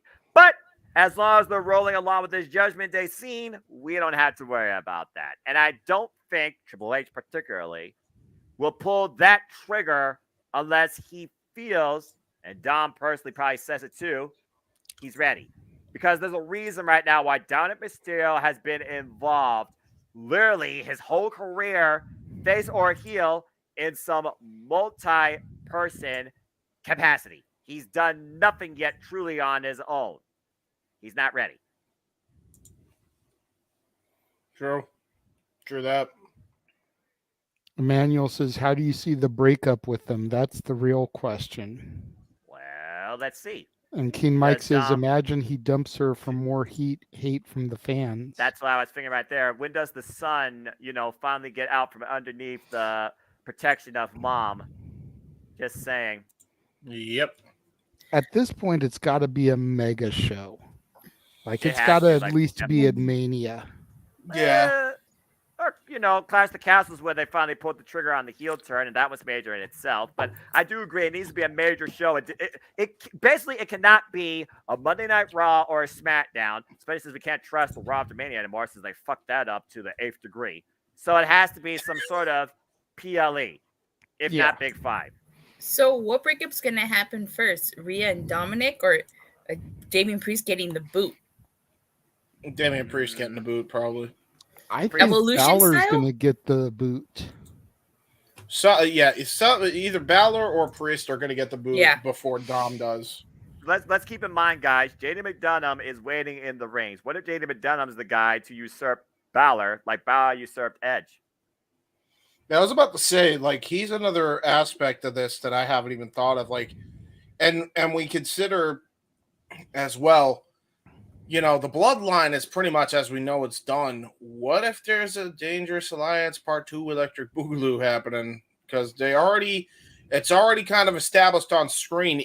If absolutely necessary, Roman will allow Heyman to go to the other top guys like the Ring General and one for Mr. Prince to get some jobs done.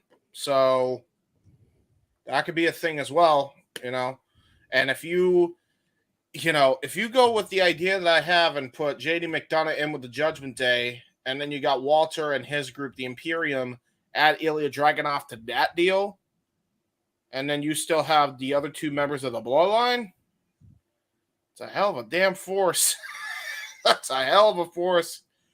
I mean, it's all heels. But, yeah, worlds collide of epic proportions, to say the least. But keeping basically to this, though, as far as the basic question to your main event topic, yes, Dominic Mysterio deserves all the fans' subtle respect for what he's done as his own man, not Rey Mysterio's son.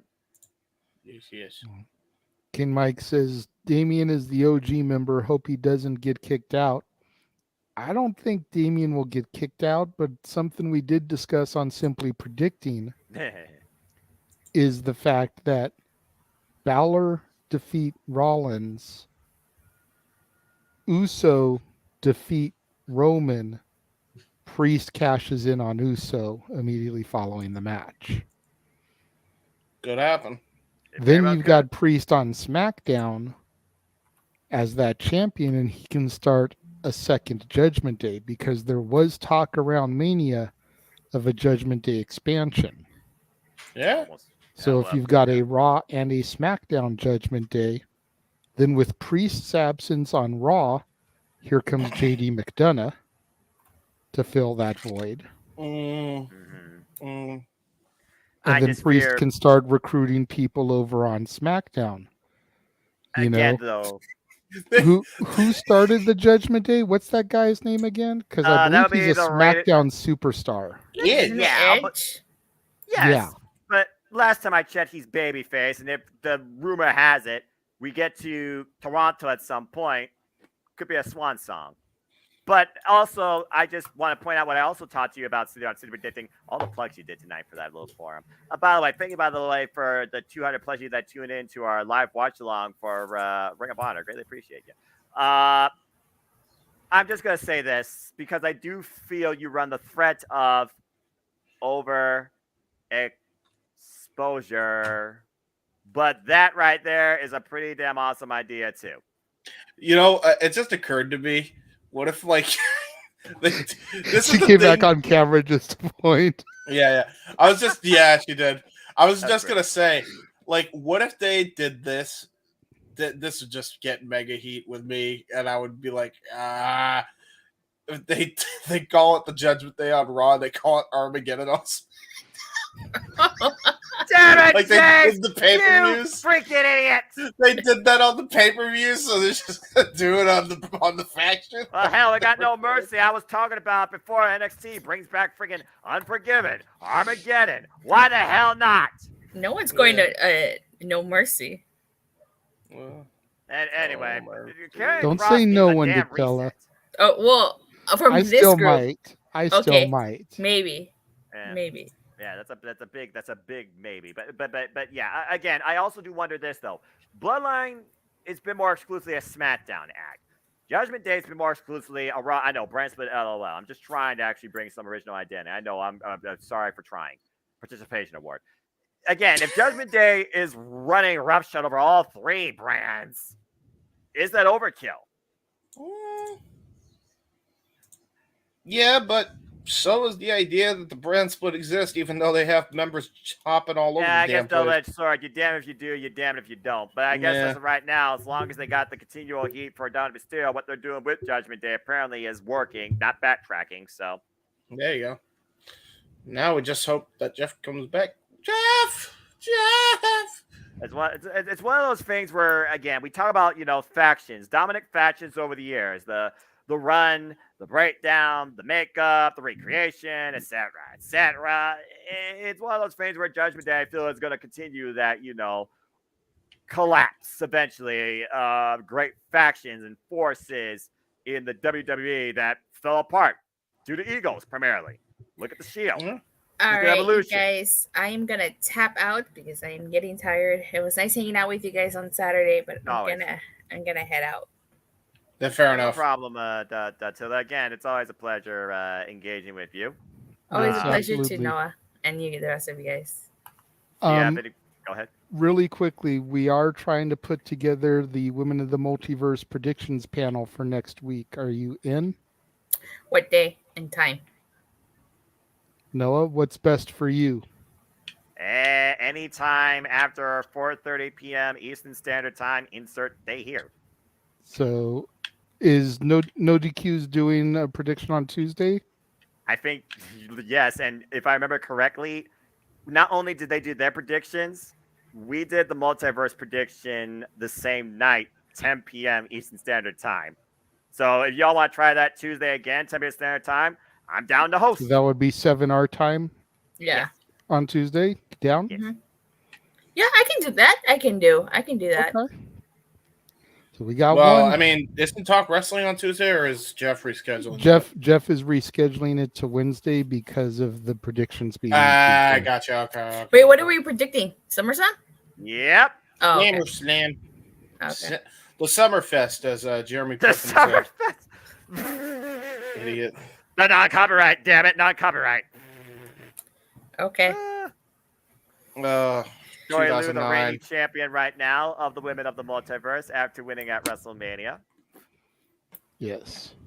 Alrighty. Well, it was a pleasure being on here on Saturday. It's always a pleasure being on here every Saturday with you guys. Thank you guys so Yes. much for allowing You're me to welcome. always join you guys. Anytime. You're always welcome to join us. Is there anything you want to plug or promote? Yeah, if you guys don't mind. Go for it. Not at all. Okay, so you guys catch me live streaming every Monday, Wednesday, Friday, the occasional Saturday, the occasional Sunday, and also Tuesday is the start of Power Month. For those of you who don't know what Power Month is, it is a month-long celebration of Power Rangers. This August, we are celebrating 30 years of Power Rangers. Apologize if I made anybody feel old. So I do have a lot of cool content coming out starting Tuesday in celebration of Power Month. So make sure you check that out as well. There you go. Cool stuff. There you go. Enjoy. All Have a right, good well, night. Thank you for joining us, and we'll see you Tuesday. All right, bye guys. See you guys Tuesday. See you guys Take it then. easy. Bye. All right, bye. And Dattila has officially powered down. There you go. Yes. And then there was 3, soon to be the original 4. The core 4. 3 somewhat wise men, very tired men. Yes. I just sent a message to Jeff trying to get an ET8 from him. Oh, Yeah, is he here? Say is he his here? name something and just beeped he in. appears. Hey, we believe in Jeff Meacham. Damn it. Sorry. I'm waiting to see something come on because right now it's just like a white screen. Uh-oh. I It's don't a even white see screen. like a the little stop cam avatar. Like I don't see that. Oh, Oh, jeez, there we yeah, go. Okay. There Jeff he is. Meacham. Hi. Hey, Jeff. Hi. I am not seeing you guys. It's still loading in, so forgive me. You're fine, that's brother. It's okay. As long as we can hear you and you can hear us. Nah, that's fair. Brought to you by Attila Verizon. just Not- bounced out. She is down for the Women of the Multiverse predictions. Very good. Sorry Tuesday, for the 7 setup. o'clock Pacific, 10 o'clock Eastern. What day? I'm sorry. I talked Tuesday. Tuesday. So the Talk Wrestling time slot. Okay. All right. Cool. That's fine. Since you It's said the you were same going thing to you do did Talk for Wrestling on 8 o'clock anyway, or on Wednesday anyway. So Wednesday, correct. And as I was alluding to JJ, Jeff, it's basically the same way you handled WrestleMania week. Remember, we basically was part of 2 panels the same day. Yeah, because we don't do enough shit around here. Right. So, Dom and his shit. That kid, and I can say kid because he was a kid when I saw him in 2005 because I was already 20. I had just that same year gotten with Dylan's mom for the first time. So I was already in my 20s at that point. So he was a kid. So he is still a kid, by God. I'm so old that the first time I saw Dominic Mysterio was at the Long Beach Arena, and he was a 3-year-old. Yeah. Sitting with his mama in the front row when an unmasked Rey Mysterio came out post-show to see Angie and Dom. And this is after Hacksaw Jim Duggan almost kicked his ass. So there you go. Right. And after Stevie Ray asked Lex Luger because Snuka's got to know. Snuka's got to know. That's right. And if you know, you know, and I'm sorry, you know, on behalf of everybody, I'm sorry, you know, because God. Anyway, leave it in the past. That kid has just impressed the shit out of me. He has become. He's garnered the Sean Waltman heat without actually having the please go away kid, because the people want him to be there. They want him to, they want to boo him. Like they want him to be there to boo and to see get his ass kicked, right? Which is wrestling heel 101. You draw the people in, you make them pay because they want to see you get the crap beat out of you. And then when you're trying to talk about it, they drown your ass out. They never did that to Flair. They never did that to the people that can, you know, have that mic shtick. But it works for Dom because, number one, making Ray interrupt and hearing that sexy Aussie accent, I'm here for that shit all day long, twice on Sunday. Just saying. Because mommy can always be on top, whether she's talking or doing other things. Cool. Amen. Yes. Can we focus on the actual product? We could. But I'm not going to. Anyway, Aussie. Hi. Anyway, the line's ringing. Buddy Matthews would like to knee strike you in the face. I know. Oh, I'm sorry, mate. Sorry. My bad. Very good. Okay. Good grief, Mike. Banana phone. Thank you, Virtue. Anyway, wow, I'm being dinged for no particular reason. Right after you hung up the phone, too. Yeah. If it's one of you four texting me, the phone's still in the other room. So sorry if it's one of you in advance. No. Okay, cool. Then I'm not gonna worry about it. Fuck it. So yeah, Dominic. Okay, when he first came up as a talent on television, was on the roster. I was like, he should have been NXT first. Don't know if this is going to work. And it didn't for a while. He got that go away heat. He got that, dude, this kid didn't earn shit. And now he has. So the question that was posed, the way it was posed, yes. Not only give that kid his flowers, give him the entire florist store. Because he's earned it. Win, lose, or draw. Oh, he can't draw. It's triple threat tomorrow. He's on his way. Like, he very well could be a mid-card champion or a tag team champion again by the end of this year. And I'd be perfectly okay with that. Yep. You know, have him in NXT, but not be the focal point of NXT, because what I will say about NXT, people will go back and forth about, you know, whose NXT it is, if the product is as good as it was in the black and gold era, is it better than the Rainbow Bride era, is this there? NXT has gotten back to that three-ring circus aspect of that. There's something on that show for everybody again. And it wasn't like that a lot of times during the Rainbow Bride era. Yes, JJ first saw NXT in that era, and he enjoyed the product. But long-term NXT fans were kind of like, no, this is way too much 1995 WWF for me. I'm good. Yeah. And WWF 95 was a three-ring circus. It was a goddamn traveling circus. There was just too damn much to look at once, and your brain went in overload. Now you've got while it's very heavy on one side of the creative fence than the other, the women's division is strengthening. It's not strong, it's strengthening again. The tag team division, hopefully Gallus and the family can show us something and actually, start rebuilding the tag team division. But the crux of the company, there's still a lot of variety. And I think NXT was always a good variety show when it was at its apex. And I think it's where it's at again. There's something for everybody within that 2 hours of television. I think that's important. Dominic being there is for the main roster folks that really aren't sure about Dom's place in this world. Finn Balor's a proven commodity. Damian Priest, if you're an independent fan, Punishment Martinez, proven commodity.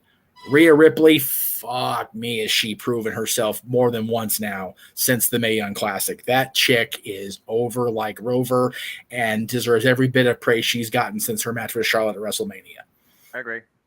I will even go as far as say as much people shit on Ashley, both of them deserve every bit of praise they got for that match that night. And had they not gone before Sammy, Kevin, and the Usos, they would have been match of the weekend.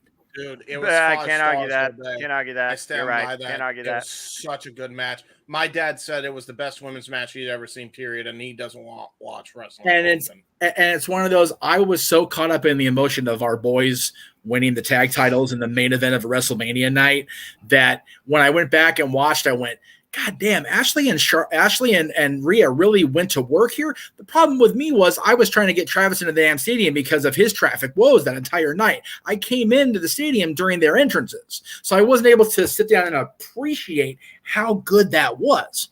Watching it back, it's like, holy fuck.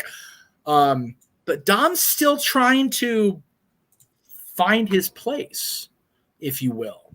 Yeah. And I think having this perceived NXT step back has allowed him to, okay, I can still exist in all the bubbles.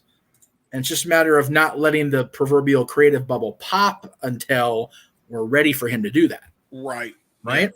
Yeah. Exactly. Very much akin to, I'm going to like it to the LWO of WCW era. There was so much talent in that group. But if you weren't Eddie and you weren't Ray and you weren't feuding with them like Kidman, and then Hoovy to a lesser extent because Hoovy was already starting to have his issues at that point. They're right.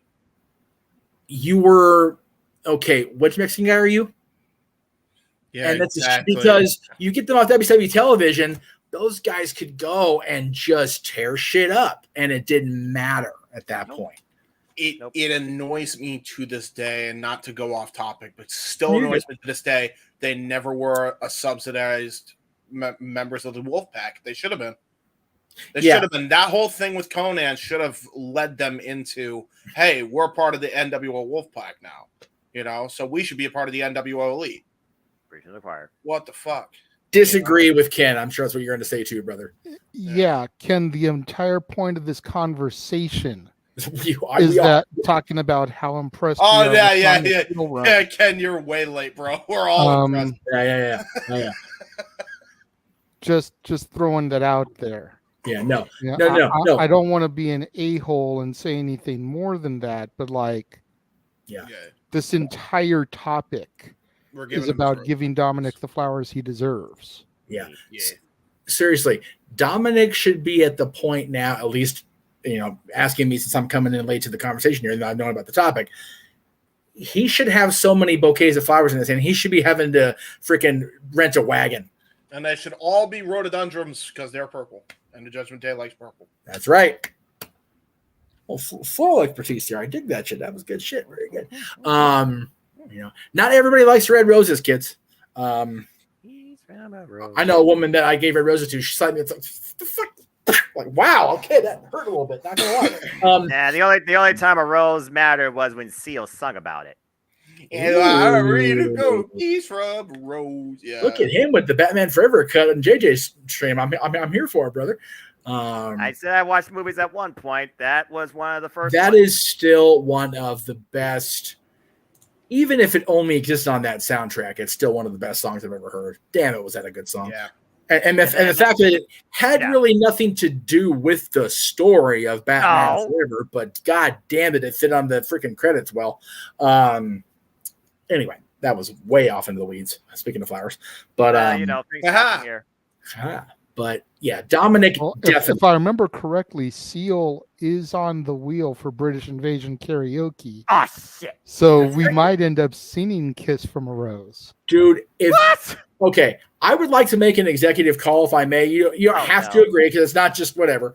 If that song comes up, we should all get a chance to like either duet it or whatever because I love that song. Okay, I'm not gonna lie. Vacation did bring it back, so I mean, Yeah, Jonathan Young did a cover of it. He's good. Yes, he is.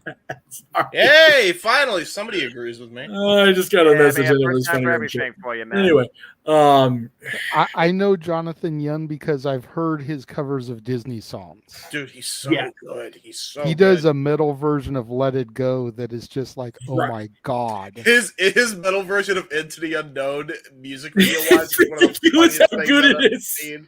That is one of the funniest things I've ever seen. He just it's such a mind fuck for me because part of the parade we have at work now is the two of them on a float and Into the Unknown is playing. I like every once in a while I have that like meta moment where I'll have it flash back. Oh yeah, no, stop.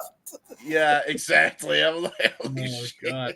It was great. Full disclosure, I had totally planned to have the We Are Wasted metal version of Real American play to make my announcement, but Josh's Josh's early exit, I had to fucking regroup. So there you go. King Mike, I don't know if that would make sense since Dom has spent so much time unmasked.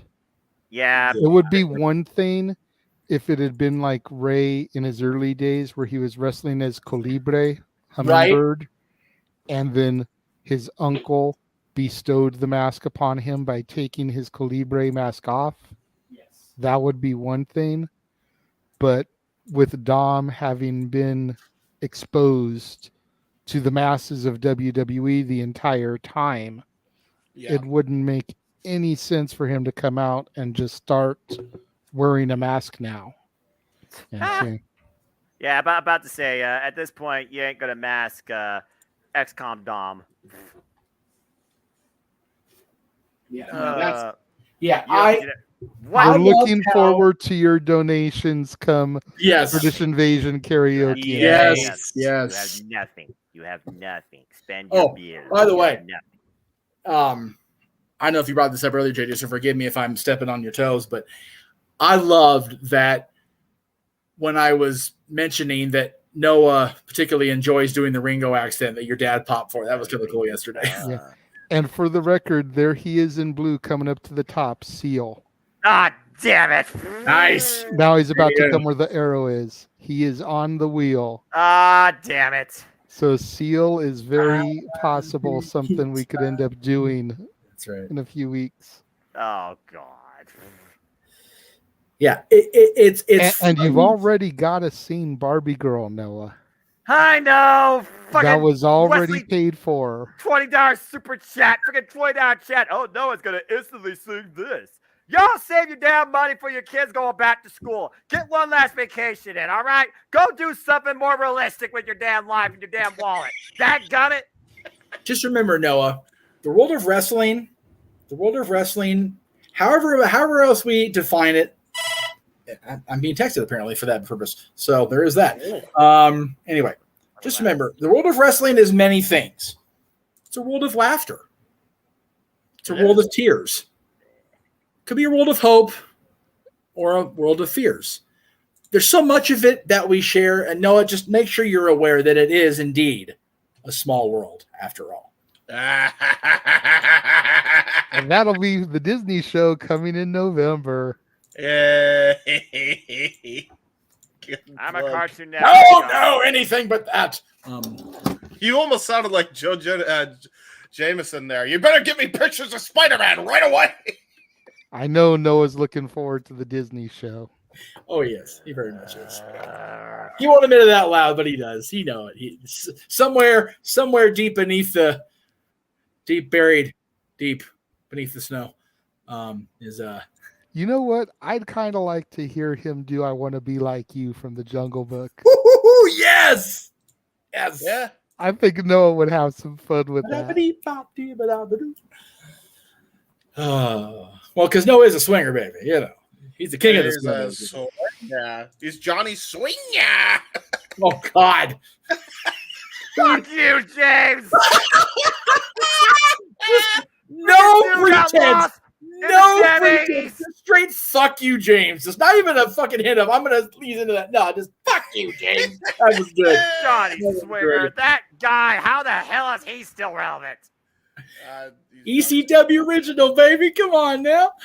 The only thing over about him is the fact he has a Synthwave Titantron and a freaking 80s infomercial-like theme. That's right. He's still in the company, and Zicky Dice is gone. Take that in for a second. Will you? What? Yeah. Oh, come the fuck on. Zick, I'm pretty sure Zicky was a mutual thing. Hey, you know what? Zicky being gone means we can have him on open mic night. Hell, we can bring him into one of the karaoke just for the shits and giggles of it. Honestly, yeah, I'd be down to have Ziggy Dice on. I ain't gonna. Zicky's cool as fuck, dude. I love Zicky. So Daniel, you swear that Noah's all going to right. have a break come November 18th. I think there's enough people that want to hear him Disney that you will not be able to spare this man. No, it'll be the holidays. They'll be buying a Christmas turkey, getting ready for their football games, and get the presents wrapped underneath the tree. Deal with the in-laws. Get all the alcoholic beverages you can to make sure you're drunk enough to survive that weekend with the family that you regret seeing once, if not twice a year. Nobody's going to be worried about no damn Disney karaoke on the verge of a fucking winter season. Oh, I'm totally. I don't know about you, but I think there's plenty of people that will. I think that's their Christmas gift they want this year. No. Yeah. Get a more realistic gift. That freaking. Noah, also, they want you singing on that Great Wide Somewhere. They want it more than they can tell. Fuck that. No, they don't. They just want to freaking add more indignity to my freaking life as a professional wrestling fan. Damn it. Well, gentlemen, let's get down to business here to defeat the Huns and do some shills. All the paraphrasings. Because at the end of the day, we're not podcast hosts. We are salesmen, by God. We are salesmen. Gotta draw money. Gotta draw money. Gotta draw money. Bring it back next week and make Noah sing, he's a Barbie girl. Anyway, Make me just no, pal. Just shut up and make me money. merchandising, where the real money's made. I'll stick to computers. Thank you. That's fair. That's fair. You know, what can we make Noah do tonight to get a little bit of a donation going? Yeah, there you go. Just because it's simple. If we can get $20, Noah will do the Chase You chant. Yes! Because he prepare for tomorrow. He totally no-sold me on it last night when I was trying to do my predictions. I was doing the whole give me a C, give me an H, and both him and Chris Rotz were like, no. Damn it. That's sad right there. You got a better chance of me doing whatever fuck fruit song you were trying to sell for less than that. Fuck fruit song? What the? Okay, not the Peaches song from the Mario movie. Who writes a song about a damn fruit? Who throws a shoe? Honestly. I recognize the Austin Powers reference. Austin Powers, yeah, baby, yeah. That was my trilogy of movies back when I was younger, all right? No, her name's Peach. What do you mean? Her name, what? Her name is Princess Peach from Mario. Yeah, dude. Yeah. What do you mean? Okay, so they didn't fuck up this Mario movie like the last one. No, her name is Peach. They actually wrote it for Princess Peach? Yeah, that was the whole idea of it. Emmanuel says he's saving up for both. He hates Disney stealing other people's stories, but hearing Noah sing those Disney songs, priceless. I will say this. For as historically ungodly and accurate as it is, Colors of the Wind from Pocahontas is one of the best things Disney has ever produced. That song is amazing. So there you go. Out of the bullshit comes some good stuff too. So if we can get 10 to Jeff's channel, 10 to my channel before we go off the air, Noah will do the Chase You chant. Fuck that. Get everything prepped for tomorrow. That's and right. The hopeful rise of a new women's champion. Tiffany, you better show me a freaking STF or ankle lock, so help me God. He's cheering for Tiffany Stratton, y'all. Take that shit in. Just saying. So, let's start the shills, and I'm just going to start running through the way they are here in order. Okay. So, Jeff, I know you threw some stuff in at the bottom. If you want to try to I did. move stuff around while I go through this stuff real quick? God, I don't know where the hell we're actually starting because there's shit we've already done that's not needed anymore. No, all the friggin' madness. Make sure you guys join the members only section of the Casa D18 Studios channel if you have not already. That is where you will find all my episodes of Renegade Wrestling reviews. Got 3 NXT reviews up there already. NXT Greatest Matches Volume 1, From Secret to Sensation, and Best of 2017. Best of TakeOver 2018 did not go up on Thursday as regularly planned. As I posted on social media, there were some things that came up this week, priorities over passions. I had my daughter for the better part of the week. Yes. Wasn't able to get into the studio to film because wanted to spend time with her. Right. I had planned to enter the studio on Friday and do a shit ton of filming, but my girlfriend was home on Friday, little under the weather, so I wasn't able to get into the room then.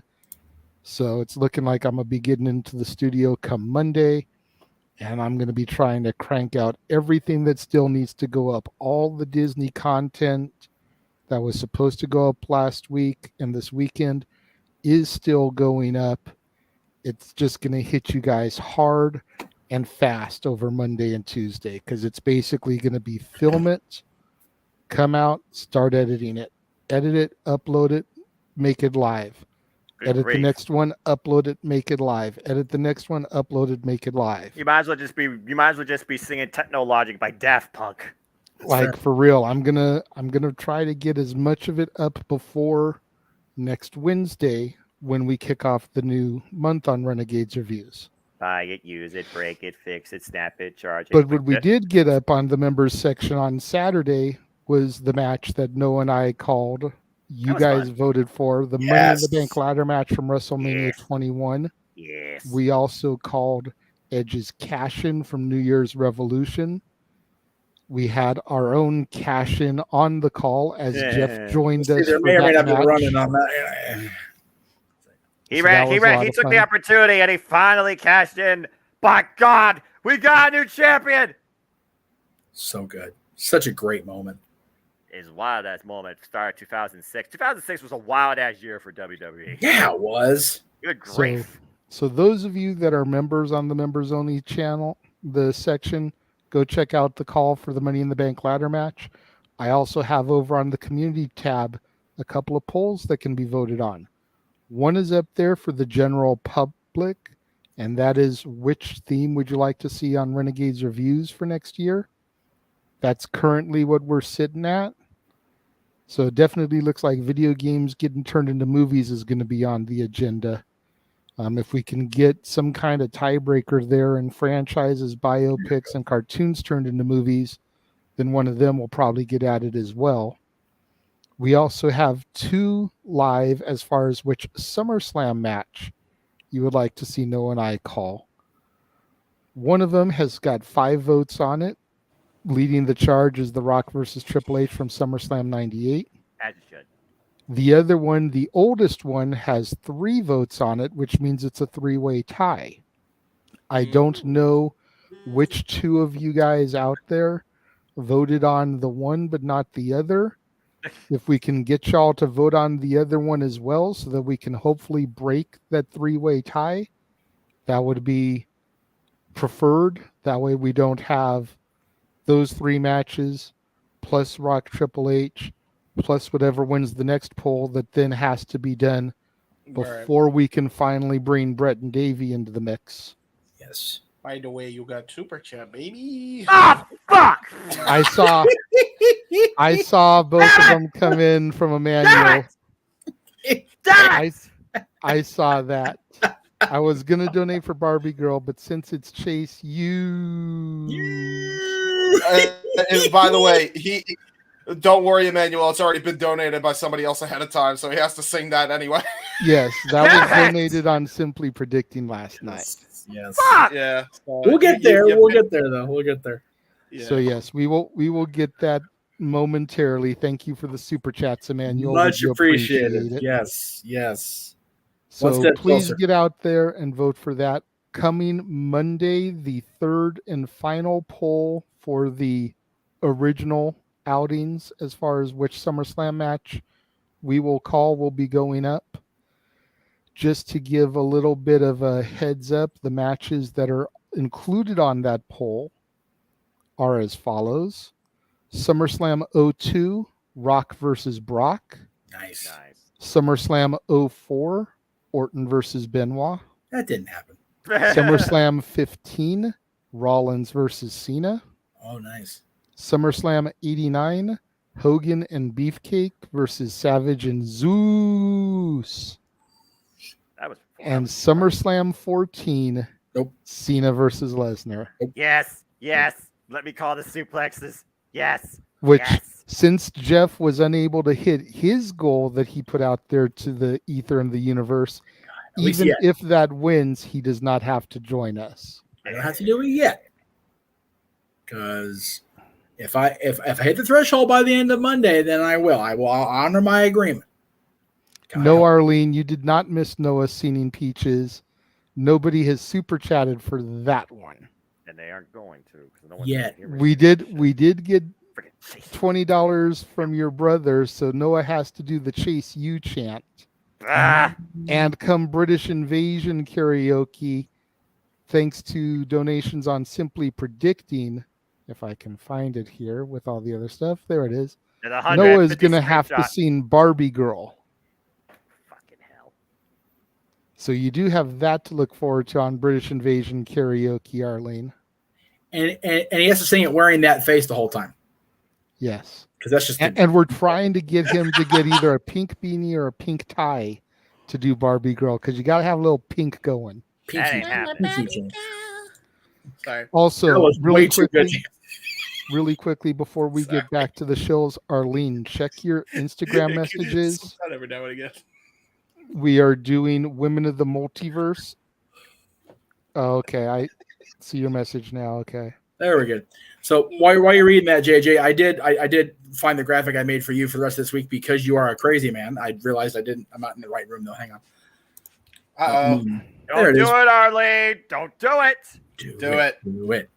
Peer pressure. Don't do it. Anyway, this is JJ's week because he's a crazy person. Yes, he is. And yes, Arlene, you can. And yes, Secret Invasion is not 100% guaranteed because he has to watch all this other shit. But as of now, I have watched everything as far as Disney goes. I watched Strange World this morning. That's the last thing I had to watch. Right. But Secret Invasion, being a Disney Plus original series, is 6 episodes at an hour long each. Right. So that's 6 hours that I have to watch, yes, plus the other 2 movies. Right. Plus the other 3-hour disc of The Best of Takeover. Yes. Plus SummerSlam 88. Yeah. So Secret Invasion may end up getting bumped a week. Okay. But it will be happening. I don't want to say it's canceled just yet because I might actually be able to pull the shit off. Right. That's not until Saturday. Today is Saturday. I've still got a whole week to make it happen. And worst case scenario, Saturday's a little busy anyway with SummerSlam being a thing. So there is that. Oh, my anxiety. But also, without going into Renegade Reviews mode, I'm not seeing Strange World. You know my Disney fandom love. Will I enjoy it? I think so. Okay. I think so because at its core, it's a story about fathers and sons. Oh, boy.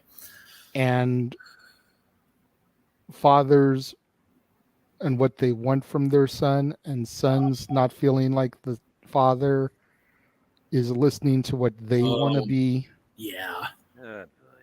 So it's definitely got that emotional strain through a couple of generations. Yeah. Especially on my side of things, because all 3 of us, wow, okay. And there's begun. It has begun right there. While we're waiting for the money to come rolling in and Noah to prepare himself for the inevitable, that was way more dramatic than I meant it to be, but it sounded good when it came out, so fuck it. we as of now don't know what is going to be on the NerdQ side of things because we are waiting for El Virtue to make up his mind. So I don't know why that came out like it did, but we're cool with it. Talk Wrestling is definitely going to be on Wednesday. That's going to be a thing. So I'll go ahead and plug that one. Oh no, there it is. There you go. What match is this? Because Greg Cherry Show will not be on Wednesday, Greg will be out of town this week due to a family, unexpected family gathering. Wednesday, before Dynamite, in the Greg Cherry Show time slot, we will have Talk Wrestling this coming week. As far as the no DQ side of things for Tuesday or Thursday, if the review does take place during the course of this week and is not outright just moved to next Sunday altogether and not tomorrow because of the NXT thing, it'll be Tuesday again, 7:00 Eastern, 4 Pacific. It'll be going against Statboy. I can't control that. I don't book no DQ. Otherwise, there will be no review, and the SummerSlam predictions instead will be on Tuesday at 7:00 Eastern because again they hate us at no DQ. If the restrictions are on Thursday, they will be at 8:00 on Thursday. So either way, no DQ hates us or no DQ hates Impact Wrestling. Either way, so, all the competitions for all the little brands. All the competition, all the competition for the little brands. All the competition. What the word are you talking about here? Just make sure. Oh boy. I saw that as part of the August trip. I was like, ooh, he's doing the Power Ranger reviews. That's awesome. I dig that. That's cool. Yeah. I didn't even know about Power Month until Datilla mentioned it. Right. And with the 28th being a Monday and being the 30th anniversary of the Day of the Dumpster episode, I figured, okay, do Day of the Dumpster on that day. Yes. And then just do the rest of my favorite episodes, essentially. Might as well. Do the Green with Evil series, do the White Light, and then do Forever Red. I have not seen Forever Red since its initial airing. I've watched the other ones since, so I'm going to have to go back and watch those again. Are they all still on Netflix? I believe so. Okay, I'll have to definitely check that out. Daniel, sneak peek. Not going to give you movies, but it's all Stephen King. Ooh, nice. And for the record, Noah, you got to do it. What are you talking about? I'm watching DX. What are y'all talking about now? Arlene donated the $25 for Peaches. Look at his face. 10 to my channel, 15 to Jeff's channel. Oh no! Lights off that. Oh no! Wait, I can't tell if he went full on headbutted something or if his headset just came off. Or maybe both. Jesus. All the things happened at once there.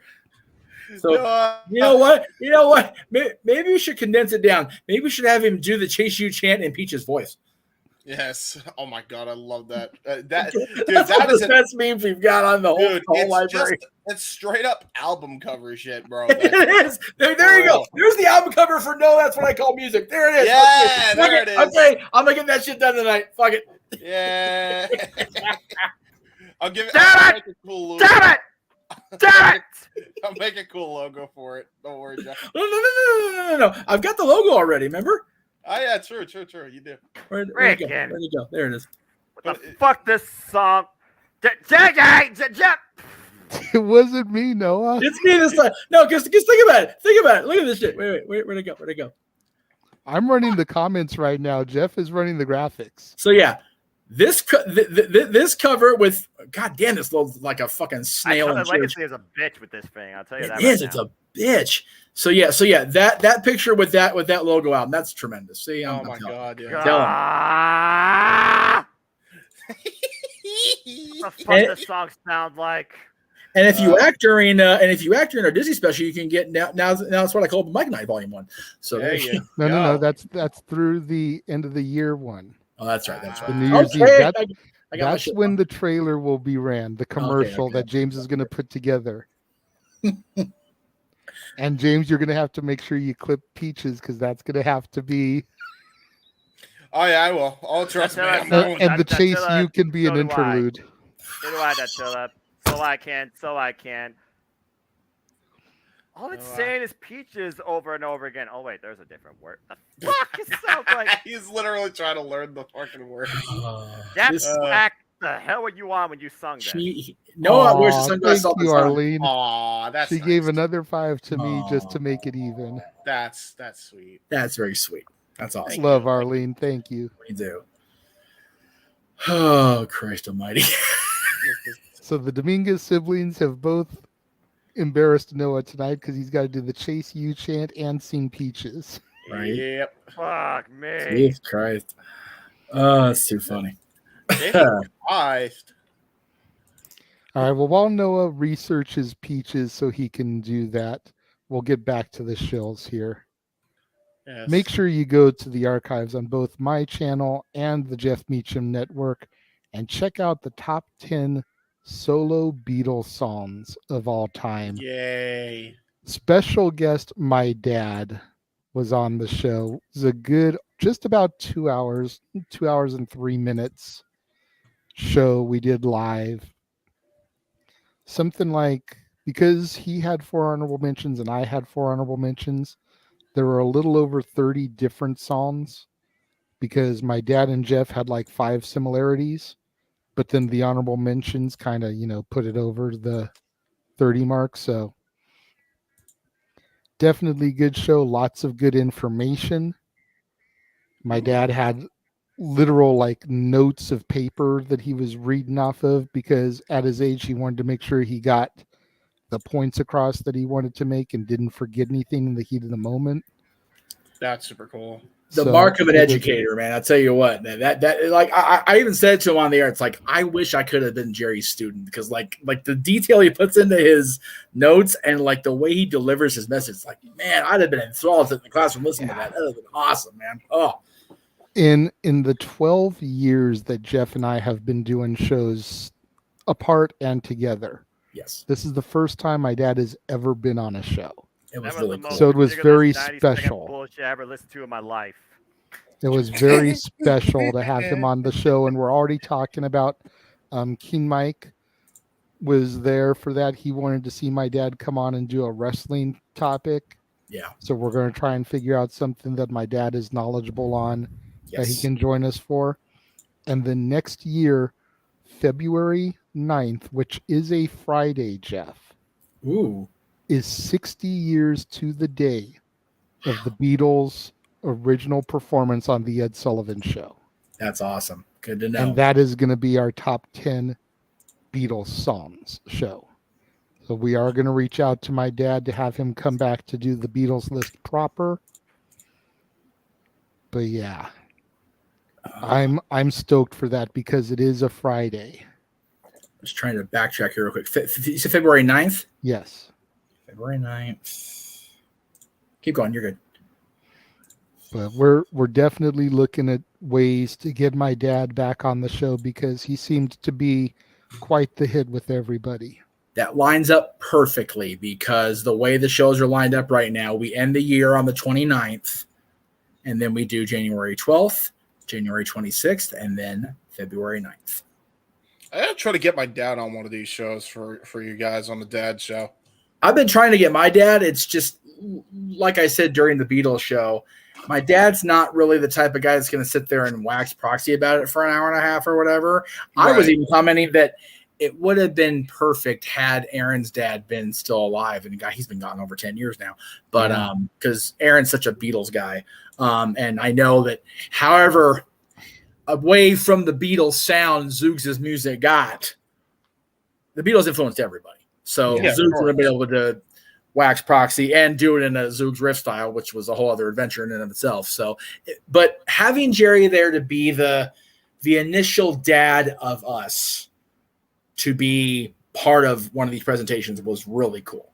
So yeah, especially in the Casa, because he's the original dad on wrestling when it comes to the Casa. So there you go. Absolutely. Emmanuel, I will tell you what, I will reach out to my dad and see if that would be something that interests him. The problem is that my dad is East Coast. Yeah. So, and him at his age, he usually goes to bed like 8 o'clock. Right. East Coast time, we don't even start till 11. Yeah. So I don't think that'll be possible.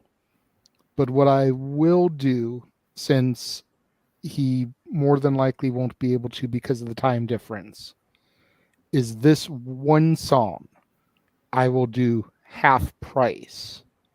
So $15 instead of what would normally be $30 to single out a person and a specific song.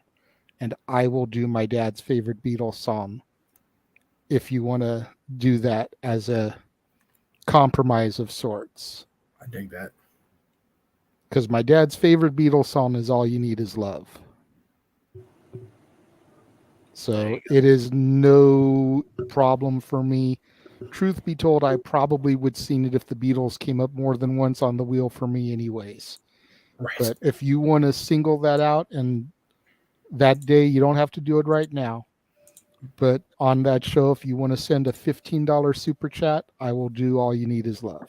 Because that is my dad's thing. He's saying pre-recorded is okay. I will ask him then. Yeah. I will ask him if he will do a pre-recorded one.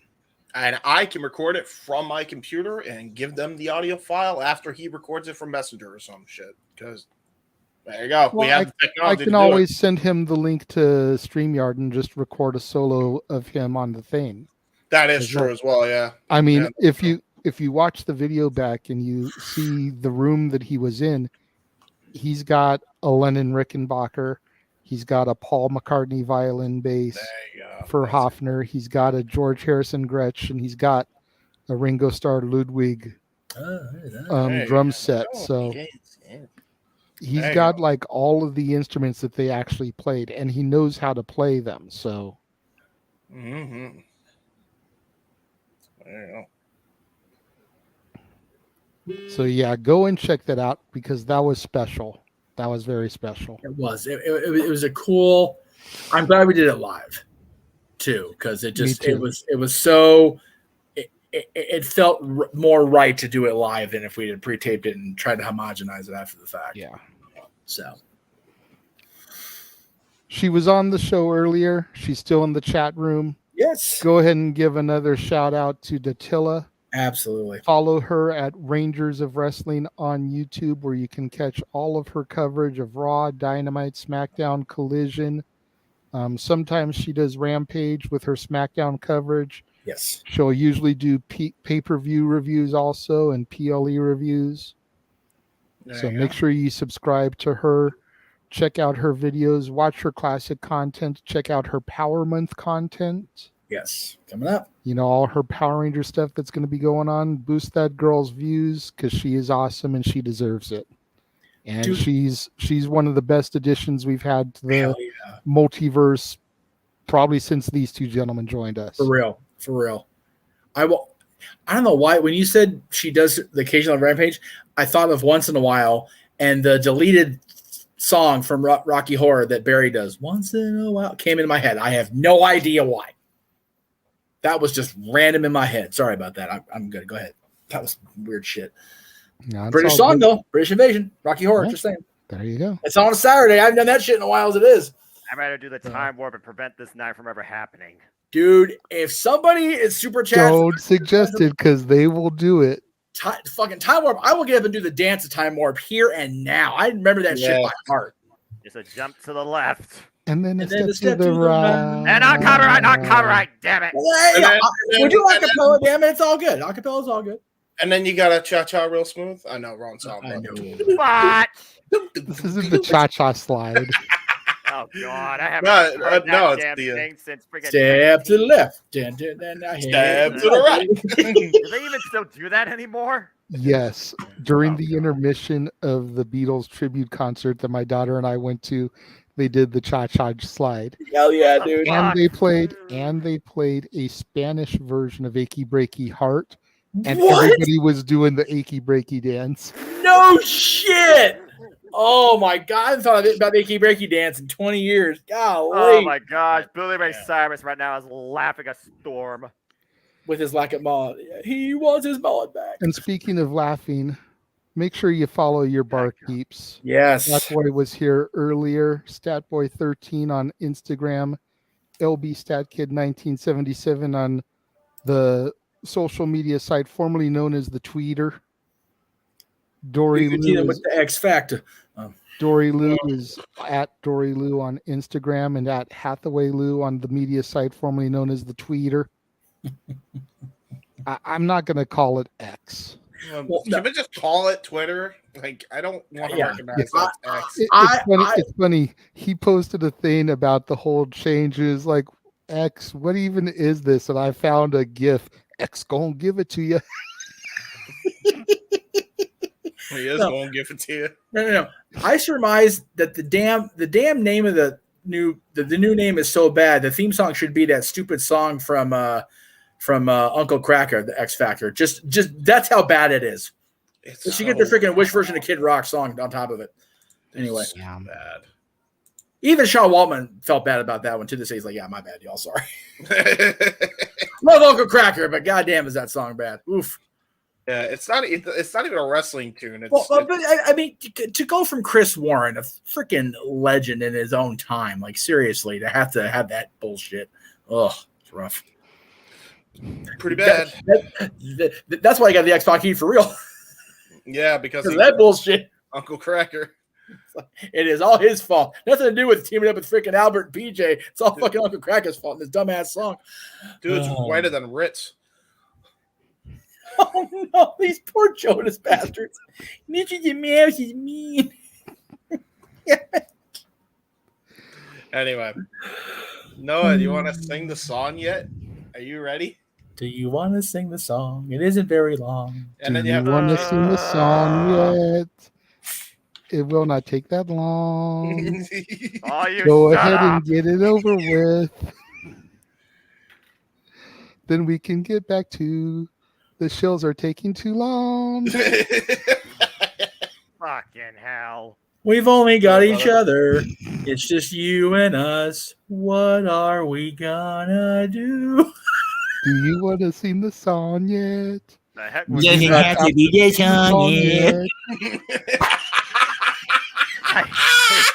I hate you all so much right now. Oh my god!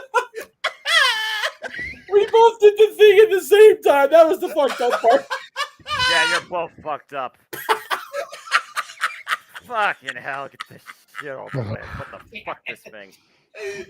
It's that midnight hour, so what you know? You're lucky I'm a man of the people, but damn you people not knowing how to pay your bills and wasting it on this shit. Actually, no, I think that's the opposite. No, don't insult them like that. They pay their bills and they make you sing. Yeah, right. That's fair. Dude, I have a great segue when we get to the wrestling karaoke in freaking February, but the worst 90 seconds of my life. James, please clip that because that's got to go on now. That's what I call open mic night. It's totally getting clipped. All right, buddy. Let's get ready. Okay. There we go. I think we got to. I can't stop. I'm just gonna mute myself so I don't keep laughing over everybody talking. Fucking yeah. Everybody get muted and give the solo shot to Noah. Here we go. Damn it, no! I hate you. Solo shot it. Oh God, I hate this thing. All right. See if I get the freaking 90-second over with. Jesus Christ. What's this? This one's is for my only true love, Princess Peach. Oh, fuck me. Peach, you're so cool. With my star, we're gonna rule. What the fuck? Peach, understand.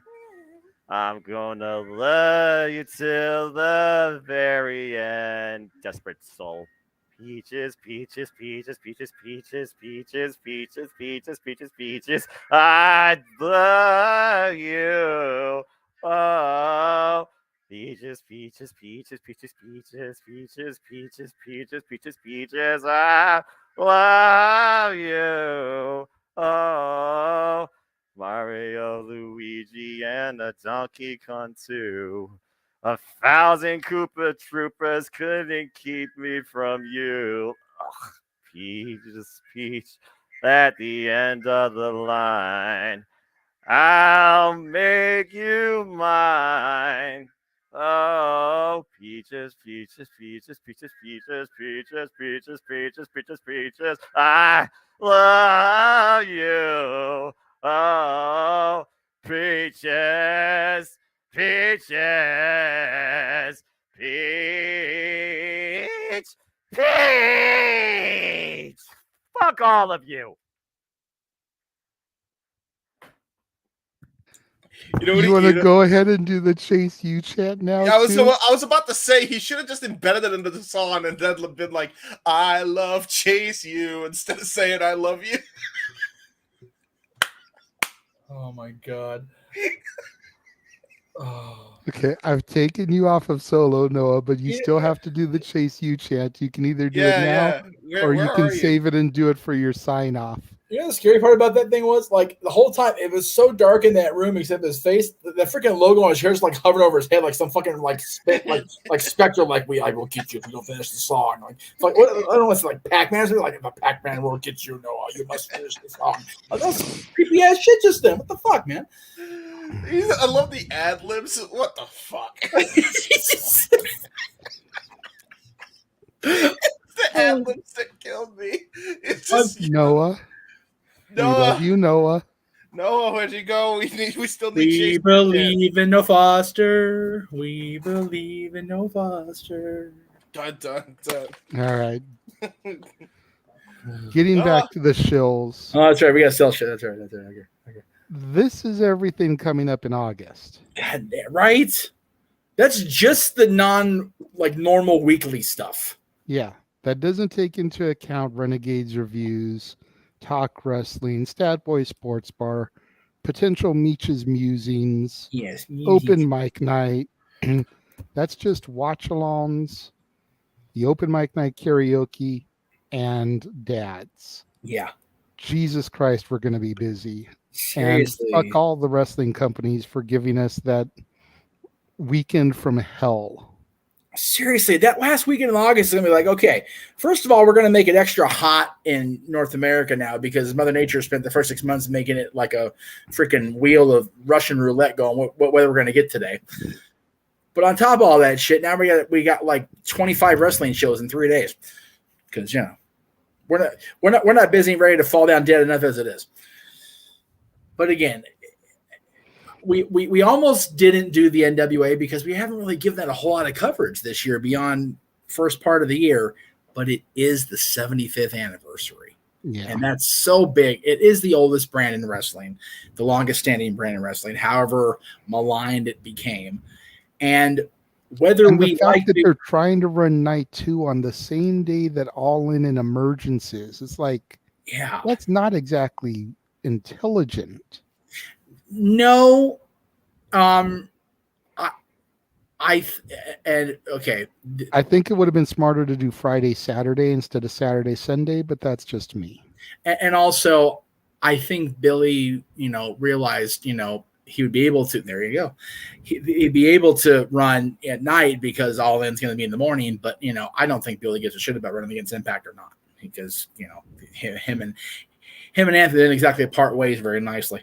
But yeah, it's NWA 75, and whether you like Big George or not, it is the World Championship. It is a bull rope match in St. Louis against EC3. And Tyrus has said if he doesn't retain the title, he's retiring, which leads me to believe he's going to lose because George ain't getting any younger. If we're being real. But that match alone for night 2, James be able to call night 1's main event and hopefully see his woman be the one to defeat the one. Because nobody's done that yet. So Dude, just imagine if Thea wins tomorrow and Natalia Markova wins that, dude, both of our girls will be on top. I agree. Yeah. You've got them and Rhea, and very likely by the end of summer, Io Sky with the other title. It's not going to be a bad time. And however you feel about them, Chelsea and Sonya as the women's tag team champions. And Sonya, I can take or leave, but I dig Chelsea. I've always dug Chelsea. And full Noah, disclosure, we're talking women's wrestling. If you'd like to participate and join us, I know how much you love women's wrestling. Yeah. Full disclosure, I don't really hate on Cardona because he didn't book him losing the IC title the very next night. That was a Vince call, so fuck him for that. But I've always liked Matt. You know, JJ and I were trying to be Roasty of the Week for the better part of a year when he was still doing the Zack Ryder shtick. Right. It never worked out because there were so many people in line ahead of us, and WWE hates us anyway, so whatever. But Cardona's more than proven himself. God, Chelsea's proven herself more than once. Being perennially injured all the time, and still coming back. And she and Sonya got there. Again, people will have their opinions about Sonya. She had a rough period there with that stupid stalker stuff, and the way they broke her and Mandy up, and then they went nowhere with Mandy after that because the whole thing with Otis and Tucker and Dolph just kind of fell flat. It was stupid. Once they broke them up, it was useless. But I like them as tag champions. And then you've got Trin, as Impact champion. You've got the Dark Dolls as the tag team champions over there. Women's wrestling is starting to actually be interesting after it kind of falling a little flat for a while. So I'm here for all that. And yeah, if Thea, as young as she is and still got such a career ahead of her, and same with Natalia Markova, man, she's been flying under that radar to like everybody but this room, right? So I'm here for it. I'm here for it. She's really good too. Did you guys see this? No. Well, which one? Matt Cardona is wearing Chelsea's women's tag title. Okay. So Chelsea cleared that up for the record. Matt purposely went out and got a replica. Because they're doing a shtick now, at least in Japan, and he and Steph Delander have been doing this for a while. He's half of the tag team champions. Right? Steph is half of that. So she's like 12.5% of the WWE Women's Tag Team Champions. They're running with this shtick like to the end zone. It's funnier than fuck. So, no, I don't think Chelsea getting pinned by Charlotte was a punishment. I think Charlotte pinning Chelsea after taking Bianca out of the pinfall equation was the story there, as it should have been.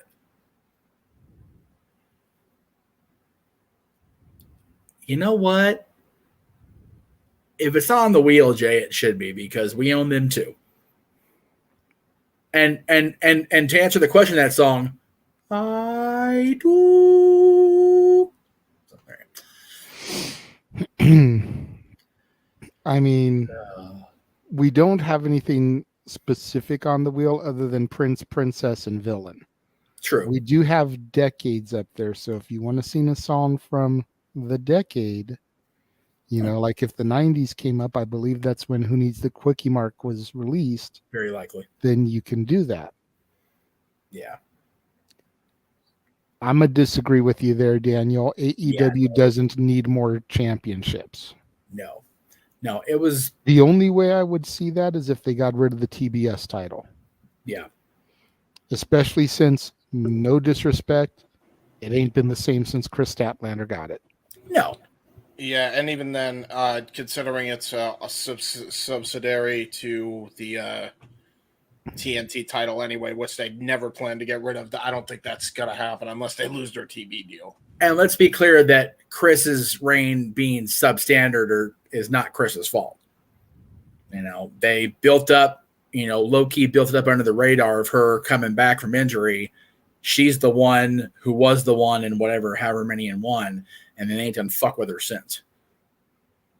So that's not Chris's fault. That's Tony Khan trying to, put too many ingredients in the chili pot. And, half the bowl smells like shit now. But yeah, it was brought up earlier about the too many titles. And I had said at that point that the alternate world title is not a new title. It's just a plot device to continue Punk's story. A brand new championship, absolutely bad idea. Absolutely a bad idea. Tony Khan needs to book women on the shows and stop trying to start the women's segments at 9:30 every fucking night. Give more time. Noah! Noah Foster. Noah Where are Foster. you, bud? Noah, where did you go? All I right, tried to so call back him. to the shills. You Where already on the discussed show Talk is Wrestling, yes? Foster? No, we were just wondering where he is. Continue. Sorry. I asked a question. I missed it because I was singing over like an asshole. I'm sorry. Yeah. I said you already mentioned Talk Wrestling, right? Yes. And the lack of Greg Cherry show this week. Yes. The Greg Cherry All show right, will be skip off over this week. those. Yes, you can delete both of those. So then tomorrow. Yes, tomorrow. Make sure you tune in for our coverage of NXT's Great American Bash. Yes. With myself and the Simple Man Noah Foster on the call. Yes. Looking forward to that. Yes. You know, considering that he's actually like somewhat invested in at least half the card or roughly half the card. I think he said 3 out of the 7 matches. So just Not quite under 50. half. Yeah. That's pretty good for it being not his NXT. Yes. And on paper, every match except for the 8-person tag. Yeah. Looks like they can be classics. Yep. Yeah, they've all got a decent story behind them, which, like I said, NXT's become that variety show again, which I'm happy about. The circumstances of my plans for tomorrow have been altered enough where I will possibly be able to pop in here and there and help in whatever way I can tomorrow for what it's worth. Because it's gone from this giant block party thing to basically a small gathering of Cards Against Humanity, which is just going to be a fucking train wreck with people involved. So there you go. Well, to be fair, we didn't even get to the Chase U part yet. So I know we still need Noah to come back eventually. Noah's practicing. That's it. Noah's tapping into that 1998-99 Undertaker energy right now. He's gonna fucking curse us all and make us like turn into naked. Yeah, I have none of us even have any clue where he went. No. Yeah, he is kayfabe, and all three of us we have no idea what's gonna happen right now. At least he hasn't changed his status thing. That's what I was waiting for. Right? Yeah. You know how sometimes when he gets kind of frustrated, he changes what's in the little white bubble there. Yeah. He hasn't done that. So that's how you know that he's like really trying to stick it to us. That's it. He's just a simple man making bad plans for his friends. Well, James, do you have anything you would like to show? Yes, I do. So obviously the Indy Force, the recent Indy Force, not 26, 27 is up there right now. You can go check it out right now, youtube.com/user/jhebert95. And if you could let me point to my username,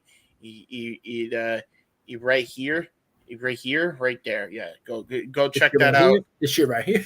Yeah, thumbnail again. So yeah, it's pretty cool. Good stuff. We talked about a lot of stuff. If you haven't seen the ending main event topic yet, there was a clip of it on my channel, the WIW channel, Casey's channel, and Owen's channel, giving the full update on Weymouth Youth Wrestling. 52 weeks of freaking wrestling show have been recorded match-wise. The fact that I can even say that's still wild. I don't know if I'm in a paradox. Like, for those who don't understand, like one show, we did 2 shows a week, right? One has 2 shows two matches every week. The other one has 5 to 7 every week. So you do the math on that one. That's how many matches we had to record, and we got it all done. It took 4 freaking years, but we got the actual recording done. We're now on to the voice acting stages, and we're having a good time with that. So, yeah, it's a lot of fun. We have a good time.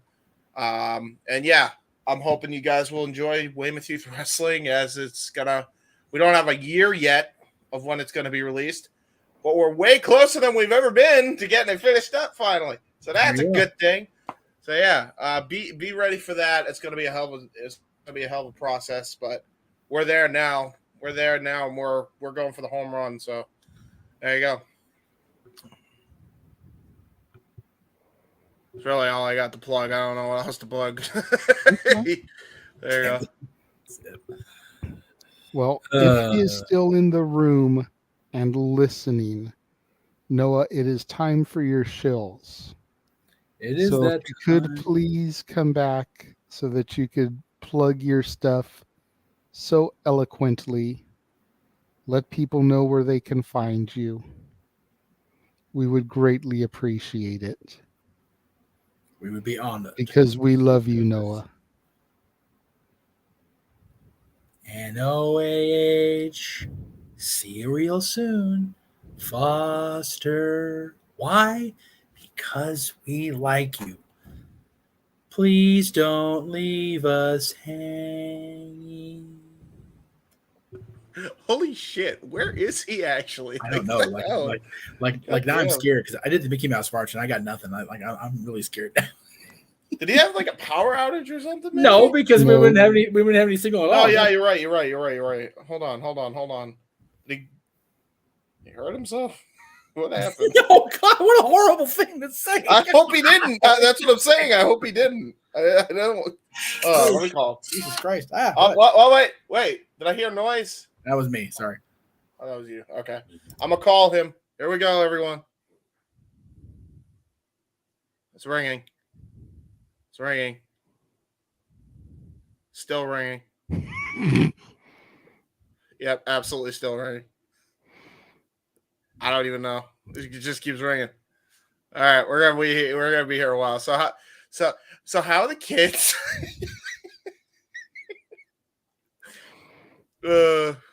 Trying to get a hold of him. I don't actually know where he went. Noah, come back. Noah, where'd you go, bro? We still got like one more thing we got to do for the super chats and your plugs. Come back. Famous Noah Foster here. Page Noah Foster. Paging Noah Foster. Paging Noah Foster. Mr. Foster, you have a stream to finish at the front desk. Yeah, man. Maybe he went on strike like Hollywood. There it is. Yeah. Part of SAG now and shit. Yeah, I really don't know. Eventually. Hey, you know what though? We can be on for a grand total of 11 hours. We figured that out last time. We did a double stream. So it's like, I'm willing to wait. I don't care. I ain't got nothing to do tomorrow. Noah, where are you? God damn, I can't. Yeah, I couldn't get a hold of him, boys. I don't know. I don't know what's going on. Oh my goodness. Where in the internet is Noah Foster? What if he had like a computer issue right after he said fuck all of you, and then his computer just shit? Right? Wouldn't that be some shit? Oh my god. I feel. There he is. There he is. We see. Can't see him.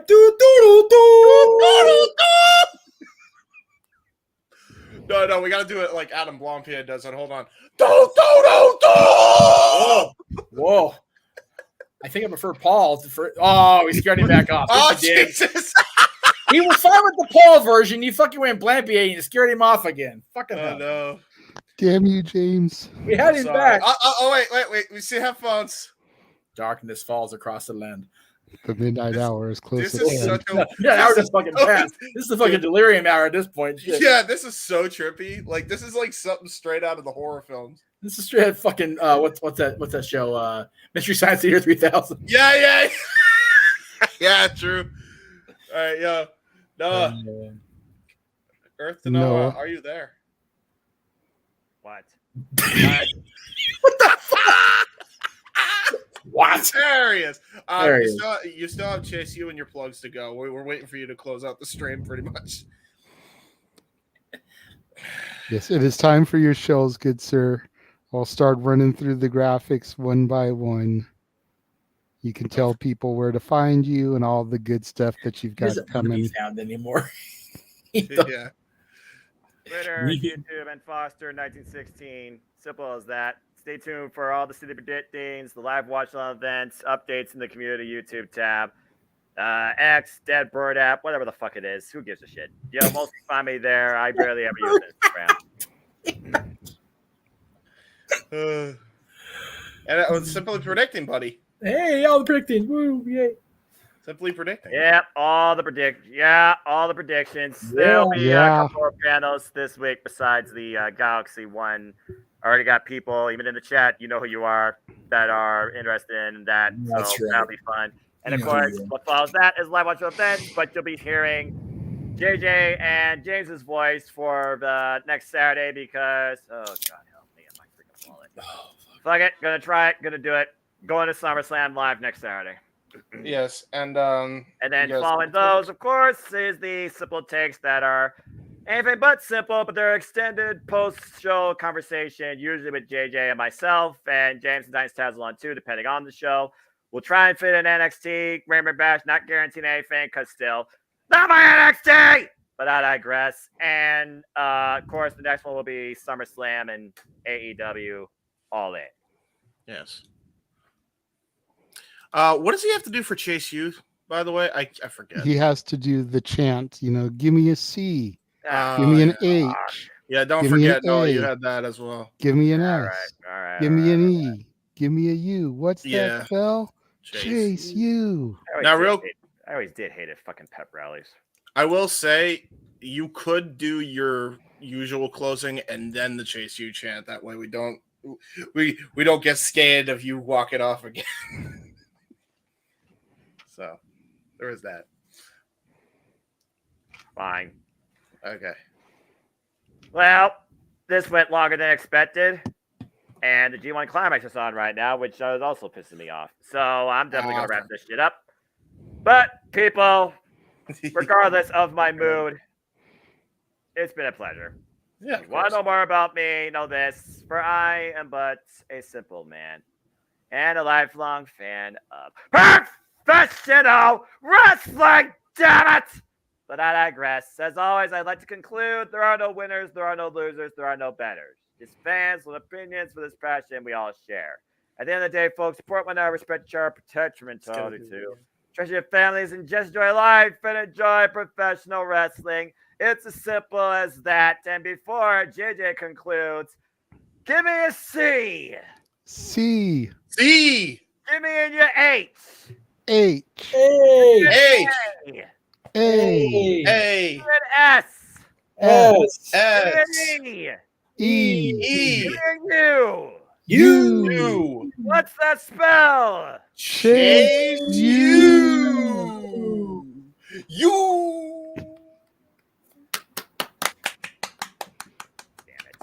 Round of applause. You know. There you go. Everybody's doing it. Oh no! In the chat. That's my hero. Everybody doing it in the chat before we go off the air. Let's go. Help the That is why algorithm. Datilla is awesome. And That's if I had right. seen that she was doing that as he was doing it, I'd have thrown him up, but I didn't see it in time. One of us. Oh shit. This All right. definitely went longer than I thought it would, considering we didn't have many topics. But you know what? It's open That mic is why night, they are baby. called the Saturday Night Shenanigans. Shenanigans. Yes. That's Rampage We- says. This show we y'all en- been waiting on. We enjoy it. We love it. We enjoy entertaining you guys. Even if it ends up coming at some of our expenses like it did Noah tonight, we love entertaining you. Noah wouldn't be back here week after week if he didn't enjoy entertaining the fans. That's fair. Well, even anybody else deserves some sort of happiness. That is true. Amen to that. So we appreciate everyone for joining us this evening. We appreciate the 20 of you that are still watching us across every channel in the multiverse. Wow. That's very awesome. That is awesome. That's crazy. I've thrown that up a few times tonight, but yeah, multiple times tonight we've had at least one person watching on every channel in the multiverse. So Yay. I just think it's so important that they, that all the channels get engaged, which is why I wanted to keep having them added every week because, every view counts. Every view does count, especially for the algorithms. That's right. yes, it has been a fun ride so far, Datilla, and you are so welcome for being brought on board. Yes. James So is over He's there, listening to the righteous theme right now. Oh, okay. It was even suggested in the chat room. You guys are awful. Let this man go to sleep. He's got church in a few hours. He does have. Well, I mean, he's gonna watch a G1 anyway, apparently. Oh, is he? Well, then, Yeah. okay, he's made his choice for today. Fuck it, whatever. So again, we thank everyone for joining us. Yes. For the simple man with the spectacular voice, not just for calling matches, but for entertaining through his vocal stylings as well. Yes. For the Heeb man, James Hebert. For the man whose name was on the marquee, but he took it down for the plug, so it's not up there now. The West Coast professor, Jeff motherfucking Meacham. Yeah. I am the Renegade of Wrestling, JJ Williams, your humble host and moderator for the Saturday Night Shenanigans, saying stay safe, y'all. And until next week, we will catch you guys later. Have a good night, folks. And that's sports entertainment. And fuck peaches.